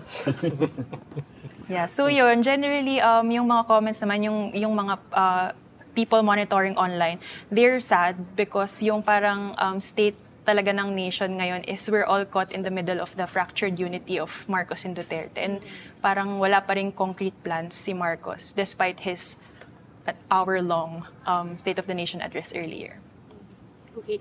Vixie, meron ba nakuwang sentiments about, kasi you mentioned nga people were getting bored at a certain part. I remember din na we would compare minsan dun sa past SONAs kung gaano ka-engage yung mga tao with the SONA. Was it actually a speech that they were actively listening to, or meron bang feeling na mag-tune out na lang?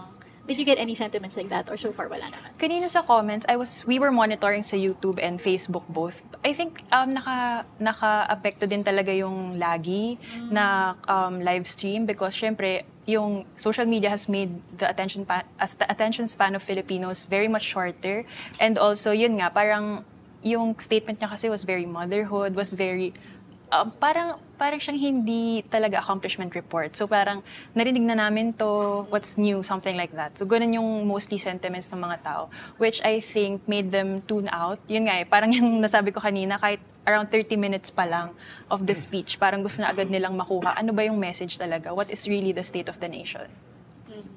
I'm wondering rin if yung mga people online, did they have the same feelings about yung West Philippine Sea statements kasi nakita natin standing ovation, but did it hit them the same way? Or same old same din? Yeah, I think kasi yung most of the comments were, while they were lauding yung ginawa ni BBM, para siyang as he should. Parang ganun. Okay, Parang dapat ganun lang yung naman. dating. Yeah, parang it was the bare minimum. Parang siyang long time coming na for the president to even declare yung ganong bagay, both on the Pogos and the West Philippine Sea issues. Any questions for Vixie? Maybe about online reactions, sentiments?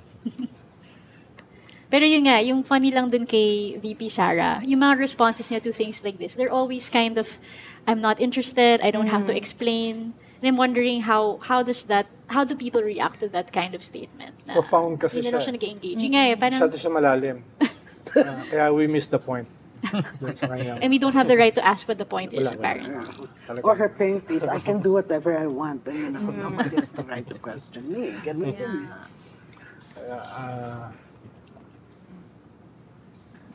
Halimbawa, yung mga ilang mga mahalaga niyang nabanggit last, nung second Sona niya, medyo hindi niya natalakay dito eh. Or nabanggit niya, pero parang paulit-ulit lang eh. Halimbawa, yung sa mga hoarders, smugglers, cartel, na alam naman niya na very crucial sa ating agricultural situation, sa ating mga problema, at tinatamaan na siya dahil sa presyo ng bigas, ating staple food. Kung yung ating staple food ay ganyan kataas, lahat tatamaan. No? At pero hanggang ngayon, lagi niyang sinasabi, tutugisin niya itong mga hoarders, itong mga smugglers, itong mga cartel. Pero wala akong alam ni isa na nakulong eh. O Right, hindi nakasuhan. niya nasabi na dahil how many baka wala sasabihin talaga. No? Pero yung mga ganun ba, na yun sana yung pwedeng maging defining element ng kanyang speech. Dahil yung highlights naman ng kanyang speech ngayon, with the same effect, kaya niya sabihin in 5 minutes eh. No, yung mga sinabi niya na marami, pwede namang ibigay na sa media yun eh, ng printed form or online, no? Dahil hindi naman yun ganun ka-defining. Pero, ayun nga, yung mga gaps na yan ay eventually sisingilin siya kung hindi niya matutugunan. Si Vixie raised an interesting point na hindi nga na-mention yung Maharlika Fund. Baka JC, you can give us an update. Ano na ba ang status ng Maharlika Fund and what's been going on in that space? Yeah, well, actually, until recently, kakapirma lang ni Secretary of Finance Ralph Recto yung risk and investment rules that will govern Maharlika's investments. And then I think they're struggling to have approved yung kanilang organizational structure. Parang there were reports that the president and CEO was asking for 2.5 million per month na compensation. On the one hand, you want those positions to be competitive, yung pay, just like what's done in other sovereign wealth funds. But that's the problem when you're starting with no surpluses to begin with. Madali sana yun, napondohan yung staffing, yung magmamanage ng fund. Kung meron kang surplus to begin with, pero dahil wala, kumuha lang sila ng pera from BSP, from Land Bank, from DBP. So parang pinilit lang yung surplus para lang may masabi na surplus. So ganun. Kaya hirap sila na mag-start until now.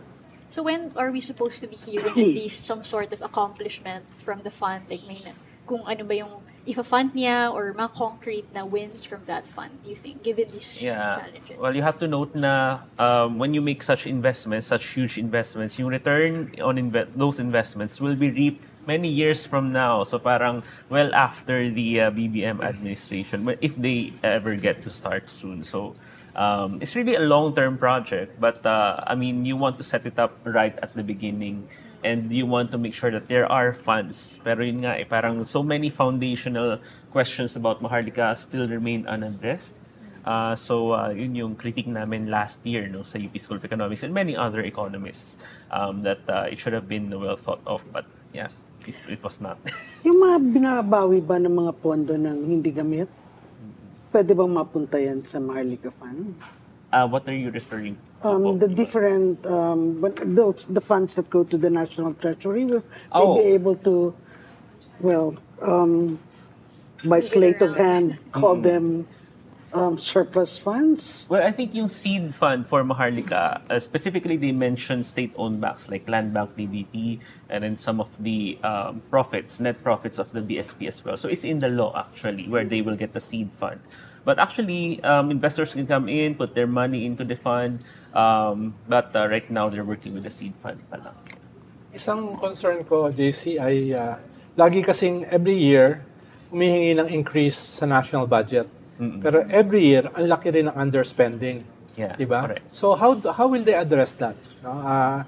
Indirectly, in relation din yan sa PhilHealth, 90 billion na hindi daw nagastos. Pero most probably because of inefficiency at saka incompetence. Within PhilHealth So itself. I'm sure maraming ganyan sa iba pang mga departamento. No? So medyo tahimik ang gobyerno tungkol dyan dahil parang nagiging norm na yan eh. Nagiging norm na yan. Pero isa yan sa mga pwede sanang maging significant na defining moments niya. Kung anong gagawin diyan sa contradictions na yan. And especially yung PhilHealth. Correct. And it's by the way manifesting sa GDP data, yung contribution of government spending in GDP. It's drying up. Actually, parang palit na palit yung contribution ng government spending. When you would think na malaki yung role niya with a huge budget and everything, but procurement problems as well as yung lack of absorptive capacity remain to be crucial bottlenecks in many government agencies, including DPWH, DOTR, and many others. So yun dapat we need to be scrutinizing the budget a lot more than what we're doing. Pero of course, it's very technical, but I think nandun yung susi. You will really see the priorities when you look at the nitty-gritty of the budget. And well, we need to be discussing that, especially now that they're opening with the next budget season. Yung mga problems on red tape, parang we didn't really hear that a detailed plan. Although he did say like he wanted to amend the government procurement laws and parang mga digitization of government processes. So, but remains to be seen. Ano ba yung target dyan? I mean, what's the deadline for that? When do we expect these changes to actually be implemented? Actually, I was wondering why he did not mention yung ease of paying taxes law. Na parang that could have been one of the. I would cite that as one Ease of doing business, parang yun lang, but ease of not doing yung- business, not ease of paying taxes. I think that's actually one of the wins that they had over the past year. Hindi naman siya total na walang wins. Actually, there are some wins, and I think that's one of them. So I'm curious why they didn't mention it. Yung usapin ng investments, dahil hindi ko sigurado kung nabanggit si Secretary Pascual, yung DTI. Dahil siya yung in charge dyan sa almost 100 billion ng mga commitments, mga MOU, mga LOI. No? Pero nabanggit din niya several months ago na may pumasok na 15 billion. No? Parang medyo silent yung presidente dun sa kanyang mga nakuha na raise na mga commitments nitong lahat ng mga biyahe niya ay nasa na yun. No? I think na-mention Sir Ronald kanina some of the investments. But the problem is, of course, yung conversion of those pledges into actual investments. Ideally, they should be publishing the list of actual, ano bang kumpanya ang nag-invest, magkano, saan sila nag-invest. Kasi until now, parang they're just quoting numbers, parang aggregates, and then hoping that media would not scrutinize. Pero But the time they would actually publish those, they would release a list of companies talaga and even the worth. Pero several months na yan. It's quite January, December, nung binanggit nila yan. Pero hanggang ngayon, wala pang lumalabas. Exactly. I think that's one of the things we should ask. Yung isang former finance secretary, tinanong ko dyan. Sabi ko, alam mo ba itong mga ito? Sabi niya, kung walang detalye, wala yan. Dahil dapat yan, may detalye na kaagad. Yeah, it's large, I think, with the Board of Investments. Yan yung mga dapat agencies na tinututukan. Okay.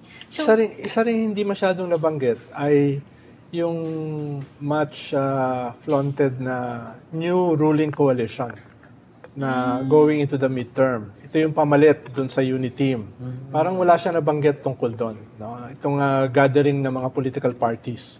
Or perhaps he wanted to keep it to gut issues and economy. Kasi maybe to mention like a political party in Sona. Yeah. Parang I don't think I've actually heard like even Duterte do that. Oo. Pero yung kasi yung elephant in the room ito yung first Sona na wala na yung Uniteam. Ito yung first Sona na yung kaalyado niya ay kaaway na niya ngayon. So, kailangan may sabihin din siyang content tungkol dyan, lalo na going into the midterms.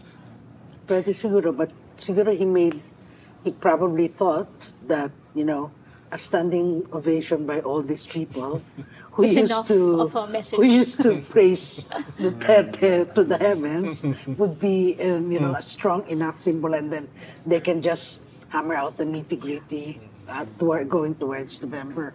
So we also have reactions coming in from our partners online. And nakita natin, they also have their own insights about the SONA, their own takeaways. And I'll be reading some of these reactions. The first one is from Ira Cruz of Alt Mobility. And ang sabi niya about SONA is, as expected, the President did not tackle basic mobility needs. So far, 3 out of 6 SONAs have centered on roads, bridges, expressways, rails and airports and seaports. Absolutely nothing about the day-to-day needs of ordinary Filipinos. Quite ironic that the President mentioned implementing policies and programs for persons with disabilities as we celebrate National Disability Week, days after MMDA commits a boo-boo in the construction of an EDSA busway ramp. Nakita natin yung parang ramp to hell or heaven, di ba, na wasn't a lot of PWDs have criticized. So, a second, we have another reaction coming from Tina Batalya of Make It Safer movement. The worsening transportation crisis remains a gut issue, but is always overlooked. The President must remember that 94% of Filipinos do not own cars and must invest in mobility projects that will address the needs of the majority commuting public. It is important that the President continues to promote inclusive mobility and active transport infrastructure like pedestrian walkways and bike paths, something he explicitly supported in an April 2023 vlog. These are essential but often forgotten components that would make big-ticket projects such as railways and roads actually accessible for people. Unfortunately, he missed the opportunity to raise that. Do we have more? There's a third reaction from Foundation for Media Alternatives on the SONA, and Foundation for Media Alternatives welcomes the improvement of internet availability in the country, but we reiterate that the government must consider lowering the cost of internet services. For years, the Philippine internet has been known to be one of the slowest, yet most expensive in Southeast Asia, making it also one of the most inaccessible. And as we saw, there was a lag in the live stream, and that is already a manifestation of that problem. So tama yung mga commuting issues, because we also know that a few months ago, the Marcos administration actually held a transportation summit kasi nga sobrang lala na ng traffic at the time, and they wanted to kind of show what they were doing. And hindi nga sila nakapag-invite ng commuting groups to that summit. They just invited parang mga specific groups na actually spoke very glowingly about the transportation policies of the administration. So yun yung mga parang missing, and yun na nga yung PWD ramp na di ba, medyo talagang a lot of people were worried about even safety issues, very, very basic need to move of persons with disabilities, especially on the week of National Disability Rights. So medyo ironic that hindi niya na natakot yun. Actually, when I first saw that ramp, I thought it was so strange. I thought it was fake. I just thought bad to be true. Yeah. Yeah, so nakita natin, I think MMDA closed that ramp after the criticism, and I'm not sure what will be the next steps after that, but definitely gut issue yan that the Marcos administration has to discuss and find solutions for. So yun, thank you so much for those insights, and siguro no, just to wrap up our panel, maybe some last thoughts. Ito yung SONA na we heard there were highlights, there were boring parts, but what could you take away from it, and what are you hoping will be the next steps hearing that SONA? Well, yung standing ovation nga niya doon sa West Philippine Sea, ito ay nakasalalay doon sa a new emerging patriotism na nakikita natin sa lahat ng surveys. Medyo nagigising yung mga Pilipino tungkol doon sa aggression ng China dito sa ating teritoryo, sa ating maritime territory. Pero at the same time, katulad nung kanyang unang statement, kinakailangan yung patriotism na yan lagyan ng laman. Ibig sabihin, kailangan lagyan ng laman in terms of greater service sa mga mamamayan. Halimbawa, basic electricity na napakataas sa rehiyon, yung pinagmamalaki nila na interconnectivity, na pinakamahal pa rin sa rehiyon, pinaka-inefficient. Itong napag-usapan natin na palaki ang budget, pero underspending naman, na dapat ay ginagastos sa mga mamamayan, katulad ng PhilHealth, na ibabawas pa. At itong napakahalagang food inflation na ang crucial dyan ay productivity. At wag na lang isisi sa mga external factors lagi. So, dapat gawin ng ating gobyerno, especially ng Department of Agriculture, itong mga kinakailangan mga reforma na ito. In some ay kailangan lamanan itong patriotism na lumalaki at sana maihabol yung mga social at saka economic reforms na kinakailangan. Parang napakalaki ng gap eh. No? Hindi, paano ipaglalaban ng mga Pilipino yung ating teritoryo kung sila ay gutom? Kung kulang ang kanilang gamot, kung hindi nila alam saan kukunin yung pambayad ng kuryente. So sana lagyan ng substance ito. At dahil sila yung gobyerno, sa kanila natin hinihingi ito. Itong ganitong klaseng pangangailangan. Sa akin, Pia, may mga missed targets sa ekonomiya na na-omit dito sa SONA na ito, na parang you would think na parang the President is taking responsibility for some outcomes like inflation, etc. Pero hindi nababanggit na malaking component noong missed targets na yon ay actually dahil sa inaction ng gobyerno o sa mga missed opportunities, things that they were not able to do, like yung rise inflation that accounts for most of inflation in recent months. That was actually mostly because of the inaction of the executive. So ayun, merong mga missed targets, and then yung missing reforms, marami tayong mga reforms na hindi nabanggit, maraming reforms na hindi nabanggit dito sa SONA. And then yung Pogo, I think yung highlight, understandably, pero I would like to push back din dun sa idea na parang it's 100% good. Like any other policy, merong pros and cons yan. Kasi as I mentioned earlier, na parang if it goes underground, there's a risk na it might actually get worse. Or it might become even more unmanageable. So parang we have to weigh din ano yung pros and cons nito. Pero yun parang politically I think nag-resonate sa mga kongresista and I think sa mga tao din. Pero siguro konting pushback lang din dun sa parang meron ding cons yan eventually. People will be talking about Pogo and the WPS and of course that very strong statement about not being different from Duterte in that extermination, it's not policy of his government and all that. But nabanggit ni JC na inaction, ang laki ng glaring inaction niya on human rights, on the most basic rights, on the Constitution, the same rights that took a battering from Rodrigo Duterte's predecessor. If he really wants to be different, to be known as different from Duterte, and at the same time get rid of the baggage of his dictator father, then he should offer more than benign neglect on the issue of human rights. He doesn't froth from the mouth. He doesn't scream kill. He doesn't curse activists, and yet activists are dying. Activists are getting arrested. Activists are getting